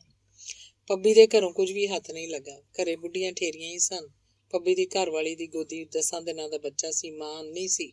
ਥਾਣੇ ਬਿਠਾਏ ਜਾਣ ਵਾਲੀ ਇਕੱਲੀ ਉਹਦੀ ਭਰਜਾਈ ਸੀ। ਉਹਨੂੰ ਜੀਪ 'ਚ ਬਿਠਾ ਲਿਆ, ਆਪੇ ਛੁਡਾਉਣ ਆਏਗਾ। ਪੱਬੀ ਦੇ ਪਿੰਡੋਂ ਚੱਲਦੇ ਚੱਲਦੇ ਪਹੁ ਫੁੱਟ ਪਈ। ਖਾਲੀ ਹੱਥ ਵਾਪਸ ਮੁੜਨਾ ਡਿਪਟੀ ਦੀ ਸ਼ਾਨ ਦੇ ਖਿਲਾਫ ਸੀ। ਕੋਈ ਨਾ ਕੋਈ ਸ਼ਿਕਾਰ ਤਾਂ ਫਸਣਾ ਹੀ ਚਾਹੀਦਾ ਸੀ। ਰਾਹ 'ਚ ਧਨੌਲਾ ਸੀ, ਪਿੰਡੀ ਸੀ, ਫਰਵਾਈ ਸੀ। ਇੱਥੋਂ ਕਿਹਨੂੰ ਚੁੱਕਿਆ ਜਾਏ? ਉਹ ਜੀਪ ਦੀ ਸਪੀਡ ਜਿੰਨੀ ਤੇਜ਼ੀ ਨਾਲ ਹੀ ਸੋਚ ਰਿਹਾ ਸੀ। ਧਨੌਲੇ ਦੇ ਟੈਕਸੀ ਸਟੈਂਡ ਕੋਲ ਅੱਪੜ ਕੇ ਡਿਪਟੀ ਨੂੰ ਯਾਦ ਆਇਆ ਕਿ ਪ੍ਰਧਾਨ ਨੂੰ ਫੜਿਆ ਜਾ ਸਕਦਾ ਹੈ। ਉਹ ਤਖਤ ਪੋਸ਼ ਤੇ ਬੈਠਾ ਮੌਜ ਨਾਲ ਅਖਬਾਰ ਪੜ੍ਹ ਰਿਹਾ ਸੀ। ਚਿੱਟੇ ਦੁੱਧ ਵਰਗੇ ਕੱਪੜੇ ਇਉਂ ਪਾਏ ਸਨ ਜਿਵੇਂ ਬਹੁਤ ਵੱਡਾ ਬਦਮਾਸ਼ ਹੋਵੇ। ਇਹ ਡਿਪਟੀ ਦਾ ਪਹਿਲਾ ਸ਼ਿਕਾਰ ਸੀ। ਜਦੋਂ ਦਾ ਧਨੌਲੇ ਵਾਲਾ ਜਥੇਦਾਰ ਚੇਅਰਮੈਨ ਬਣਿਆ, ਇਸ ਪ੍ਰਧਾਨ ਦਾ ਦਿਮਾਗ ਹੀ ਖਰਾਬ ਹੋ ਗਿਆ। ਅੱਗੇ ਚੰਗੀ ਭਲੀ ਵਗਾਰ ਦਿੰਦੇ ਸੀ, ਗੱਡੀ ਵੀ ਤੇ ਤੇਲ ਵੀ। ਹੁਣ ਆਖਦੇ ਹਨ ਉਹ ਆਪਣੀਆਂ ਸ਼ਰਤਾਂ ਨਾਲ ਗੱਡੀ ਦੇਣਗੇ। ਪਹਿਲੀ ਇਹ ਕਿ ਗੱਡੀ ਉਹਨਾਂ ਦਾ ਡਰਾਈਵਰ ਚਲਾਏਗਾ। ਡਿਪਟੀ ਕਾਰ ਕੋਠੀ ਲੈ ਕੇ ਗਏ, ਡਰਾਈਵਰ ਨੂੰ ਬੇਰੰਗ ਭੇਜ ਦਿੱਤਾ। ਗੱਡੀ ਉਹ ਆਪ ਚਲਾਉਂਦਾ ਹੈ ਜਾਂ ਉਹਦਾ ਕੋਈ ਸਿਪਾਹੀ। 2 ਦਿਨਾਂ 'ਚ ਗੱਡੀ ਖੜਕ ਜਾਂਦੀ ਹੈ। ਇੱਥੇ ਬਸ ਨਹੀਂ, ਜਿੱਥੇ ਤੇਲ ਮੁੱਕਿਆ ਉੱਥੇ ਖੜਾ ਕਰਕੇ ਆ ਜਾਂਦੇ। ਦੂਜੀ ਇਹ ਕਿ ਗੱਡੀ ਜਿੰਨੇ ਦਿਨਾਂ ਲਈ ਮੰਗੀ ਹੋਵੇ ਉਨੇ ਦਿਨਾਂ ਦੇ ਅੰਦਰ ਅੰਦਰ ਹੀ ਵਾਪਸ ਕੀਤੀ ਜਾਵੇ। 1 ਦਿਨ ਲਈ ਗਈ ਗੱਡੀ ਹਫ਼ਤਾ ਨਹੀਂ ਆਉਂਦੀ। ਸੰਗਰੂਰ ਲਈ ਆ ਕੇ ਦਿੱਲੀ ਲੈ ਵੜਦੇ ਆ। ਡਿਪਟੀ ਨੂੰ ਕੋਈ ਵੀ ਸ਼ਰਤ ਮਨਜ਼ੂਰ ਨਹੀਂ ਸੀ। ਡਿਪਟੀ ਨੇ 20 ਗੁਪਤ ਕੰਮ ਕਰਨੇ ਹੁੰਦੇ ਆ, ਪਰ ਡਰਾਈਵਰ ਨੂੰ ਤਾਂ ਭੇਤ ਨਹੀਂ ਦਿੱਤਾ ਜਾ ਸਕਦਾ। ਪਿਛਲੇ ਕੁਝ ਮਹੀਨਿਆਂ ਤੋਂ ਗੱਡੀ ਭੇਜਣ ਲੱਗੇ ਟਾਲ ਮਟੋਲ ਕਰ ਰਹੇ ਸੀ। 2-3 ਡੀਜ਼ਲ ਵਾਲੀਆਂ ਗੱਡੀਆਂ ਸੀ, ਸਸਤੀਆਂ ਪੈਂਦੀਆਂ। ਮਾਲਕਾਂ ਨੇ ਉਹ ਵੇਚ ਕੇ ਪੈਟਰੋਲ ਵਾਲੀਆਂ ਲੈ ਆਉਂਦੀਆਂ। ਡਿਪਟੀ ਉਹਨਾਂ ਦਾ ਖਹਿੜਾ ਨਹੀਂ ਸੀ ਛੱਡਦਾ। ਡਿਪਟੀ ਦੇ ਇਸ਼ਾਰੇ ਤੇ ਟੈਕਸੀ ਸਟੈਂਡ ਨੂੰ ਘੇਰਾ ਪਾਇਆ ਗਿਆ। 2 ਸਿਪਾਹੀ ਗਏ, ਪ੍ਰਧਾਨ ਨੂੰ ਧੂ ਲਿਆਏ। ਉਹਨੇ ਅੜਾਈ ਕੀਤੀ ਤਾਂ ਉਹਨਾਂ ਕੇਸਾਂ ਤੋਂ ਫੜ ਕੇ ਜ਼ਮੀਨ ਤੇ ਸੁੱਟ ਲਿਆ। ਅਗਾਂਹ ਵੱਧ ਕੇ ਡਿਪਟੀ ਨੇ ਖੁਦ ਹੀ ਠੁੱਡੇ ਮਾਰੇ। ਸਾਰਾ ਸ਼ਹਿਰ ਬੰਟੀ ਨੂੰ ਲੱਭਦਾ ਫਿਰਦਾ ਹੈ। ਇਹ ਨਵਾਬ ਸਾਹਿਬ ਉਹਨੂੰ ਆਪਣੀ ਟੈਕਸੀ 'ਚ ਲਈ ਫਿਰਦਾ ਰਿਹਾ। ਪੁਲਿਸ ਨੂੰ ਇਤਲਾਹ ਵੀ ਨਹੀਂ ਦਿੱਤੀ। ਥਰ-ਥਰ ਕੰਬ ਰਹੇ ਡਰਾਈਵਰਾਂ ਨੂੰ ਡਿਪਟੀ ਨੇ ਪ੍ਰਧਾਨ ਦੀ ਗ੍ਰਿਫਤਾਰੀ ਦਾ ਕਾਰਨ ਦੱਸਿਆ। ਪਿੰਡੀ ਕੋਲ ਪੁੱਜ ਕੇ ਉਹਨੂੰ ਫਕੀਰੀਏ ਦੀ ਯਾਦ ਆਈ। ਪਿਛਲੀ ਵਾਰੀ ਉਹਨੂੰ IG ਨੂੰ ਕਾਰ ਦੇਣ ਦੇ ਬਹਾਨੇ ਮੋਹਤਬਰਾਂ ਤੇ ਨਾਮੀ ਸਮਗਲਰਾਂ ਤੋਂ 5-5 ਹਜ਼ਾਰ ਲੈ ਕੇ ਹਾਜ਼ਰ ਹੋਣ ਦਾ ਸੁਨੇਹਾ ਦਿੱਤਾ ਸੀ। ਇਹ ਤਾਂ ਡਿਪਟੀ ਨੂੰ ਪਤਾ ਸੀ ਕਿ 5 ਸਾਲਾਂ ਤੋਂ ਉਹ ਧੰਦਾ ਛੱਡ ਗਿਆ, ਪਰ ਉਹ ਦੁਬਾਰਾ ਸ਼ੁਰੂ ਕਰ ਲਏ। ਡਿਪਟੀ ਕਿਹੜਾ ਰੋਕਦਾ? ਉਹਦਾ ਨਾਂ ਹਾਲੇ ਵੀ 10 ਨੰਬਰੀਆਂ 'ਚ ਬੋਲਦਾ। ਜਿੰਨਾ ਚਿਰ ਉਹਦੀ ਮਿਸਲ ਇਸ ਬਸਤੇ ਵਿੱਚੋਂ ਨਹੀਂ ਨਿਕਲਦੀ, ਉਹ ਤੋਂ ਪੈਸੇ ਲੈਣ ਦਾ ਪੁਲਿਸ ਨੂੰ ਹੱਕ ਹੈ। ਜੇ ਇਸ ਵਰਗੇ ਮਲੰਗ ਡਿਪਟੀ ਨੂੰ ਨਾ ਕਰ ਗਏ ਤਾਂ ਉਹਨੂੰ ਪੈਸੇ ਕਿਹਨੇ ਦੇਣੇ ਆ? ਡਿਪਟੀ ਤਾਂ ਅਜਿਹਾ ਕੋਈ ਨਾ ਕੋਈ ਪ੍ਰੋਜੈਕਟ ਹਰ ਤਿਮਾਹੀ ਛੇੜੀ ਰੱਖਦਾ। ਇਸ ਬਹਾਨੇ ਵਾਹਵਾ ਪੈਸੇ ਇਕੱਠੇ ਹੋ ਜਾਂਦੇ। ਅਫਸਰਾਂ ਦੀਆਂ ਅੱਖਾਂ ਤਾਂ ਠੰਡੀਆਂ ਰਹਿੰਦੀਆਂ ਹੀ ਹੈ, ਉਹਨੂੰ ਵੀ ਗੱਫਾ ਟੱਕਰ ਜਾਂਦਾ। ਇੱਕ ਹੋਰ ਫਾਇਦਾ, ਜਿਹੜੇ ਮਾੜੇ ਸਿਫਾਰਸ਼ੀ ਹੁੰਦੇ ਆ ਉਹ ਕੋਠੀ ਵੱਲ ਮੂੰਹ ਨਹੀਂ ਕਰਦੇ। ਜਿਹੜਾ 5-4 ਹੱਸ ਕੇ ਖਰਚ ਸਕਦਾ ਉਹ ਉਹੀ ਡਿਪਟੀ ਦੇ ਬਰਾਬਰ ਬੈਠ ਸਕਦਾ। ਇਸ ਗੁਸਤਾਖ ਨੂੰ ਵੀ ਦੇਖ ਲਏਗਾ। ਬੰਗਾਲਣਾ ਵੇਚ 20 ਕਿੱਲੇ ਦਾ ਫਾਰਮ ਬਣਾ ਲਿਆ, ਹਜ਼ਾਰਾਂ ਘਰ ਪੁੱਟ ਤੇ ਹੁਣ ਆਖਦਾ ਰਾਧਾ ਸਵਾਮੀ ਬਣ ਗਿਆ। ਜਦੋਂ ਫਕੀਰੀਏ ਦੇ ਘਰ ਨੂੰ ਘੇਰਾ ਪਾ ਕੇ ਦੇਖਿਆ, ਉਹ ਵਿਹੜੇ 'ਚ ਬੈਠਾ ਪਾਠ ਕਰ ਰਿਹਾ ਸੀ। ਦਗੜ ਕੰਧਾ ਟੱਪਦੀ ਪੁਲਿਸ ਨੂੰ ਦੇਖ ਕੇ ਉਹਨੇ ਪਾਠ ਬੰਦ ਕਰਤਾ ਤੇ ਆਉਣ ਵਾਲੀ ਮੁਸੀਬਤ ਲਈ ਆਪਣੇ ਆਪ ਨੂੰ ਤਿਆਰ ਕਰਨ ਲੱਗਾ। 100 ਚੂਹੇ ਖਾ ਕੇ ਬਿੱਲੀ ਹੱਜ ਨੂੰ ਚੱਲੀ। ਸੈਂਕੜੇ ਘਰ ਤਬਾਹ ਕਰਕੇ ਹੁਣੇ ਪਾਠੀ ਬਣ ਗਿਆ। ਡਿਪਟੀ ਨੇ ਪਹਿਲਾ ਠੁੱਡਾ ਮਾਰਦਿਆਂ ਵਿਅੰਗ ਕੱਸਿਆ। ਮੇਰਾ ਕਸੂਰ? ਹੱਥ ਬੰਨ ਕੇ ਖੜੋਂਦੇ ਫਕੀਰੀਏ ਨੇ ਤਰਲਾ ਲਿਆ। ਬੰਟੀ ਦੇ ਅਗਵਾਕਾਰਾਂ ਨੂੰ ਤੂੰ ਸ਼ਰਨ ਦਿੱਤੀ ਹੈ? ਕਿਵੇਂ ਭੋਲਾ ਬਣ ਕੇ ਪੁੱਛਦਾ, ਜਿਵੇਂ ਕੁਝ ਪਤਾ ਹੀ ਨਾ ਹੋਵੇ। ਬਿਨਾਂ ਕੋਈ ਹੋਰ ਦਲੀਲ ਸੁਣੇ ਉਹਨੂੰ ਵੀ ਟਰੱਕ 'ਚ ਸੁੱਟ ਲਿਆ। ਫਰਵਾਈ ਚੱਲ ਕੇ ਮੱਘਰ ਦੇ ਫਾਰਮ ਤੇ ਰੇਡ ਕੀਤਾ। ਉਹਨੇ ਕਪਤਾਨ ਨਾਲ ਸਿੱਧਾ ਹੀ ਹਿੱਸਾ ਕਰ ਲਿਆ ਸੀ। ਅੱਖਾਂ ਪੂੰਝਣ ਲਈ ਡਿਪਟੀ ਨੂੰ ਸਾਰਾ 1000 ਰੁਪਇਆ ਦਿੰਦਾ ਸੀ। ਉਹਨੂੰ ਨਹੀਂ ਪਤਾ ਡਿਪਟੀ ਦੀ ਘੱਟੋ ਘੱਟ ਫੀਸ 5000 ਰੁਪਇਆ ਹੁੰਦੀ ਹੈ। ਪਹਿਲੇ ਭਨੋਈਏ ਨੂੰ ਚੰਗਾ ਭਲਾ 5000 ਦਿੰਦਾ ਸੀ। ਦੇਖੋ ਸਾਹਿਬ ਕਿਵੇਂ ਉਹਦੀ ਮਦਦ ਕਰੂ। ਦੁਪਹਿਰ ਤੱਕ ਸਾਰੇ ਸ਼ਹਿਰ 'ਚ ਗੱਲ ਫੈਲ ਗਈ ਕਿ ਡਿਪਟੀ ਨੇ ਪੂਰੀ ਸਖਤੀ ਕਰਤੀ ਹੈ। ਪਹਿਲਾਂ ਉਹਨੇ ਵੱਡੇ ਵੱਡੇ ਬਦਮਾਸ਼ਾਂ ਨੂੰ ਹੀ ਹੱਥ ਪਾਇਆ। ਸਿਟੀ ਵਾਲੇ ਥਾਣੇਦਾਰ ਨੂੰ ਤਾਂ ਪੈਸੇ ਬਟੋਰਨ ਦੀ ਬਣੀ ਹੋਈ ਸੀ। ਜਿਉਂ-ਜਿਉਂ ਥਾਣੇ 'ਚ ਆਉਂਦੀਆਂ ਚੀਕਾਂ ਦੀ ਸੁਰ ਉੱਚੀ ਹੁੰਦੀ ਜਾ ਰਹੀ ਸੀ, ਤਿਉਂ-ਤਿਉਂ ਥਾਣੇ ਦੇ ਬਾਹਰ ਜੁੜੀ ਭੀੜ ਨੂੰ ਰਾਹਤ ਮਹਿਸੂਸ ਹੋ ਰਹੀ ਸੀ। ਭਲੀ ਮਾਨਸੀ ਨਾਲ ਕੋਈ ਬੱਚਾ ਦੇਣ ਲੱਗਿਆ ਭਲਾ। ਜਿਹੜਾ ਵੀ ਥਾਣੇੋਂ ਨਿਕਲਦਾ ਡਿਪਟੀ ਦੇ ਗੁਣਗਾਨ ਕਰਦਾ ਨਾ ਥੱਕਦਾ। ਸਭ ਨੂੰ ਯਕੀਨ ਸੀ ਡਿਪਟੀ ਕਿਸੇ ਵੀ ਸਮੇਂ ਬੰਟੀ ਨੂੰ ਬਰਾਮਦ ਕਰ ਸਕਦਾ ਹੈ। ਕੋਈ ਬਾਹਰ ਆ ਕੇ ਦੱਸਦਾ ਧਨੌਲੇ ਦੀ ਟੈਕਸੀ ਯੂਨੀਅਨ ਦਾ ਪ੍ਰਧਾਨ ਸਾਰਾ ਕੁਝ ਮੰਨ ਗਿਆ। ਕੋਈ ਆਖਦਾ ਉਹ ਫਕੀਰੀਏ ਕੋਲ ਇੱਕ ਰਾਤ ਰਹੇ ਸੀ, ਤੀਵੀਆਂ ਕੱਢ ਕੇ ਲਿਆਉਣੀਆਂ ਔਖੀਆਂ ਹੋ ਗਈਆਂ। ਬੁੱਢਾ ਜੋ ਹੋ ਗਿਆ, ਹੁਣ ਇਹ ਕੰਮ ਫੜ ਲਿਆ। ਬਾਹਰਲਾ ਘਰ ਇਸੇ ਕੰਮ ਲਈ ਪਾਇਆ ਹੋ ਬਗਲਾ ਭਗਤ। ਚਾਹ ਦੇ ਕੇ ਆਏ ਭੋਲੂ ਨੂੰ ਦੱਸਿਆ ਕਿ ਠੇਕੇਦਾਰ ਦਾ ਕਰਿੰਦਾ ਸਾਰਾ ਕੁਝ ਫਟਾਫਟ ਦੱਸ ਰਿਹਾ। ਮੇਜਰ ਦੇ ਆਖਣ ਤੇ ਉਹਨੇ ਉਹਨਾਂ ਨੂੰ ਇੱਕ ਰਾਤ ਥੋਕ ਵਾਲੇ ਠੇਕੇ 'ਚ ਕਟਾਈ। ਦਹਿਸ਼ਤਗਰਦਾਂ ਨੂੰ ਉਹ ਸ਼ਰਾਬ ਵੀ ਦਿੰਦੇ ਸੀ ਤੇ ਰੋਟੀ ਟੁੱਕ ਵੀ। ਡਿਪਟੀ ਨੂੰ ਮਿਲ ਕੇ ਆਏ ਰਮੇਸ਼ ਆੜ੍ਹਤੀਏ ਨੂੰ ਲੱਗਦਾ ਸੀ ਸਾਰੀ ਸ਼ਰਾਰਤ ਹੀ ਕੁੱਡੀ ਵਾਲੇ ਨੰਬਰਦਾਰ ਦੀ ਸੀ। ਉਹਦਾ ਸੀਰੀ ਇਹੋ ਜਿਹਾ ਹੀ ਕੁਝ ਬਕ ਰਿਹਾ ਸੀ। ਉਹਨਾਂ ਦੀ ਮੋਟਰ ਤੇ ਪਰਾਏ ਮੁੰਡੇ ਆਮ ਆਉਂਦੇ ਰਹਿੰਦੇ ਸੀ। ਕਈ ਵਾਰ ਉਹਨੂੰ ਰੋਟੀ ਦੇਣ ਲਈ ਭੇਜਿਆ ਜਾਂਦਾ ਰਿਹਾ ਤੇ ਉਹਨਾਂ ਨਾਲ ਕਦੇ ਬੱਚੇ ਹੁੰਦੇ ਆ, ਕਦੇ ਜਨਾਨੀਆਂ। ਬੰਟੀ ਦੀ ਜਿਹੜੀ ਫੋਟੋ ਉਹਨੂੰ ਦਿਖਾਈ ਜਾ ਰਹੀ ਸੀ, ਉਸ ਤਰ੍ਹਾਂ ਦਾ ਬੱਚਾ ਉਹਨਾਂ ਦੀ ਮੋਟਰ ਤੇ 2 ਦਿਨ ਰਿਹਾ ਸੀ। ਪੱਤਰਕਾਰ ਜ਼ੋਰ ਦੇ ਰਹੇ ਸੀ ਡਿਪਟੀ ਕੋਈ ਬਿਆਨ ਦੇਵੇ। ਡਿਪਟੀ ਉਹਨਾਂ ਨੂੰ ਸਬਰ ਕਰਨ ਲਈ ਆਖ ਰਿਹਾ ਸੀ। ਉਹਦਾ ਕੋਈ ਵੀ ਬਿਆਨ ਬੰਟੀ ਦੀ ਜਾਨ ਲੈ ਸਕਦਾ ਹੈ। ਡਿਪਟੀ ਮੁਜਰਮਾਂ ਨੂੰ ਤਾਂ ਘੰਟੇ 'ਚ ਹੀ ਫੜ ਸਕਦਾ ਹੈ। ਹਾਲੇ ਇਸ ਗੱਲ ਦਾ ਪਤਾ ਨਹੀਂ ਸੀ ਲੱਗ ਸਕਿਆ ਕਿ ਬੰਟੀ ਕਿਸ ਜਗ੍ਹਾ ਤੇ ਲੁਕੋਇਆ। ਮੁਜਰਮਾਂ ਨਾਲੋਂ ਉਹਨੂੰ ਬੰਟੀ ਦੀ ਜਾਨ ਪਿਆਰੀ ਸੀ। ਅੱਗੇ ਹਰ ਤੀਸਰੇ ਦਿਨ ਲਾਲਾ ਜੀ ਨੂੰ ਦਹਿਸ਼ਤਗਰਦਾਂ ਦੀ ਚਿੱਠੀ ਆਉਂਦੀ ਸੀ। ਅਗਲੀ ਚਿੱਠੀ ਦੀ ਵਾਰੀ ਕੱਲ੍ਹ ਬਣਦੀ ਸੀ। ਅੱਜ ਤੱਕ ਉਹ ਆਈ ਨਹੀਂ ਤਾਂ ਮਤਲਬ ਸਾਫ਼ ਸੀ ਕਿ ਪੁਲਿਸ ਨੇ ਕਾਫੀ ਸਫਲਤਾ ਪ੍ਰਾਪਤ ਕਰ ਲਈ ਸੀ। ਆਪਣੇ ਹੱਕ 'ਚ ਬਣੇ ਮਾਹੌਲ ਨੂੰ ਦੇਖਦਿਆਂ ਡਿਪਟੀ ਨੇ ਆਪਣੇ ਦੁਸ਼ਮਣਾਂ ਦੀ ਲਿਸਟ ਵਿੱਚ ਕਈ ਹੋਰ ਨਾਂ ਲਿਖ ਲਏ। ਵੱਧੋ ਵੱਧ ਬੰਦਿਆਂ ਨੂੰ ਸਬਕ ਸਿਖਾਉਣ ਦਾ ਇਹ ਵਧੀਆ ਮੌਕਾ ਸੀ। ਅੰਗ 7ਵਾਂ। ਡਾਈਨਿੰਗ ਟੇਬਲ ਤੇ ਖਾਣਾ ਲਗਾਈ ਬੈਠਾ ਲਾਂਗਰੀ ਸਾਹਿਬ ਨੂੰ ਉਡੀਕ ਰਿਹਾ ਸੀ। ਸਾਹਿਬ ਸੀ ਕਿ ਫੋਨ ਤੋਂ ਵਿਹਲਾ ਹੀ ਨਹੀਂ ਸੀ ਹੋ ਰਿਹਾ। DIG ਦਾ ਫੋਨ ਸੀ। ਖਾਨ ਨੂੰ ਮੁੱਖ ਮੰਤਰੀ ਦਾ ਹੁਕਮ ਸੁਣਾਇਆ ਜਾ ਰਿਹਾ ਸੀ।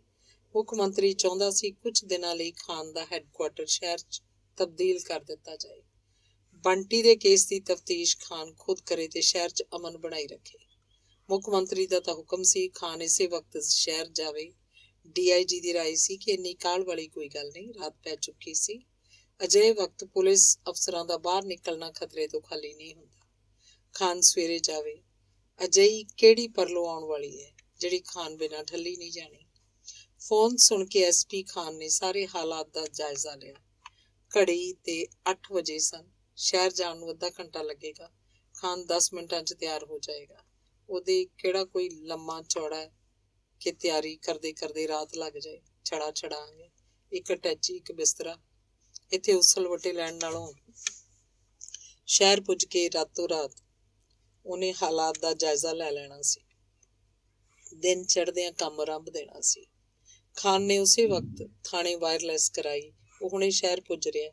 ਮੀਟਿੰਗ ਲਈ ਸਾਰੇ ਤਫਤੀਸ਼ੀ ਤਿਆਰ ਰਹਿਣ। ਕਪਤਾਨ ਦੇ ਰੀਡਰ ਨੂੰ ਹੁਕਮ ਭੇਜਿਆ ਗਿਆ। ਹੁਣ ਤੱਕ ਦੀ ਜਿੰਨੀ ਵੀ ਇਤਲਾਹ ਉਸ ਕੋਲ ਹੈ ਲੈ ਕੇ ਹਾਜ਼ਰ ਹੋਵੇ। ਮਿਸਲ ਦੱਸਦੀ ਸੀ ਕਿ ਬੱਚੇ ਨੂੰ ਗੁੰਮ ਹੋਇਆਂ 10ਵਾਂ ਦਿਨ ਸੀ। ਧਮਕੀ ਵਾਲੀ ਚਿੱਠੀ ਵੀ ਸ਼ਹਿਰ 'ਚ ਪੋਸਟ ਹੁੰਦੀ ਹੈ। ਪੁਲਿਸ ਅੱਧਾ ਸ਼ਹਿਰ ਕੁੱਟ ਚੁੱਕੀ ਹੈ, ਪਰ ਪਨਾਲਾ ਉੱਥੇ ਦਾ ਉੱਥੇ ਸੀ। ਦਹਿਸ਼ਤਗਰਾਂ ਦੀ ਹਰ ਚਿੱਠੀ ਰਸਤੇ 'ਚ ਹੀ ਦਬੋਚ ਲੈਣਾ ਪੁਲਿਸ ਆਪਣੀ ਬਹਾਦਰੀ ਸਮਝਦੀ ਸੀ। ਮਿਸਲ ਵਿੱਚ ਥਾਂ ਥਾਂ ਪੁਲਿਸ ਦੀ ਇਸੇ ਚੌਕਸੀ ਤੇ ਤਸੱਲੀ ਪ੍ਰਗਟਾਈ ਗਈ ਸੀ। ਰੀਡਰ ਦੱਸ ਰਿਹਾ ਸੀ ਕਿ ਸ਼ਹਿਰ ਵਾਲੇ ਦਹਿਸ਼ਤਗਰਦਾਂ ਨੂੰ ਪੈਸੇ ਦੇਣ ਨੂੰ ਤਿਆਰ ਸਨ। 5 ਦੀ ਥਾਂ ਉਹਨਾਂ 50,000 ਇਕੱਠਾ ਕਰ ਲਿਆ ਸੀ। ਪੁਲਿਸ ਲੋਕਾਂ ਦੇ ਪੈਰਾਂ ਤੇ ਪਾਣੀ ਨਹੀਂ ਸੀ ਪੈਣ ਦਿੰਦੀ। ਪੈਸੇ ਦੇਣ ਨਾਲ ਪੁਲਿਸ ਦਾ ਵਕਾਰ ਖਤਮ ਹੁੰਦਾ ਸੀ। ਪੁਲਿਸ ਬੰਟੀ ਨੂੰ ਸਹੀ ਸਲਾਮਤ ਬਿਨਾਂ ਕੋਈ ਦਿੱਤੇ ਲਏ ਬਰਾਮਦ ਕਰਾਏਗੀ। ਖਾਨ ਦੀ ਲੋੜ ਆਖਰੀ ਧਮਕੀ ਤੇ ਮਹਿਸੂਸ ਕੀਤੀ ਗਈ ਸੀ। ਇਸ ਚਿੱਠੀ ਨਾਲ ਸਾਰਾ ਸ਼ਹਿਰ ਦਹਿਲ ਗਿਆ ਸੀ। ਪੁਲਿਸ ਨਾ ਕੁਝ ਆਪ ਕਰਦੀ ਸੀ, ਨਾ ਲੋਕਾਂ ਨੂੰ ਕਰਨ ਦਿੰਦੀ ਸੀ। ਇਸ ਤਰ੍ਹਾਂ ਬੱਚਾ ਕਿਸ ਤਰ੍ਹਾਂ ਬਰਾਮਦ ਹੋਏਗਾ। ਡਿਪਟੀ ਆਪਣੇ ਆਪ ਨੂੰ ਖੱਬੀ ਖਾਨ ਅਫਸਰ ਅਖਵਾਉਂਦਾ ਹੈ, ਉਹ ਤੋਂ ਵੀ ਪੂਰੀ ਨਹੀਂ ਪਈ। ਮੁੱਖ ਮੰਤਰੀ ਦੀ ਸਮਾਧੀ ਉਸ ਸਮੇਂ ਖੁੱਲੀ ਜਦੋਂ ਸ਼ਹਿਰ ਦੇ ਪਤਵੰਤੇ ਵਿਰੋਧੀ ਕੈਂਪ ਦੇ ਨਹੀਂ ਸਗੋਂ ਉਹਦੇ ਆਪਣੇ ਨਜ਼ਦੀਕੀ ਸਨ। ਪੱਬੀ, ਠੇਕੇਦਾਰ ਤੇ ਨੰਬਰਦਾਰ। ਉਹਨਾਂ ਕੋਲ ਡਿਪਟੀ ਦੇ ਖਿਲਾਫ ਸ਼ਿਕਾਇਤਾਂ ਦੀ ਪੰਡ ਸੀ। ਦੌਰੇ ਤੇ ਗਿਆ ਮੁੱਖ ਮੰਤਰੀ ਜਦੋਂ ਕਿਸੇ ਭੱਦਰ ਪੁਰਸ਼ ਦੇ ਘਰ ਜਾਂਦਾ ਜਾਂ ਖਾਣਾ ਖਾਂਦਾ ਤਾਂ ਉਹਦਾ ਕੋਈ ਮਤਲਬ ਹੁੰਦਾ ਹੈ। ਅਫਸਰਾਂ ਤੇ ਲੋਕਾਂ ਨੂੰ ਇਸ਼ਾਰਾ ਹੁੰਦਾ ਹੈ ਕਿ ਮੇਜ਼ਬਾਨ ਮੰਤਰੀ ਦਾ ਖਾਸ ਬੰਦਾ ਹੈ। ਪੱਬੀ ਦੀ ਮੰਤਰੀ ਨਾਲ ਨੇੜਤਾ ਬਾਰੇ ਤਾਂ ਕਿਸੇ ਨੂੰ ਸ਼ੱਕ ਹੋਣਾ ਹੀ ਨਹੀਂ ਚਾਹੀਦਾ। ਜੇ ਪੱਬੀ ਦੀਆਂ ਭੈਣਾਂ ਹੀ ਚੁੱਕ ਲਿਆਂਦੀਆਂ ਗਈਆਂ ਹਨ ਤਾਂ ਬਾਕੀ ਲੋਕਾਂ ਨਾਲ ਕੀ ਬਣੀ ਹੋਏਗੀ, ਇਹਦਾ ਅੰਦਾਜ਼ਾ ਮੁੱਖ ਮੰਤਰੀ ਆਸਾਨੀ ਨਾਲ ਲਾ ਸਕਦਾ ਸੀ। ਠੇਕੇਦਾਰਾਂ ਨੇ ਮੁੱਖ ਮੰਤਰੀ ਅੱਗੇ 2 ਨੁਕਾਤੀ ਪ੍ਰੋਗਰਾਮ ਰੱਖਿਆ ਸੀ। ਪਹਿਲਾ ਡਿਪਟੀ ਦਾ ਤਬਾਦਲਾ, ਦੂਜਾ ਸ਼ਹਿਰ ਨੂੰ ਪੁਲਿਸ ਦੀ ਲੁੱਟ ਤੇ ਕੁੱਟ ਤੋਂ ਬਚਾਉਣ ਲਈ ਬੰਟੀ ਦੀ ਬਰਾਮਦੀ ਤੱਕ ਖਾਨ ਦਾ ਸ਼ਹਿਰ 'ਚ ਤਬਾਦਲਾ। ਹਰਖੇ ਮੁੱਖ ਮੰਤਰੀ ਨੇ ਦੋਹਾਂ ਨੁਕਤਿਆਂ ਤੇ ਅਮਲ ਸ਼ੁਰੂ ਕੀਤਾ। ਡਿਪਟੀ ਨੂੰ PAP ਜਲੰਧਰ ਬਦਲਿਆ ਗਿਆ। ਭੁੱਖੇ ਮਰਦੇ ਨੂੰ ਆਪੇ ਨਾਨੀ ਯਾਦ ਆ ਜਾਏਗੀ, ਉਹਨਾਂ ਦਾ ਖਿਆਲ ਸੀ। ਬੰਟੀ ਦੀ ਸੂਹ ਡਿਪਟੀ ਨੂੰ ਮਿਲੇ ਜਾਂ ਨਾ, ਪਰ ਆਪਣੇ ਤਬਾਦਲੇ ਦੀ ਸੂਹ ਉਹਨੇ ਝੱਟ ਕੱਢ ਲਈ। ਆਰਡਰ ਡਿਸਪੈਚ ਹੋਣ ਤੋਂ ਪਹਿਲਾਂ ਵਿਧਾਨ ਸਭਾ ਦੇ ਸਪੀਕਰ ਨੂੰ ਮੁੱਖ ਮੰਤਰੀ ਦੀ ਕੋਠੀ ਲਿਆ ਬਿਠਾਇਆ। ਅਜਿਹੀ ਸਿਫਾਰਿਸ਼ ਲੱਭੀ ਜਿਹਨੂੰ ਮੁੱਖ ਮੰਤਰੀ ਨਾ ਕਰ ਹੀ ਨਹੀਂ ਸਕਦਾ। ਕੋਈ MLA ਜਾਂ ਛੋਟਾ ਮੋਟਾ ਮੰਤਰੀ ਹੁੰਦਾ, ਉਹ ਟਾਲ ਦਿੰਦਾ। ਸਪੀਕਰ ਨੂੰ ਕੀ ਆਖੇ, ਬਹੁਮਤ ਤਾਂ ਮੁੱਖ ਮੰਤਰੀ ਪਹਿਲਾਂ ਹੀ ਗਵਾ ਚੁੱਕਾ ਹੈ। ਡਾਵਾਂਡੋਲ ਮਿਨਿਸਟਰੀ ਨੂੰ ਸਪੀਕਰ ਦੀ ਉਸੇ ਤਰ੍ਹਾਂ ਲੋੜ ਸੀ ਜਿਵੇਂ ਮਰ ਰਹੇ ਮਰੀਜ਼ ਨੂੰ ਆਕਸੀਜਨ ਦੀ। ਗੁੱਸੇ ਹੋਇਆ ਸਪੀਕਰ ਕਿਸੇ ਵੀ ਸਮੇਂ ਹੇਠੋਂ ਕੁਰਸੀ ਖਿੱਚ ਸਕਦਾ ਸੀ। ਸੋਚ ਸਮਝ ਕੇ ਮੁੱਖ ਮੰਤਰੀ ਨੇ ਅਜਿਹਾ ਰਾਹ ਲੱਭਿਆ ਕਿ ਦੋਵਾਂ ਧਿਰਾਂ ਦੀ ਤਸੱਲੀ ਹੋ ਗਈ। ਆਰਡਰ ਵੀ ਕੈਂਸਲ ਕਰਤੇ ਤੇ ਡਿਪਟੀ ਤੋਂ ਪੱਬੀ ਹੋਰਾਂ ਦੀਆਂ ਮਿੰਨਤਾਂ ਵੀ ਕਰਵਾਤੀਆਂ। ਨਾ ਪੱਬੀ ਨੂੰ ਡਿਪਟੀ ਨਾਲ ਕੋਈ ਨਿੱਜੀ ਰੰਜਿਸ਼ ਸੀ, ਨਾ ਠੇਕੇਦਾਰਾਂ ਨੂੰ। ਡਿਪਟੀ ਬਸ ਉਹਨਾਂ ਦੇ ਕੰਮ 'ਚ ਟੰਗ ਨਾ ਅੜਾਵੇ। ਜਦੋਂ ਸਪੀਕਰ ਨੂੰ ਪਤਾ ਲੱਗਾ ਕਿ ਡਿਪਟੀ ਮੁੱਖ ਮੰਤਰੀ ਦੇ ਬੰਦਿਆਂ ਨੂੰ ਵੀ ਨਹੀਂ ਬਖਸ਼ਦਾ, ਤਾਂ ਉਹਨੇ ਸਭ ਦੇ ਸਾਹਮਣੇ ਡਿਪਟੀ ਨੂੰ ਝਾੜਾਂ ਪਾਈਆਂ। ਦੂਸਰੇ ਨੁਕਤੇ ਤੇ ਹੋਏ ਅਮਲ ਦੇ ਰੂਪ ਵਿੱਚ ਖਾਨ ਸ਼ਹਿਰ ਪਹੁੰਚਿਆ ਸੀ। ਮੁੱਖ ਮੰਤਰੀ ਨੇ ਖਾਨ ਦਾ ਹੈੱਡਕੁਆਟਰ ਤਾਂ ਸ਼ਹਿਰ ਤਬਦੀਲ ਕੀਤਾ ਸੀ, ਕਪਤਾਨ ਦਾ ਵੀ ਚੰਗਾ ਮੱਕੂ ਠੱਪਿਆ। ਮੁੱਖ ਮੰਤਰੀ ਦੇ ਸ਼ਹਿਰ 'ਚ ਹਾਹਾਕਾਰ ਮੱਚੀ ਪਈ ਸੀ, ਪਰ ਕਪਤਾਨ ਸੁੱਤਾ ਪਿਆ ਸੀ। ਸ਼ਿਕਾਇਤਾਂ ਨਾਲ ਅਖਬਾਰ ਭਰੇ ਪਏ ਸਨ, ਪਰ ਉਹਨੇ ਹਾਲੇ ਤੱਕ ਇੱਕ ਵੀ ਮੁਲਾਜ਼ਮ ਦੀ ਪੜਤਾਲ ਸ਼ੁਰੂ ਨਹੀਂ ਕੀਤੀ। ਕਈ ਦਿਨ ਹੜਤਾਲ ਰਹੀ, ਪਰ ਉਹਨੇ ਸ਼ਹਿਰ ਦਾ ਇੱਕ ਵੀ ਚੱਕਰ ਨਹੀਂ ਮਾਰਿਆ। ਸਾਰੇ ਕੰਮ ਵਿੱਚੇ ਛੱਡ ਕੇ ਉਹ ਬੰਟੀ ਦੇ ਕੇਸ ਵੱਲ ਧਿਆਨ ਦੇਵੇ। ਲੋਕਾਂ ਵਿੱਚ ਵਿਸ਼ਵਾਸ ਪੈਦਾ ਕਰਨ ਲਈ ਚੁਸਤ ਚਲਾਕ ਤੇ ਇਮਾਨਦਾਰ SP ਖਾਨ ਦਾ ਹੈੱਡਕੁਆਟਰ ਸ਼ਹਿਰ ਤਬਦੀਲ ਕੀਤਾ ਜਾਏ। ਖਾਨ ਦੀ ਯੋਗਤਾ ਵਿੱਚ ਮੁੱਖ ਮੰਤਰੀ ਨੇ ਜਿਹੜਾ ਭਰੋਸਾ ਪ੍ਰਗਟਾਇਆ ਸੀ, ਉਹ ਖਾਨ ਲਈ ਫਖਰ ਵਾਲੀ ਗੱਲ ਸੀ।